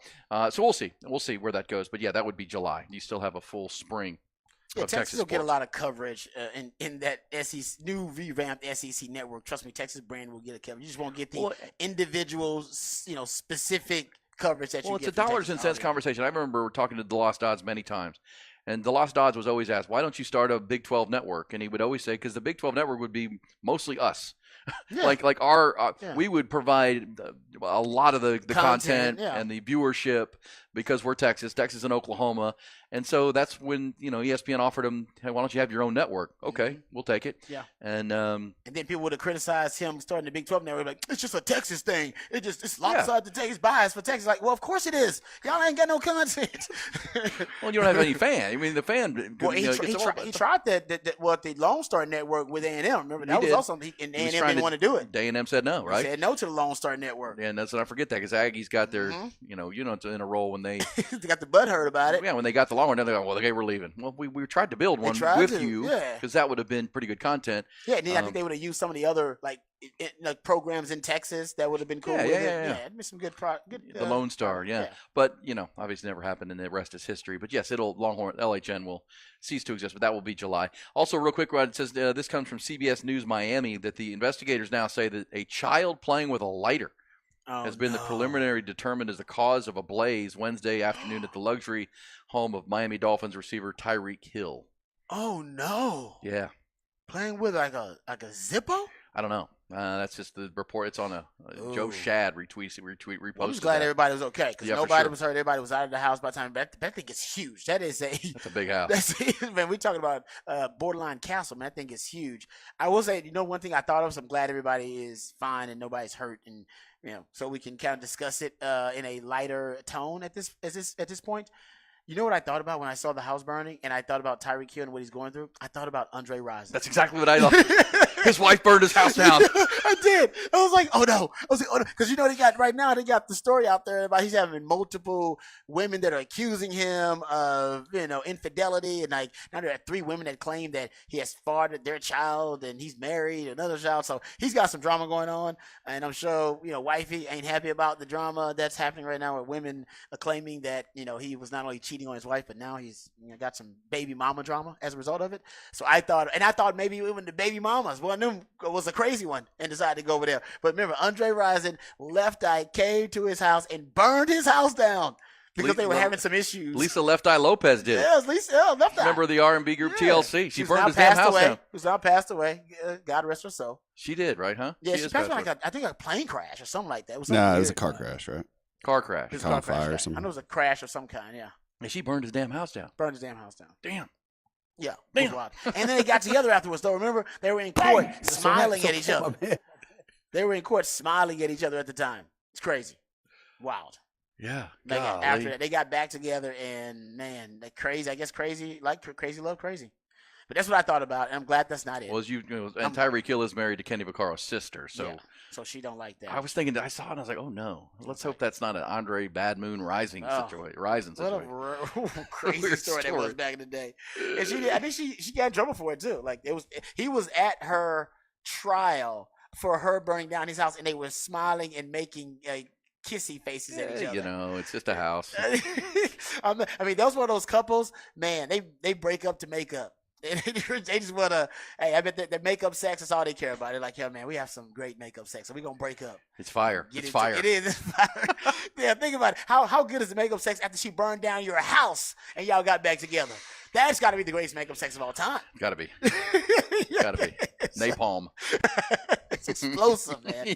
Explosive. That's funny. That's drama right there. That is good. Well, unfortunately, everybody is okay, but the preliminary investigation is a child with a lighter. That's always a bad idea. Always a bad idea. That's always child with a lighter. Not good. Not good. Yeah. I remember my son Nolan, who when he was little, he came home from a buddy's house, and I wasn't a real big fan of the parents anyhow.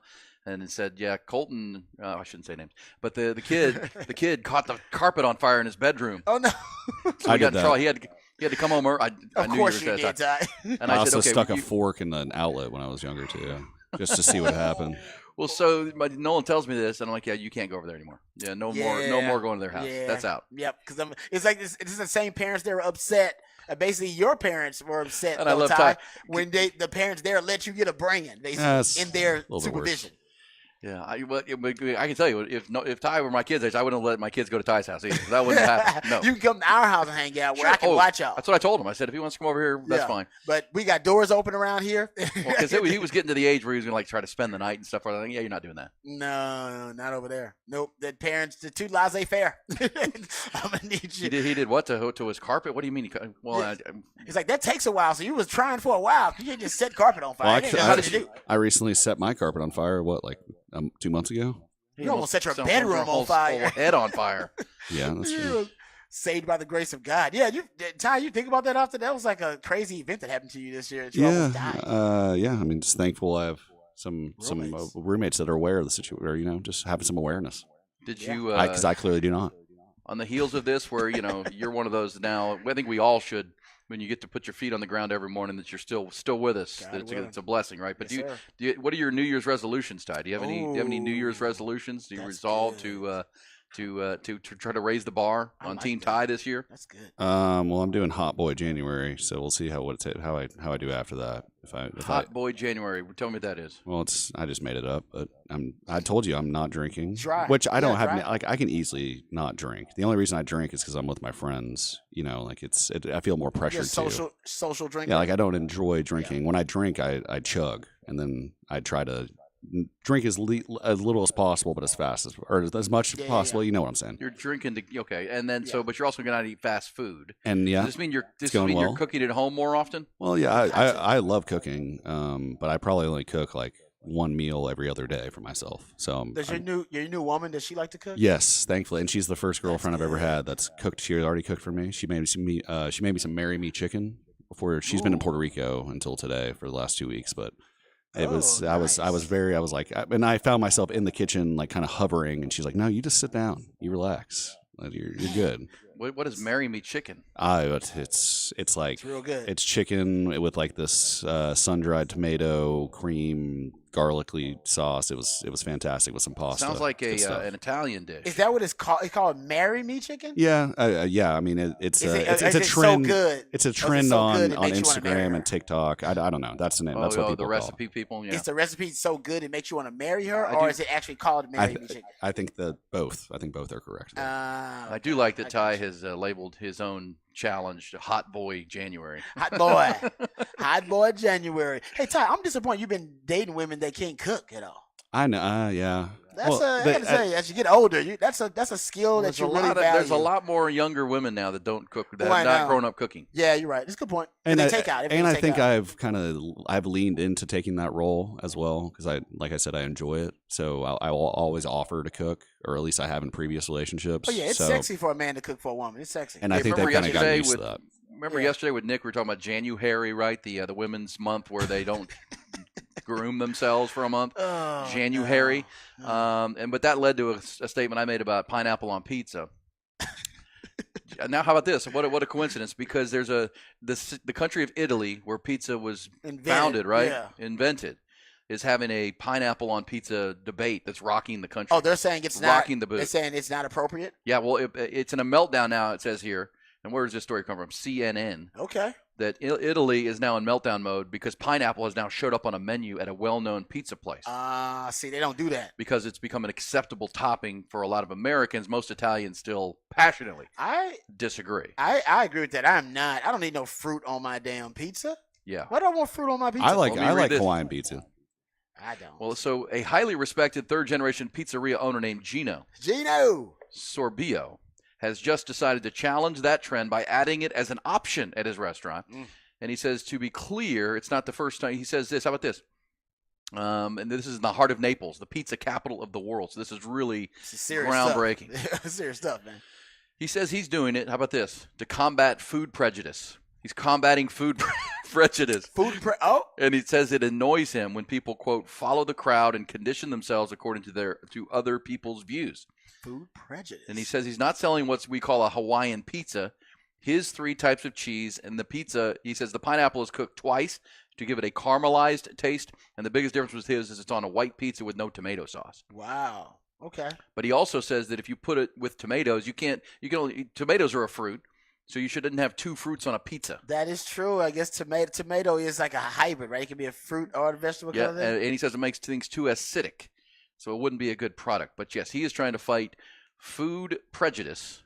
Food prejudice. No, that was a thing. So we're not gonna ridicule you if you want pineapple on your pizza. I don't judge it. Like I said, it's not something I think it's like it's a deal breaker or anything. I don't want fruit on my pizza. But I guess you consider tomato. Anybody who out there has been to Italy.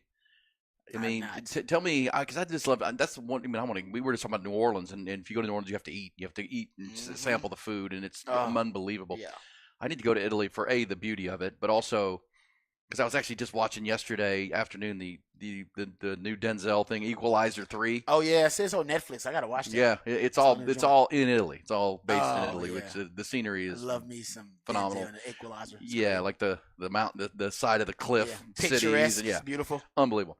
But I'd like to go there just to try the food, just see how. I'm with you. Yeah. Like, how good is it? Yeah, how good the pasta actually is. Handmade pasta. Yeah. I'm going this summer. I'll let you know. Are you really? Oh. Yeah, Is your girlfriend going? she's a nanny, and the family she nannies is going to Italy and France for a month and a half, and I'm going for a week and a half. Look at you. Man, They don't do pepperoni in Italy, Love it it. says. Ooh, I kind of like pepperoni. I said, why not? I don't know. Interesting. Is it like spicier there or something? Like what's going on with the I pepperoni? don't know. I would go there just to eat, man. I really would. And to see the scenery and do Italy, that'd be awesome. Well, I just like that the old architecture. Oh, I mean, we don't have thousands of years We old. don't have architecture in this country that old because the country's not that old. No, You know what I mean, we got something that's like 350 years 300. old. Yeah, we got something like 340 years old. I mean, but- you get back east to Boston, it's like, this place is old. yeah, exactly. Then start you go looking to at- Italy, like, that's not old. You look at the streets, you're like, man, this is an old street. But yeah, you're talking about thousands of years. Like that's amazing. Yeah, And centuries. That's what I would. That's one thing I noticed even in New Orleans. I was on some performance enhancing substances. And I was I could not stop just staring at all the old, like it was not, it's kind of gross there, but there's a beauty about it. Oh, the French architecture is amazing. I mean, it really is. I mean, there's some beautiful stretches of New Orleans. And even if you walk down Bourbon Street and then, what is it, Magazine Street and some of the other ones during the day, it's a beautiful place. Nighttime, it gets a little debaucherous, and you got to be careful out there. Hey, I'm fine with that. You know the rules. All right. I mean, Jackson Square, it's a beautiful place. It really, really is. I didn't have any But, run-ins, nothing sketchy happened. All my Uber drivers were very friendly. It was not my usual New Orleans trip,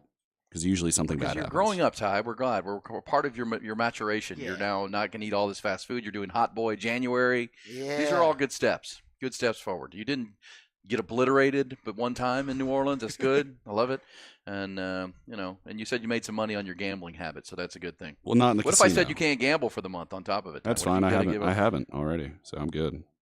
There you go. Well, that's a triple threat right there: booze, gambling, and fast food. It might just The biggest issue is completely- going to be fast food. The other two I can easily not do. See, to me, that's the easiest one. I mean, it's fine for me, but It's a laziness thing for me. Yeah, I got you. You're just you know laying what, there. though? I'm like, I have to get up. oh yeah, because you order it on the app, and then you No, kind of I'll deliver. go. Well, sometimes, but I've tried to stop doing that as well. It's I'm a very impatient person, and as I remember when it was fast food day, and I said I was going to get some fast food, but the line was too long. I know. So I went and got some soup. It's fast. It'll go fast. It doesn't go fast. You ever been in those lines, man? Now Chick-fil-A flies. That's a different one. Yeah, that's good food quickly. That's a different animal. That's not fast. That's good food quickly. The one thing I will say about New Orleans is I don't know if they're having a hard time finding employees, but there were several places we went where you had a bar full of people and there was like one bartender. Oh no! Yeah, and it's like, what are I we can't do doing? that. Yeah, we can't have that because I hate. That's one of my pet peeves. I can't stand sitting at a bar just kind of waiting with everybody else. And my other thing, do you know how much more booze you could be selling right now if just- you had just two more hire bartenders? two more people. Yeah, come on, man, because people will come back, and I hate that. I really can't stand that. I'll leave a bar because of that. Yeah. Like, now I'm gone. Even at the casino at Harrah's, I was like, "What?" You got this whole. We were there on New Year's Eve night watching the Cowboys game, and they got these. By the way, if you haven't been to Harrah's in a while, it used to be kind of a dump, and now the Caesars people have renovated. bought it, and It's the classy sports bar now. there is really Yeah. cool. Kind of reminds you of Vegas. It's Yeah. beautiful, and they have this big long bar where people sit and play the poker, little games, the digital poker and stuff, and they can drink for free if they're pretending to play the poker thing and whatnot. But they have like two bartenders, and it's like it takes forever At to Harris. Yeah. Oh no, yeah, I hate Harris now. It was crazy. I was like, I mean, how do you not have three or You four can't people smoke out here? cigarettes, and Well, you don't no, get they free do. drinks. You can't. Well, you can if you go to something that they've called the outdoor gaming area, Oh, which is just a back patio. You can smoke your cigs there, you huh? can go out there and That's smoke. where the smokers go. Yeah. All right, smokers only. But by the way, I'm very glad they don't allow smoking because then I wouldn't go. If they still allowed smoking in the casino, I wouldn't go. I know. Well, they do in smokers are- Vegas. Smokers are ostracized. No, they don't. Yeah, Only they in certain do. Area. Are you kidding me? In every casino. Oh, I mean, every casino I went to.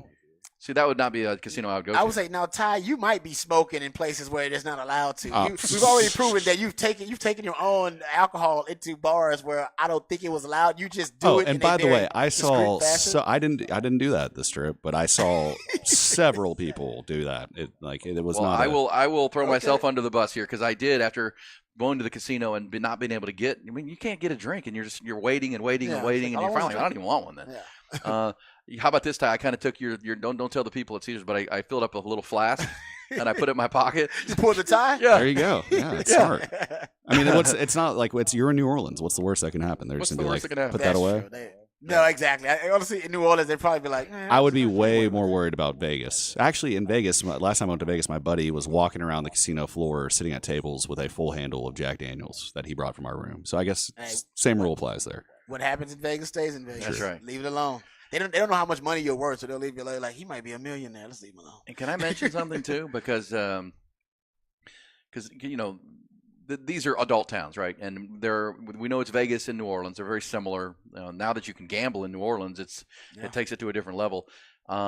Nashville is trying to become that. I wonder if Nashville is going to get legalized gambling at some point. Oh, that would be good. Because Nashville, or they call it Nash Vegas now, is headed towards becoming kind of one of those towns. I mean, it is. It's already a bachelorette, like a capital, like bachelorette parties and bachelor parties. I know that. And if you're down on Lower Broadway, now they're building this. I mean, they're going to build a $1 billion football stadium there downtown that's going to rival Cowboy Stadium because they want to host Super Bowls and they want to because that's what New Orleans is, right? New Orleans has been built on tourism and Mardi Gras and Bourbon Street. City. Yeah, and they've hosted the Sugar Bowl for 90 years, but Super Bowls down there, and Nashville's trying to get in on that game and become another one of those. Because the cool thing about Nashville is if you live in the Midwest, if you live in Ohio or Indiana, Michigan, it's an easy drive. Nashville's lame, though.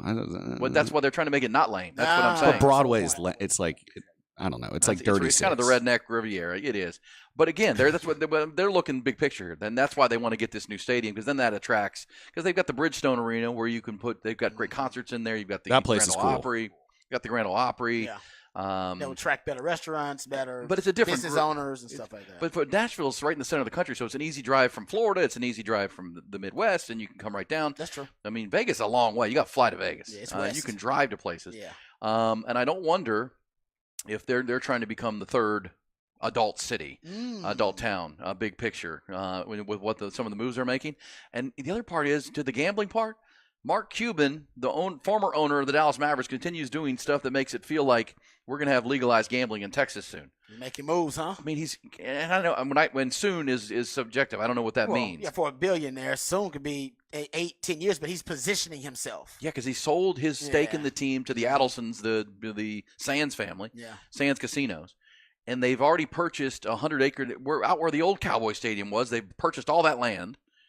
And there's a design. I mean, Mark Cuban has said they want to build a casino. Well, gambling's not. And now he has sold another big plot of land that he's owned right across from the American Airlines Center. He sold that to them with eyes of building some type of complex. Something's going on, man. Mark. Thumbs up. Thumbs up. Billionaires start making moves like this. Thumbs up. Yeah. they know before everybody else knows. That's why they're billionaires. So and as everybody who works at the Capitol has told us, I mean, it's all in Dan Patrick's hands, and as long as he's the lieutenant governor, but who knows? Maybe something's coming because Mark Cuban is acting like he knows something. And we know that immediately if that gets passed through the state legislature, Jerry Jones is ready to jump on it. Everybody. H-Town's owner. Fertittas, they're ready to go. Yeah, you got a few kind of sugar daddies that are ready. And Jerry's already built out he owns all of Frisco and he owns Cowboy Stadium, Texas AT&T, and he can go casino immediately. That would instantly destroy Oklahoma and Louisiana, though. Yeah. Any of the tourism they have. And that's okay. Yeah, I mean, I'm cool with it. That's okay.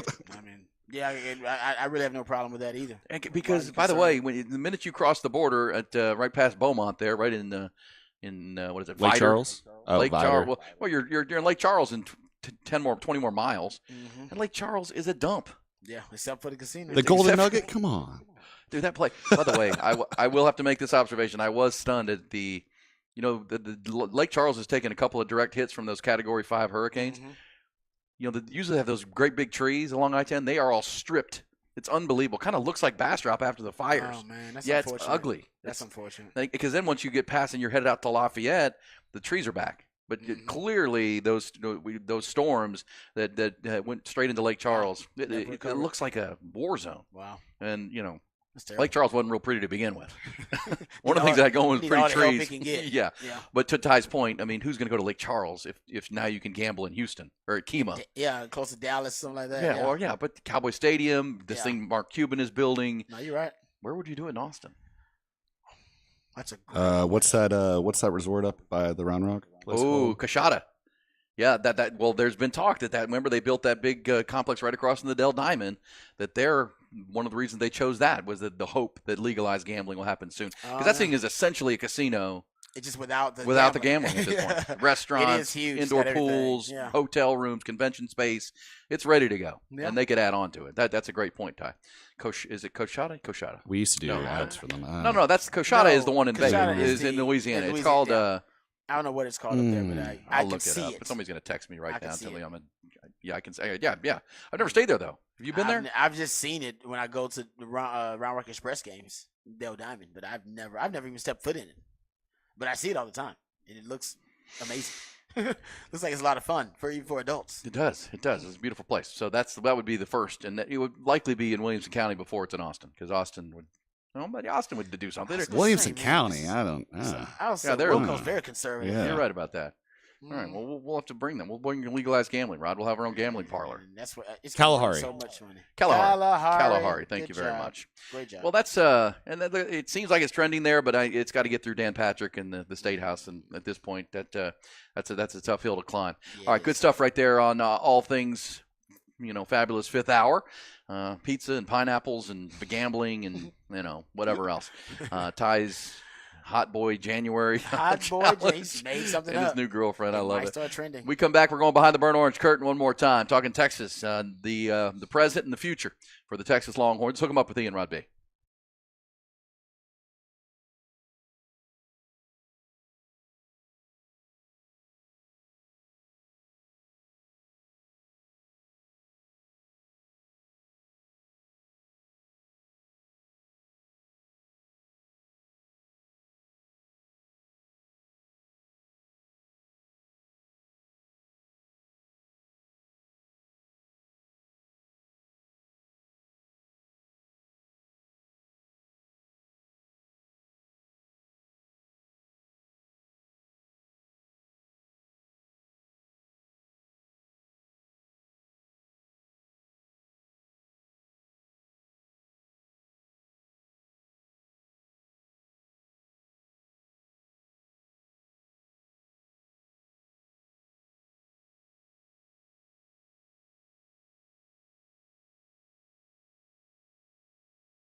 Aaron Hogan, Rod Babers, Hook 'em Up, 1019 AM 1260, The Horn. By the way, on our fabulous fifth hour, before we go behind the BOC, what's popping before the top of the hour? No Thursday night NFL game, by the way. The NFL will start Saturday. Sad times. Do you see the guy in Las Vegas criminal court who leaped over the bench to attack the judge? I saw that. That was unbelievable. Yeah, dude. I mean, I understand you may be upset about the sentencing that you were receiving. 3-time felon. But what did you think attacking the judge was going to get you? I know they just added on to the sentence that you didn't like already. Come on, man. To make this a sports story, though, you went viral. That dude's got a vertical. Yeah, he jumped up and over. He jumped up and over the bench, yeah, and it was high. It was high. That guy's got some leaps. He did leap. I think he was handcuffed too, right? Yeah. Wasn't he handcuffed? No, he wasn't handcuffed. He wasn't handcuffed? Because he was waiting for his sentence. And he didn't touch a lick of that bench. I mean, he went over it and landed on the judge. They knocked the flags down. Probably should have handcuffed him. What y'all doing? That's not. That's seriously. Probably should have had him handcuffed. You wouldn't have to worry about that. Oh my gosh, a 3-time. What's this guy's name? Deborah. This guy's name is Deborah Redden. Is that right? I don't know his name. Deobra.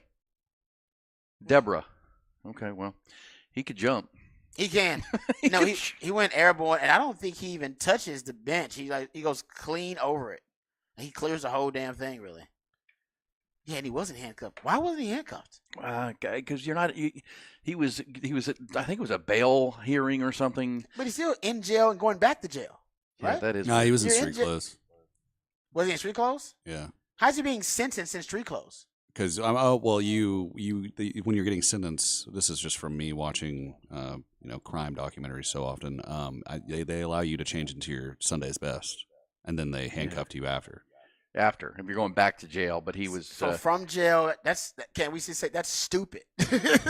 And you can avoid that if you would just take him from the jail in. I mean, I'm pretty sure he's gonna have like life in prison. In his clothes and handcuffed, and then bring him in there, and then he would never do this. And if he did, he would run into the bench because he wouldn't have the ability to jump and leap because his hands wouldn't be free. Yeah, he wouldn't be able to do that. Unfortunately, the judge is okay, but that guy got up, brother. He did, but yeah, I don't know. And then after that, the I guess like the security detail there, they started like just beating on this. Oh dude. yeah, they started just beating on him after Got that. to. Yeah, exactly. Now you have no rights. Now you just go get beat up. There's nobody's gonna have your back after that. Now, even your lawyer's like, nah, I can't. You did something unprecedented. You attacked the judge. All right, at sentencing. Come on, man. Come on. Like assaulted her. No, he did. I mean, he jumped over and he grabbed her. He's like her in the flagpole. And then you don't see him anymore. He just disappears. And by the way, the last time I saw a person with a look on their face like that judge, when he was coming at her, was remember Ron Artest in the Malice at the Palace? Oh yeah. And he went into the stand. And because remember, it was a fan. He went after a fan, but it wasn't the fan that threw the cup. No, it was the other that fan. hit him. And so his buddy thought he was going after the guy who threw the cup, and all of a sudden he's coming after him, and the guy's like, "Oh no, he's like, no, it wasn't me. It was him. He was coming after him. He's like, oh yeah, I remember that look too. Oh man, that's what the judge looked like. That's fear. Yeah, he's coming at me. That's fear, straight fear. She moved pretty quickly though. I ain't gonna lie, she moved pretty quickly. She did. Can we go behind the burnt orange curtain one more time on this busy Thursday? Let's get it. And they were all asking themselves the same question: what is behind that curtain?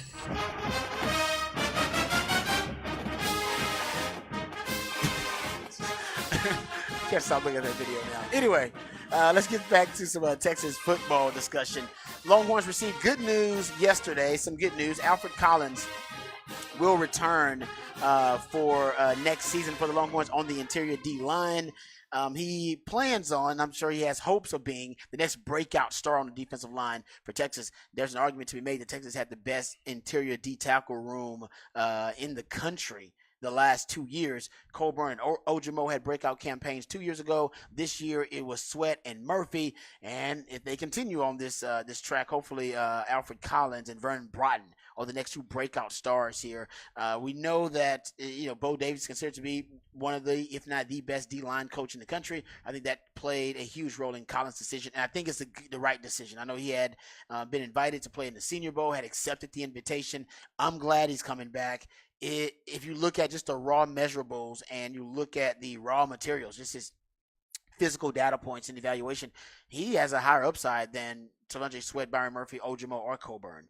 That's a different, discussion than him achieving and, obviously surpassing expectations or meeting expectations, reaching his potential. But he definitely has more physical ability and more physical tools than all of those other guys before him. That doesn't mean that he's going to have the tenacity, he's going to have the football IQ, that he's going to have the motor. That's something else that's been questioned with him, the consistency in his game that Sweat developed, that Murphy developed, Ojimo and Coburn. But if he does, and like I said, there's no reason he shouldn't. Physically, he's got more tools than those guys. Bo Davis is considered to be the best D-line coach in the country. And look at what he did for Coburn. Look at what he did for Ojimo, Sweat, and Murphy. there's no reason to believe he couldn't do that for Alfred Collins unless there's a disconnect, something lost in translation. I don't think there is. I think we can expect a huge leap in development from Alfred Collins next season. Not only his confidence from being that, obviously now he is considered to be like the leader on that front, but watching the guys in front of him evolve and watching them just really transform their skill sets to become NFL draftable prospects. And Coburn Ojimo, I mean, Ojimo's playing with the Eagles right now. I think Coburn's with the Tennessee Titans now, but still in the league. Both of those guys drafted, and Sweat Murphy will be drafted higher than they were.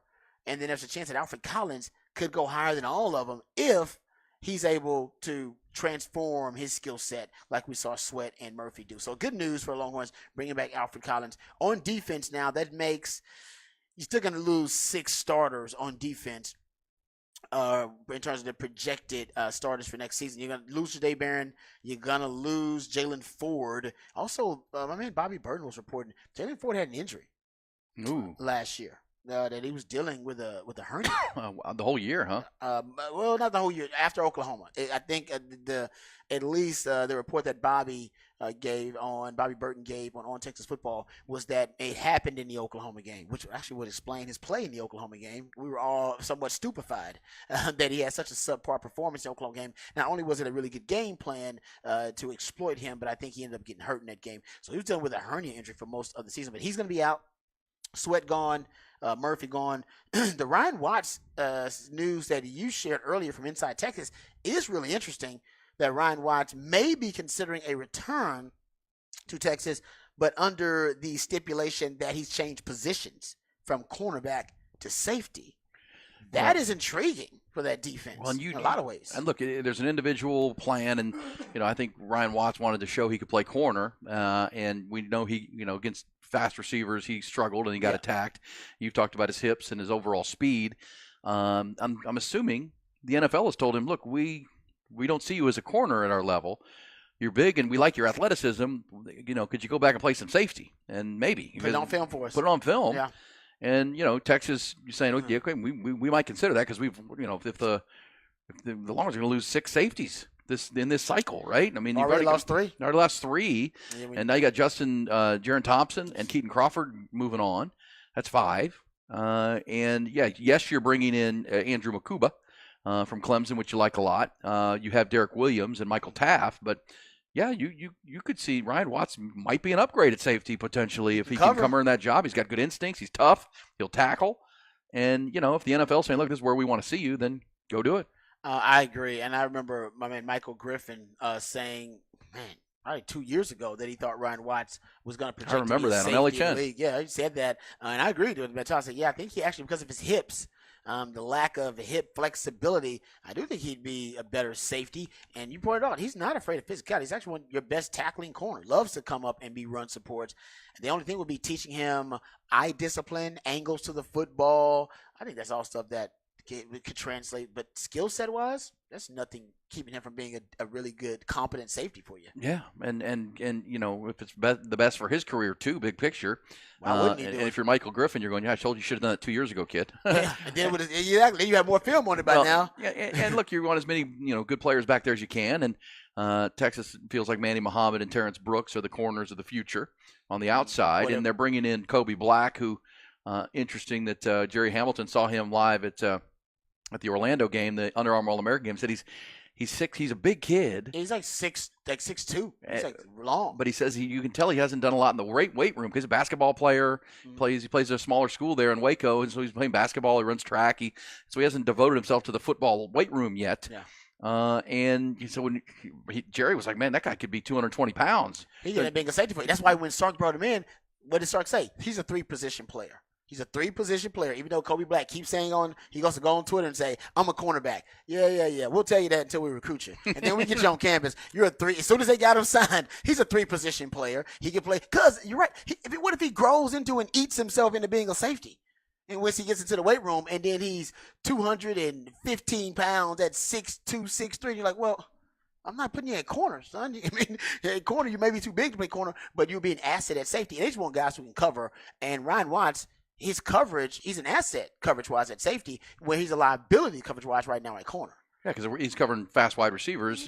Safety, you got to cover tight ends and running backs. And yeah, man. Yeah, that could be that would be a boon for Texas potentially at that position if indeed that is the report. Also, speaking of boons, Rod, with all this portals talk, this one out of nowhere, Ole Miss running back Quinshon Judkins. That's crazy, right? Has entered the portal. Has informed the Rebels he plans to enter the portal. This year became the first SEC player since Herschel Walker, with 15-plus touchdowns in each of his first 2 college seasons. Mm-hmm. Yeah, he was freshman of the year. Damn. Yeah, right? Wasn't he freshman of the year? Yeah. I mean, he was the one that beat out Zach Evans there at Ole Miss. Yeah, he's had over 2,700 rushing yards in the last 2 years, I believe. Where's he going? Wherever he wants. if a guy like that hits the portal, I think he already knows where he's going. Yeah, I think he's already. Yeah, I think the bag has been shown. He's like, that's better than the bag they're giving me here. But I think it was Ole Miss. They're giving out plenty of bags. They're right now. They're the champion in the transfer portal. Yeah, Texas and Ole Miss have had. I mean, because Texas hit their top 3 targets and they hit them all right. You Matthew Golden, Andrew Makuba, and Trey Moore. All 3 guys who had need positions. But yeah, Ole Miss hit Walter Nolan. They hit Juice Wells. Right. They've hit the portal pretty hard. And you got to keep your own too, though. Yeah, you got to keep that guy. You got to re-recruit 30 touchdowns in 2 seasons. I don't know, him and coach or something. There's something going on here. Like he's at odds with the staff. Something else is going on. This makes no sense. Because if he's displeased, you think, all right, he's displeased. Let's renegotiate the deal. Let's up him. Let's give up him more the money. deal. I mean, honestly, the truth is, a lot of people believe that happened here in Texas with guys like Xavier Worthy and guys like Malik Murphy. Hey, hooligan, let's renegotiate the NIL deal here. Give him some money. And I can't believe that didn't happen at Ole Miss with a guy who'd rushed for 2,723 yards and scored 34 touchdowns in 2 seasons. And by the way, we're saying where these things are going to trickle out day by day. Well, today's looks to be Jordan Whittington. Jordan Whittington with a nice video on social media thanking. Says, "Dear Texas, thank you." And a nice video that he's produced. Oh, that's nice. But we already knew when Jay Witt was leaving. I love you, Jay Witt, but that's not an announcement that we need right now. We knew you were leaving, and we love Jay Witt. Jay Witt's amazing. We're sad to see him go. Great culture guy, great glue guy in the locker room. But we already knew he was leaving. So are they going to designate this is the day for Jay Witt to get all of his love? Because I want to know updates. Quinn, what are you waiting for? Put that announcement out there. I don't know what Quinn's waiting for. Something I think he's the video editing or something. He's putting out something fancy to say he's coming back. Until I see otherwise, I'm going to stick with they're going one day at a time. I think you're right. Each guy gets his day. I can't explain any other way why they're doing it this way. I'm like, because they have 11 more days. They got till the 15th. It's like the days of Christmas. We just and we lead probably on the plane flying back saying, "Okay, I'll go today." I got Wednesday. They put the numbers in a hat, dates in the hat. Everybody draws a date. It seems that way. It does. You get your day there. All right, then. Have your day then, Jay Witt. You deserve it, buddy. All right, we'll come back. When we do, we'll hit the final segment of this Thursday morning. What's popping? What are we looking for tonight? Because there's no football. I know that. We'll get the latest. It's coming back. Hook 'em up with Ian Rod B.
Yeah, what is poppin'? It's not much on the sports calendar. There are 2 NBA games tonight. Spurs host the Bucks. That will not be close, I don't think, right? Bucks are really good. Spurs are really not. Terrible. That is a mismatch. Bucks are 24-10. Spurs are 5-28. Might be time to start watching some NBA. Have we ever win 5? It might be time to start Yeah, I'm watching with you on some that. NBA. Tonight's really not your night. No, I'm not going to do it tonight. Because the other game is Denver and Golden State. That's a really good one in the West. Defending champs against Steph and Co. So looking forward to that. Also a light night of college basketball. The next time we'll turn that on will be Saturday. Longhorns playing Texas Tech Saturday night. Rodney Terry's men trying to figure out what they are, big picture. That'll be big. It's a big-time game. I think most even Longhorn fans are like, hey, we're not really sure about this team. They're 11-2, but they lost pretty handily to the 2 really good teams they played in the non-con in UConn and Marquette, but both were on the road. So we'll see. Texas Tech, first game, good. Give Vic Schaefer's squad some credit last night. They're trying to reconfigure what they're going to be without Rory Harmon for the year. Yeah, man, that's a long road. But they thumped Texas Tech last night, 74-47. Oh, yeah, they beat the you-know-what out Tech of. Must not be good. No, Red Raiders. It must not be very good. Because, I don't know. Maybe Texas, the ladies are going to surprise us without their best player and their best leader right now. But that's a long, hard road right there for them to reinvent themselves. Yes. So there's no college football. There's no pro football tonight. So it might be a good time, like I did last night, watch The Equalizer, number 3. Yeah, and there's a new, like, Chappelle. Yeah, watching that tonight. There's a new Chappelle show. That's not Chappelle show, but Chappelle comedy show on Netflix. I will say last night was the first time my wife and I had actually opened up our Netflix account in a long time. Why? Because I'm typically watching football or whatnot. I mean, there's always something on. Got some quality programming on there. Yeah. I'm like, oh, look, I haven't been on this in a while. But, yeah, and this will be my last weekend to fire up my YouTube NFL ticket package thing because it's over after that. Yeah. And there are what are the popping games? I mean, Texans and Colts is huge. You got 3 Dolphins, of them. Bills is Yeah, big. You got like 3 of them. That's really good. But I think the good ones will be on major. I don't even need the YouTube for those. That's true. That's all right. You can use YouTube TV for other stuff, though. Oh, I have YouTube TV, but I didn't buy a big package. I just bought the ticket. Still, I think Give me that ticket. I think it's useful for us. I know people that's all they got. Todd, you have That's all something they that's use. popping, right? You're excited. There's something going on, right? I mean, there's some video games coming out. I just saw a tweet that the new college football game the release date will be released during the national championship game, and there hasn't been one that's come out since 2014 because of, the lawsuits and all that. So I've been waiting a long time for this. I'm very excited. Yeah, I think we'll all be popping to see if our name's on the Jeffrey Epstein list. It's probably not. I would hope so. And if it is, it's not good. Ooh. That's out now. The Jeffrey Epstein list of I things. saw that. I haven't seen the list, but I saw the list is out. It's not like anything's going to happen. Yeah, I don't think anything will happen either. I mean, What are they going to go after Bill Clinton right now? Oh, yeah, they are. Trump's on there, apparently. Nah. Clinton. They ain't going after him. Jimmy Kimmel did not make the list. Jimmy Kimmel did not make the Rodgers. list. Aaron Rodgers Did you was see what wrong. Pat McAfee said? He apologized. Yeah, he apologized for him. He said he was just trying to talk trash. Uh-oh. Hold on, my dog's running away. Gotta go. Take it out, Rod. Yeah. All right. He's got to go. For my man Ty and for my man E, who is the dog's okay. He's at to cross the street real quick. He's gonna go get him. Don't worry, guys. We're taking care of him. And tomorrow, join us same time, same channel. We'll be back here on the Horn 101.9 and AM 1260. Until tomorrow, I'm Rod Babers. We'll talk to y'all later. Peace.